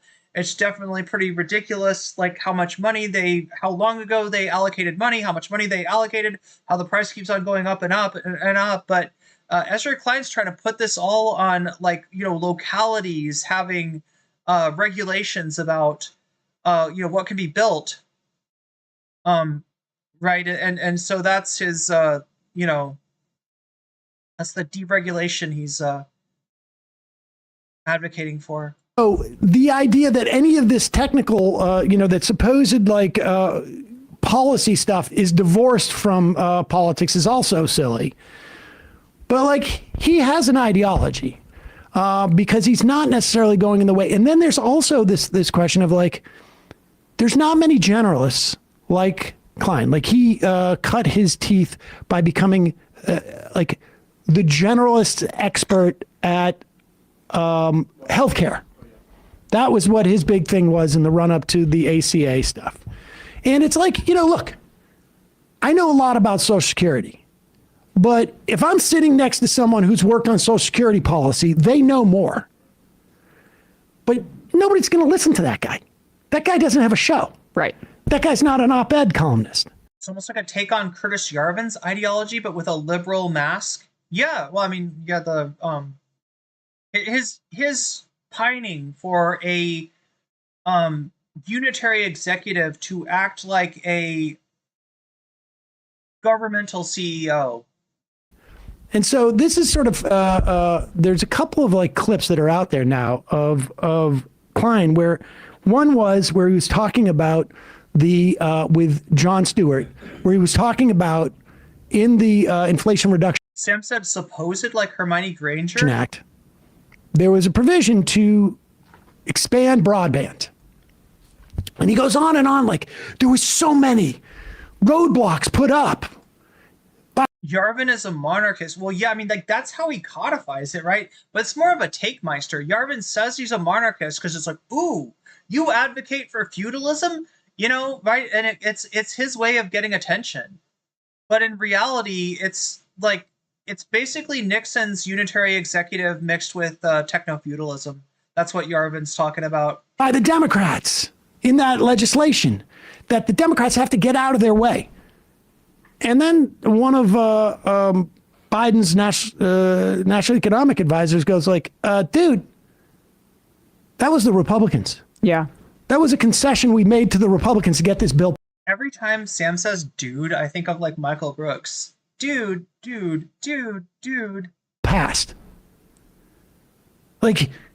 There's concurrent reporting that show That was what the ask was. Republicans are always, and they'll use regulation as a means to do it, but they're always putting roadblocks up there to prevent corporations from being directed to do stuff. And again, those corporations, incidentally, those cable outlets, what do they have in every region? It's a monopoly.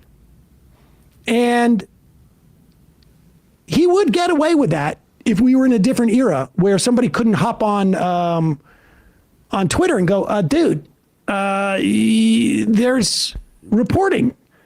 And Jon Stewart. Normal by Nature says he's a troll with no end game. You're talking about Yarvin? Let's hope he's got no end game. Jeez. It's not supposed to know that. I'd hate to see his end game. Right. That and here is another instance where he is on Crooked Media. He's being asked what is like not necessarily like a particularly difficult question. Although Favreau here does. The shade from Sam is immaculate.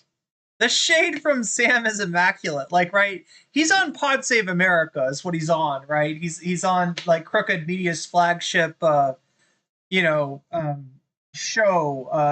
Podcast, right? But Sam's like he's on Crooked Media. He's on one of those Crooked Media shows. I don't know which one. Anyway, I fucking love Sam.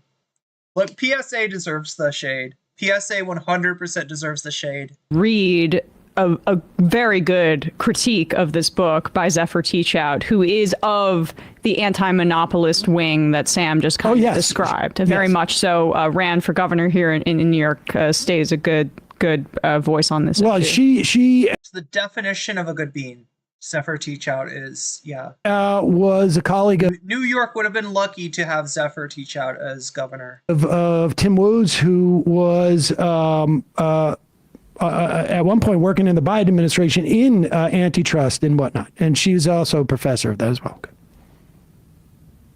You mentioned some of the critique from the left. I'm sure you've read all of it, or read most of it. I'm sure you've... And for the record, if anybody's asking, yes, Favreau is very much in favor of what Ezra Klein is selling here, right? I want to like Pod Save America. I mean, obviously Hasan's friends with John Lovett, and as much as I throw shit at them, I also kind of like I have hopes for that, or I have had hopes. I don't know how to describe this, chat. Like, they've given little glimmers of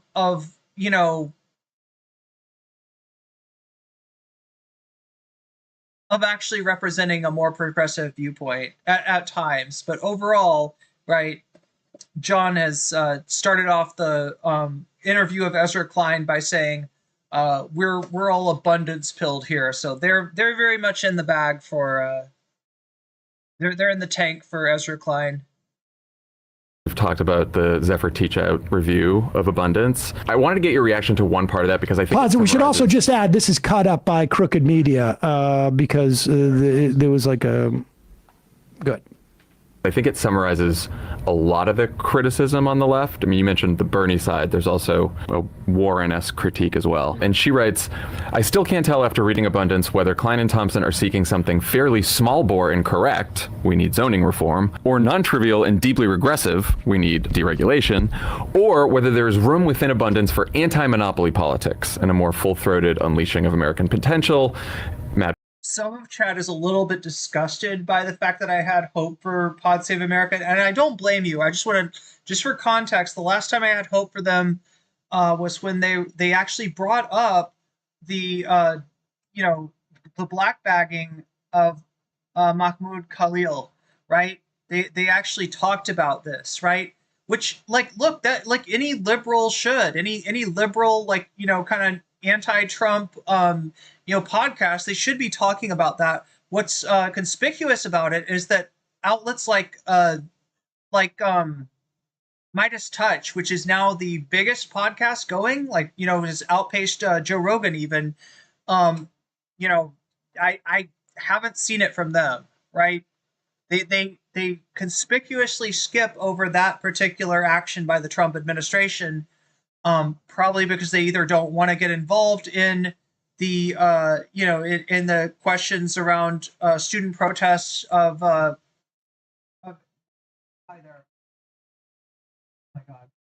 Sorry, I almost had rice explode on me there, chat.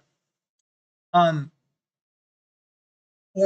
worse yet, they're, you know, on the side of suppression of free speech around protests of Israel. Anyway, Brunig has a similar critique. I was pleasantly surprised that Lovett and PSA brought up that issue. He says it would be a huge mistake to sideline whatever focus there is on welfare state expansion and economic egalitarianism in favor of a focus on administrative burdens in construction. It's not a book about like monopolistic. All right, pause it for 1 second. I just want to walk through what those critiques were. Largely, people have said, critics of the left, of this book, that there are specific provisions in there that sure. And I think, you know, anybody would concede there are good regulations and bad regulations. And having a, you know, evidence-based look at some of these regulations, definitely a worthwhile endeavor. Maybe some should be rolled back on local levels in specific areas. But to promote deregulation in and of itself is a upward redistribution of wealth. Regulations largely inhibit corporate profit making because they basically say, we're not going to allow you to socialize the costs. Yeah. And privatize the... Yeah, so we're getting into a little bit of, you know, policy here. You're talking about externalities, right? Chat, what is an externality? Let me just like make this real clear for anybody that doesn't get this, all right? What Sam is talking about is like, let's say that company A makes widgets, all right? To create a widget, you have to create, there's waste, right? There's toxic waste that goes along with the creation of the widget. And company A has got a pipeline that goes into the river and puts out the waste that they, you know, from making widgets, right? They put out the waste into the river. And then it goes downstream and it, you know, has XYZ consequences, right? You know, your kids swim in the river, they're going to maybe develop some kind of cancer, right? Your the fish you're used to fishing in the river, if you eat those fish, you're going to get that cancer, right? The fish are going to start to die off. So in other words, that's an externality. Now, it's really cheap for company A to make widgets when they're allowed to pump out their waste into the river. But if they have to dispose of the waste in a way that doesn't harm the public, it's more expensive. So somebody that is just about like, you know, capitalism and they're about, you know, having the lowest price for widgets might say, yeah, let them fucking pump it out into the river. What are you, crazy? But a regulation that, you know, good governance might produce would say you can't put the waste out into the river. All right, you got to do something. You got to take care of that waste. It's going to be more expensive for you, but if you want to make widgets, it's the cost of doing business, right? So, you know, that's what we're talking about with externalities. That's what you know, Sam's framework for regulation is. Now we're gonna hear that we're not necessarily, according to Ezra Klein, talking about a externality from a business. He's trying to frame this as more of the externalities produced by government policy. So in this case, the government wants to build a high-speed rail line through a certain neighborhood, and this neighborhood is a poor neighborhood, right? They've only got one park, and that railroad goes right through there. So the kids that had one tiny little park to play in, not a lot of green areas, not a lot of sidewalk, not a lot of anything, like, right? It's very hard to be a kid in this neighborhood. We're going to get rid of that park, right? That's the externality that Ezra Klein claims, you know, that he's talking about. Profits. Right. And so that was, you know, that like Zephyr Tejas says, like, I can't tell if this book is meant to be a series of small reforms, which yes, are acceptable. Yes. I mean, why wouldn't you? Yep. I mean, go around and people say like, hey, we should change regulations so we can build more housing in New York City. Exactly. Or if it's supposed to be a larger ideological argument against deregulation. Sorry, against regulation, I think is what he means.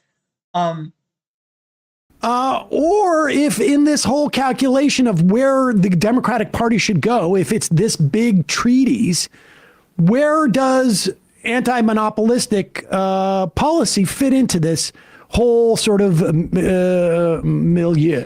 Yes, and that question, those final two, well, I think it gets answered by Klein, and not in a great way in just a second. But I was more sympathetic to the idea that it was just kind of a small book, and I don't mean to be insulting in that way. But it's the branding of it and the promotion of it, because Klein is a big name, makes it sound like this is the roadmap for the Democrats in the future. Whereas, as Matt just pointed out, folks that are advocates for housing already incorporate these critiques into their vision for affordable housing in this country.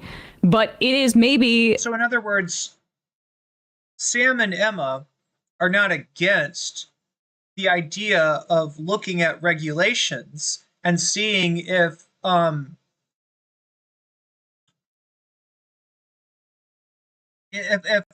there might be a case in which regulation is getting in the way. Like, we want high-speed rail. I don't think that Sam or Emma would argue against that. I'm not arguing against that. Like, right? I'm a huge proponent. I would love to see the United States do what China has done. China, if you look at a map of China in 2008, all right, look at the high-speed rail, you're going to see it going through the major cities on the east coast of China. Nowhere else, right? You look at the map from 2020, and you will see the entire country is connected by high-speed rail. You can get almost anywhere in China that you want to go at a high speed, right? That's amazing. I want that for us, all right? So I don't think anybody on the Sam Cedar, Emma Vigeland, Irene Geller, Zephyr Teachout side of things is against, the goals, the stated goals of what Ezra Klein is talking about in abundance. The question is, are these policy proposals, getting rid of regulations, actually helpful in the absence of dealing with corporate monopolies, right? With big business, right? Are these worthwhile, or in the absence of any sort of addressing of the corporate domination of the country, would these actually just be like a gift to the corporations, right? One or two paragraphs? It's a part of the whole. Because absent a repealing of, say, the Faircloth Amendment so that the federal government can fund public housing again, absent broad decommodification, absent going after the private equity firms that are buying up our housing, or the algorithms like RealPage that are artificially inflating rents so that housing is more unaffordable than it's ever been in this country, the part about cutting red tape that we all agree with is not going to have the desired effect. In fact, it may just further commodify housing and empower private interests to raise rents regardless of the supply.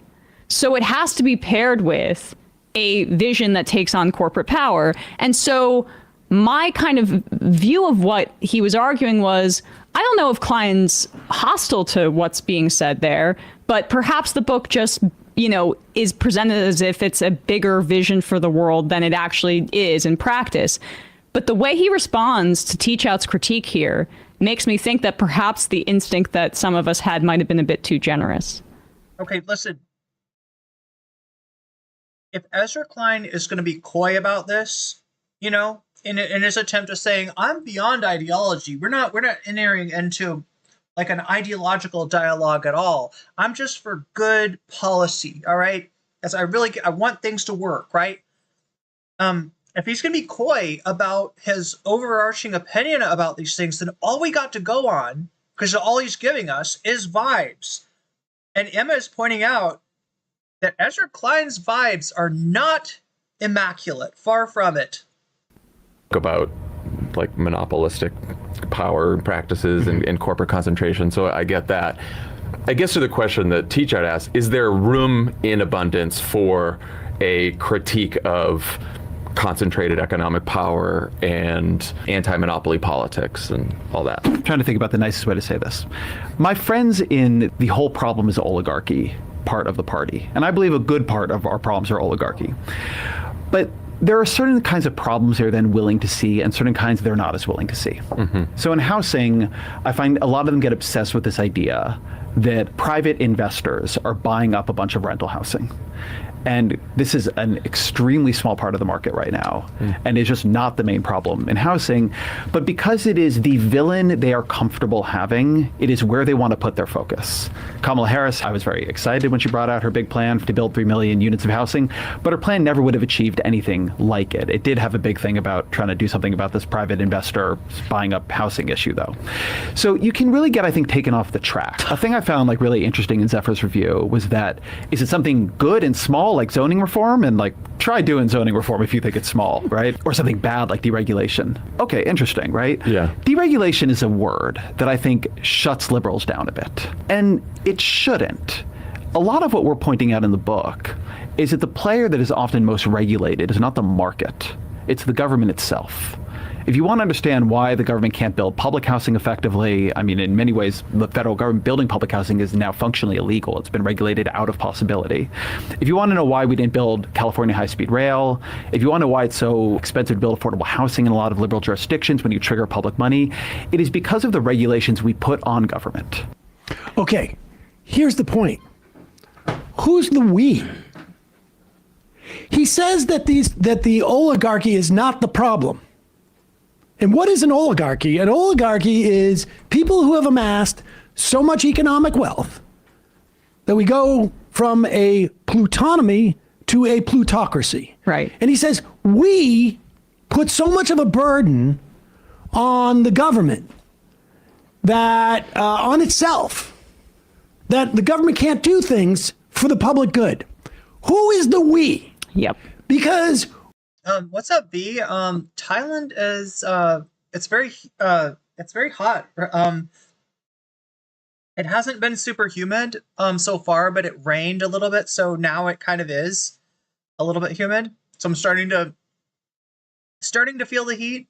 I haven't been to any temples yet, but I'll check that. Wat Phra is what V is suggesting. Any of the Guanyin temples. Is Ezra Klein a lobbyist for monopolistic housing schemes? I mean, those are the vibes, but Jessica Bell, without having an ideology, you have no framework for assessing anything policy-related desires, goals, short-term versus long-term implementation, frameworks, governmental bodies. There's so much of a desire from this crowd to try to,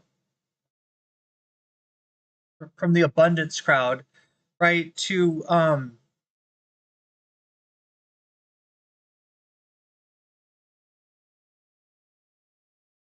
try to center their policy on the private sector, right?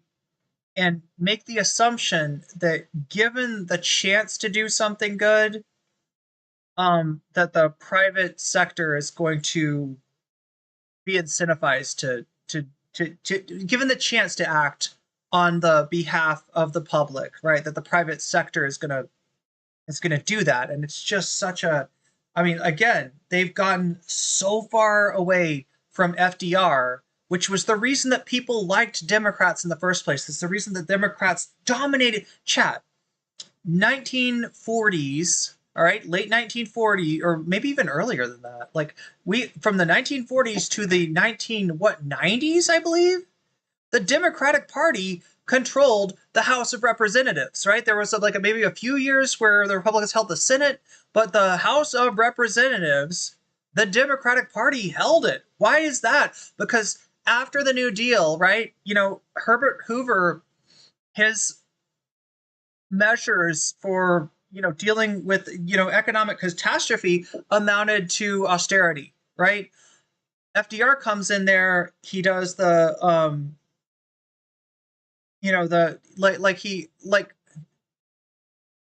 people liked big government. People liked Keynesian economics. And I've pointed out before, this is not a left-wing economic theory. This is a capitalist economic theory, right? This is an economic theory that very much, is preserving not only like the wealth of the capitalist system and the functionality of the capitalist system, but also the power, right? It's put in place to avoid the kind of lack of confidence that would enable either a swing to the far right or a swing to socialism, right? That's what Keynesian economics' whole goal was, and it was successful. Now, like, I will say that there are some things that it ignores, like for instance, the leverage of, if you're for the working class, you should want to gain leverage for the working class. You should want for workers to have more control over the system. Keynesian economics is not about that. It doesn't care about there is some compression between the haves and the have-nots, but overall the power remains with the capitalist class, right? But the Democrats have abandoned that since the 80s. The Democrats have run away from their own shadow, that shadow being FDR. Is there an actual difference between Abundance Project and the Democrats? That's what I'm saying. That's what I'm saying. It's the same shit, Jessica Bell. You're onto it. Abundance is just loser liberalism from the 1980s onward, repackaged. It's just third way Democrat bullshit is what it is, right? And it's just repackaged so that you can pretend it's something new. Pretend, oh, it's a bold new idea. Oh, we never thought of this before. Yeah, it's more the same. And it's strategically is coming out with this now because he knows that Bernie and AOC are on the trail, and there's people excited about what they have to say. There's people embracing those kind of democratic politics, right? I thought that was a little bit conspiratorial to say that, well, he's just come out with a book now to try to counteract that. But overall, they are trying to counteract any possible movement of the Democratic Party to the left, which is what needs to happen. Oh no, chat. God damn it. Are we back? Okay, good. Sorry. A strong movement to the left is the only thing that will save the Democratic Party. All right. And absent that, there needs to be a dissolution of the Democratic Party and a replacement of the Democratic Party with some kind of socially democratic party. And that's the only way you're going to fight Trumpism. That's the only way. You're not going to fight it by being like, we care about the institutions. We're going to preserve the institutions. Don't you like the, business as usual? We're going to preserve that. That's the wrong message right now. Nobody's interested in that. Nobody wants to hear that. You've got to come up with a new idea. And that idea is, it's either going to come from the far left or it's going to come from the far right now. Right now, the far right is in power. And if you want to have any chance of fighting that at all, you need something a lot stronger than the loser liberalism that's been losing since the 1980s. Nobody is looking for the Diet Republican Party. Nobody.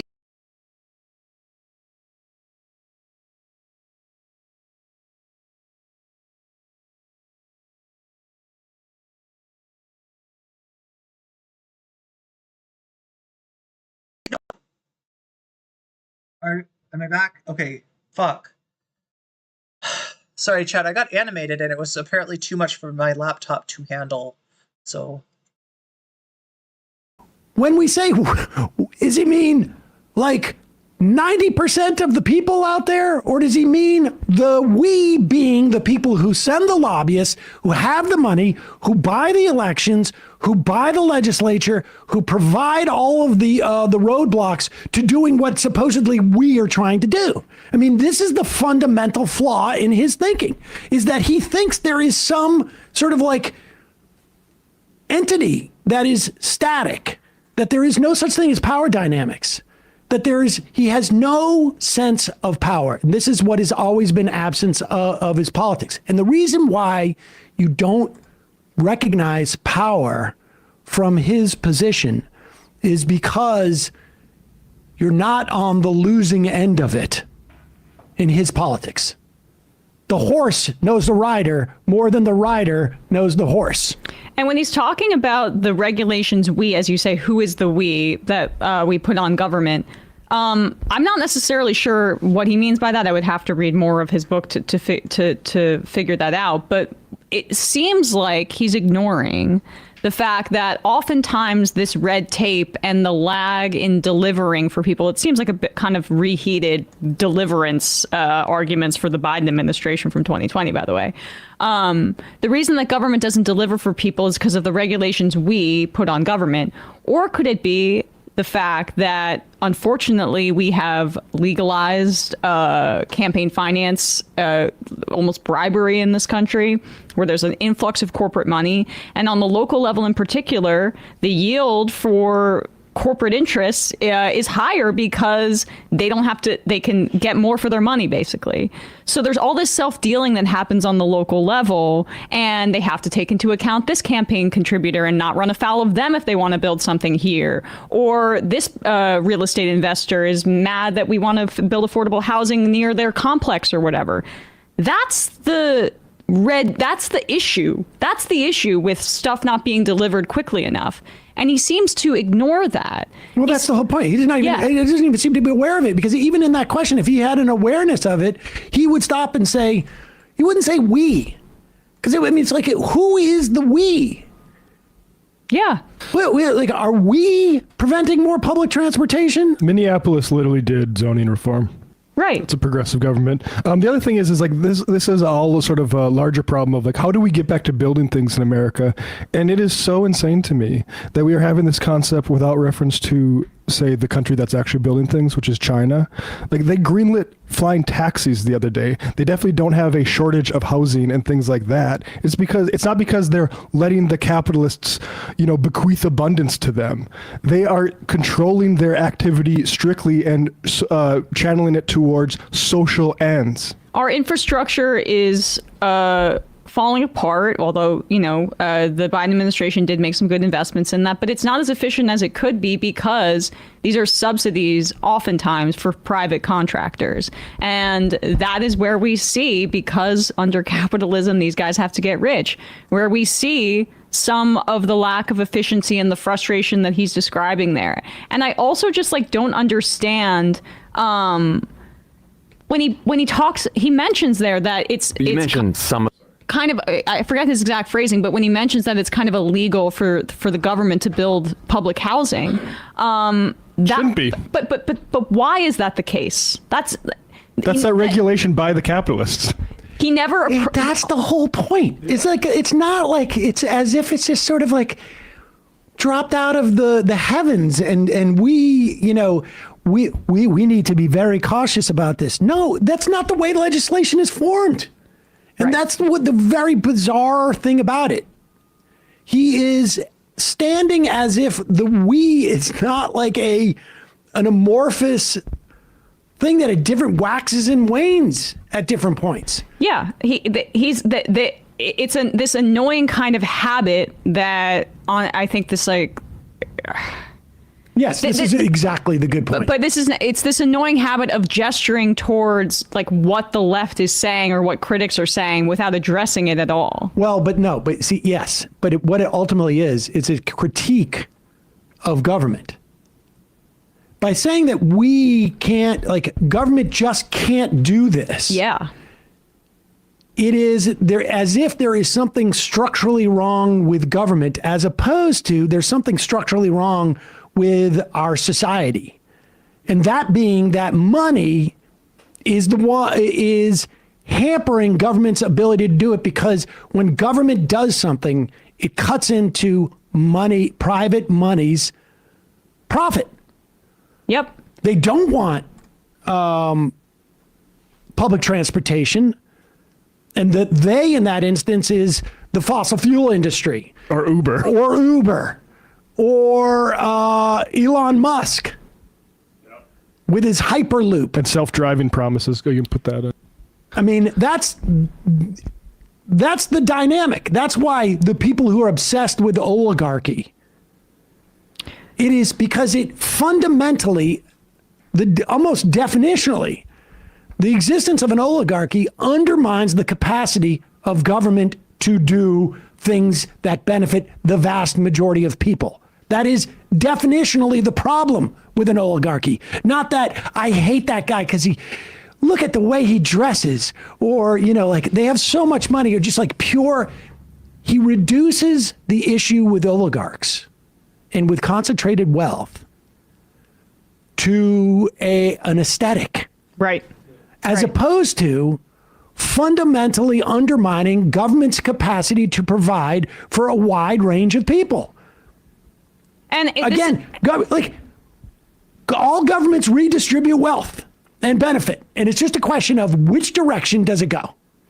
And yeah, I mean, it's a bit of a theme to respond to your critics that are obsessed with the oligarchy, as he derisively says, while not addressing the problems that oligarchy present to the very part of his book that is being criticized, or the very central thesis to his book. And again, if this was something that was marketed as, hey, these are some friendly tips that local governments can engage in to further along helping their constituents, I don't think the reaction would be what it is. But the fact that it's abundance, and it's on every liberal podcast here, and this is about the vision for the Democratic Party, and you have Josh Shapiro saying, I'm all aboard the abundance agenda train. Yeah, my fucking member of Congress from, where I'm from before I fucking left this country is all aboard the shit too.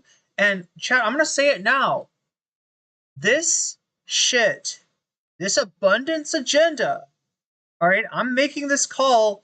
If I'm wrong, I'll apologize. I'll eat crow, but I don't think I am. This is a stalking horse for the broligarchy, right?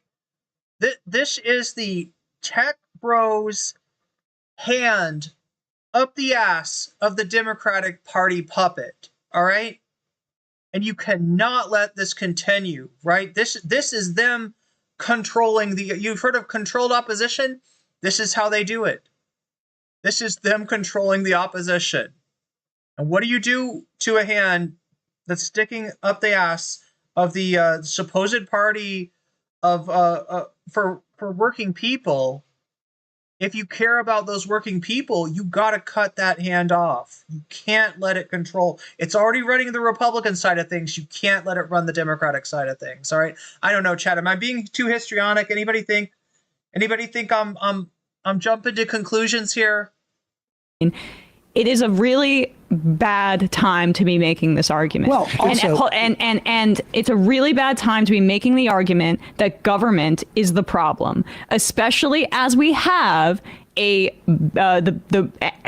government is the problem, and also maybe we shouldn't be too focused on the oligarchy, as we have a billionaire oligarch who is destroying our government right now. And so, to the point of, I kind of feel bad for him. It is poorly timed. I was being facetious. I know, but that was my first instinct. That was my first instinct, right? Because I wanted to be fair to it. But when I heard how defensive he got about Zephyr Teachout's accurate critique of the book, okay, so we're just reheating neoliberalism again. We should be extremely angry as a society with the people who have been charged with the economic priorities of this country, which is who Ezra and Derek Thompson are defending with this book, saying we just need to let them cook. Actually, we're behind everywhere. We're behind on green energy. We're behind on personal... Okay. You catch what Matt Lutch just said? If you've been watching my show for the last few days, you recognize that as a Chapo reference, right? Letting these capitalists cook, right? That's what that was Miniker's synopsis of what Ezra Klein and Thompson were saying. Vehicles, we're behind on, healthcare, we're behind on all of this stuff. And the idea that it's just we need to let the financiers and capitalists decide how to do it. We're back where we were in the New Deal, where we realized actually we need the government to build this stuff because these people don't actually know how to unleash the productive capacity of this country. Yeah. Well, they know how to unleash the productive capacity, their own productive capacity. The theory has always been pursue their own extractive capacity, your self-interest, and it'll be best for society. And the fact is, no, what happens more often than not, and we can see this in the concentration of wealth, is in the pursuit of their own best interest, they necessarily inhibit other people from getting wealth. And they've all been banking on AI, and now China does that better than us, or at least cheaper than us too. Yeah, and honestly, it's a little bit frustrating to even have to have this conversation with somebody who is nominally on the liberal or the left side or the Democratic side. The numbers the numbers are clear about wealth concentration and how we are at extreme levels that is immiserating the rest of the population. You think that housing is inoculated from that?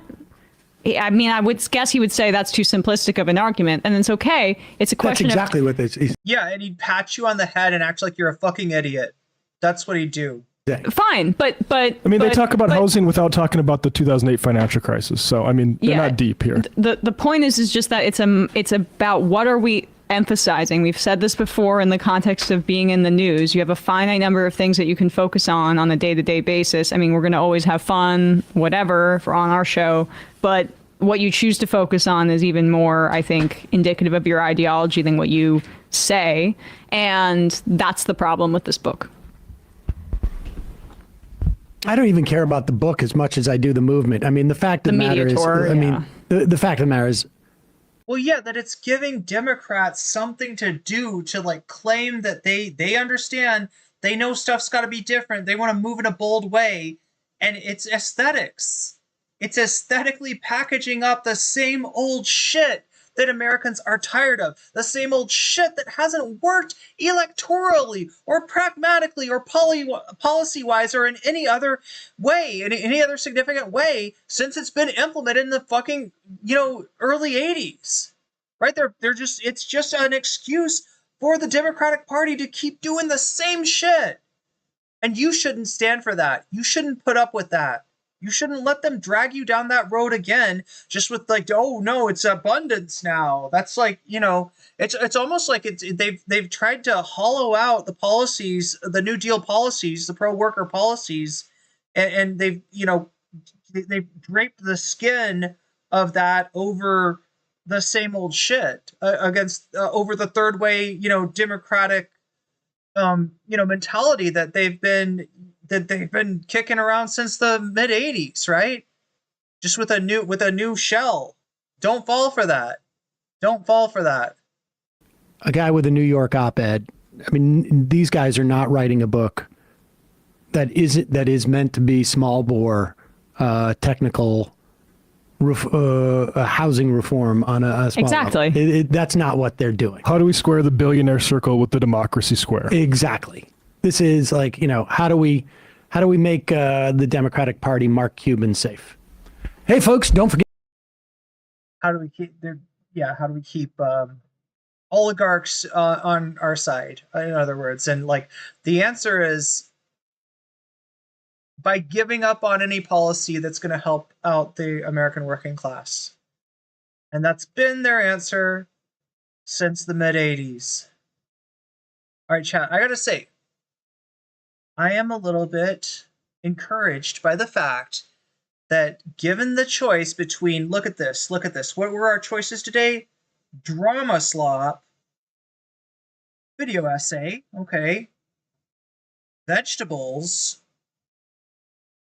policy, like questions about the actual, and I don't know, Amon animations, right? Given these choices, chat chose vegetables. That's kind of cool.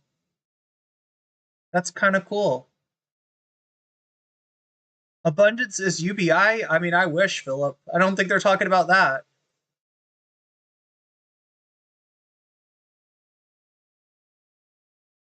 Well, there can be no real political democracy unless there is something approaching economic democracy. Yeah. I mean, like the leverage, that's part of the consideration for what I'm talking about when I say leverage, right? And that's what, unfortunately, the American worker gave up on during the New Deal period, even during the New Deal consensus that, we were maybe they call it the Great Compression, right? Where the upper class and the lower class, because of the tax policy, because of the highest marginal tax rate being, raised, you have a compression in terms of the wealth, right? But you still have like a continued aggregation of wealth by the upper class, and you have a continued aggregation of leverage, right? And the more the capitalists are allowed to gain that leverage, the harder it's going to be to, to have that. Like what Phil, what sorry, who was? Yeah, Philip Blair saying, quoting Teddy Roosevelt, talking about economic democracy.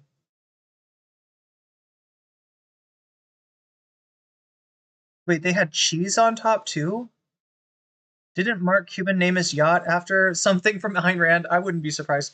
Ayn Rand Democrats, yeah. Yeah.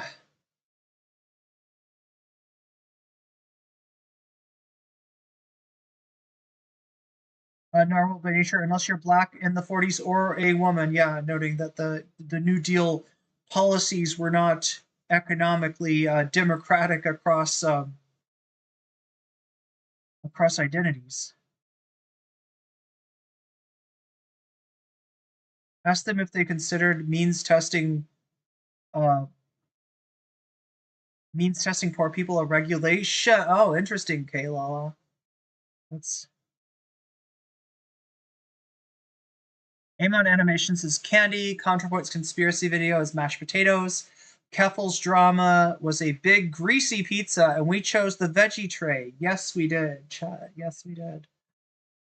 All right. Well, that's encouraging. That's encouraging. So, anyway, we got through part of the Ethan stuff. There's a lot left. I left a lot on the table. That's Sam. I just want to look back at this really quick and see what we still need to cover. With George Janitis. Stop.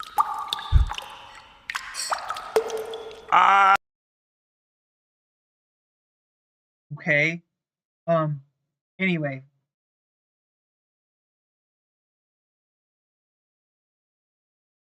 So we need to watch the Mudahar conversation. That's about 30 minutes.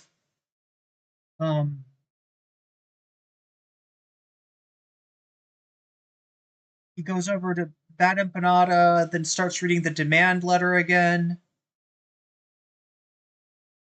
Oh, and then there's what is this, like? Looks like about 30 minutes on Mike from PA, and then 20 minutes on Hasan, right? So 20, 30,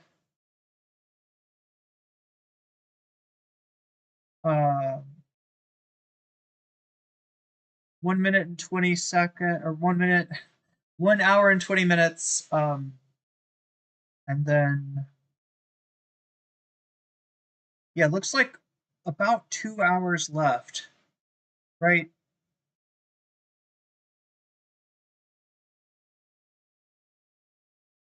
So, yeah, I'll try to get this in. I'll try to cover this, some of this tomorrow. Kind of need to get through it by Friday. So we'll see what we can do. It's still a lot of content. Sure, Muda will do his best. The vegetables were decent, decadent, in my opinion. Cheesy, even. Well, vegetables do have their own, like, taste if you're not like blinded by the hyper palatable drama slop that I serve you every day. Just makes me think of Giardia-itis. Oh yeah, he's trying to turn Bad Empanada's last name into a STI. But anyway, I gotta oh my gosh, Chad, I didn't realize how late I streamed. Streamed kind of late. What is it? Oh yeah, this is later than I would normally finish. Wow. So you kept me on for a lot later, actually, or I started too late. I don't know, Chad. Either way, I've got to get some things done here. Hopefully, at some point, Chad.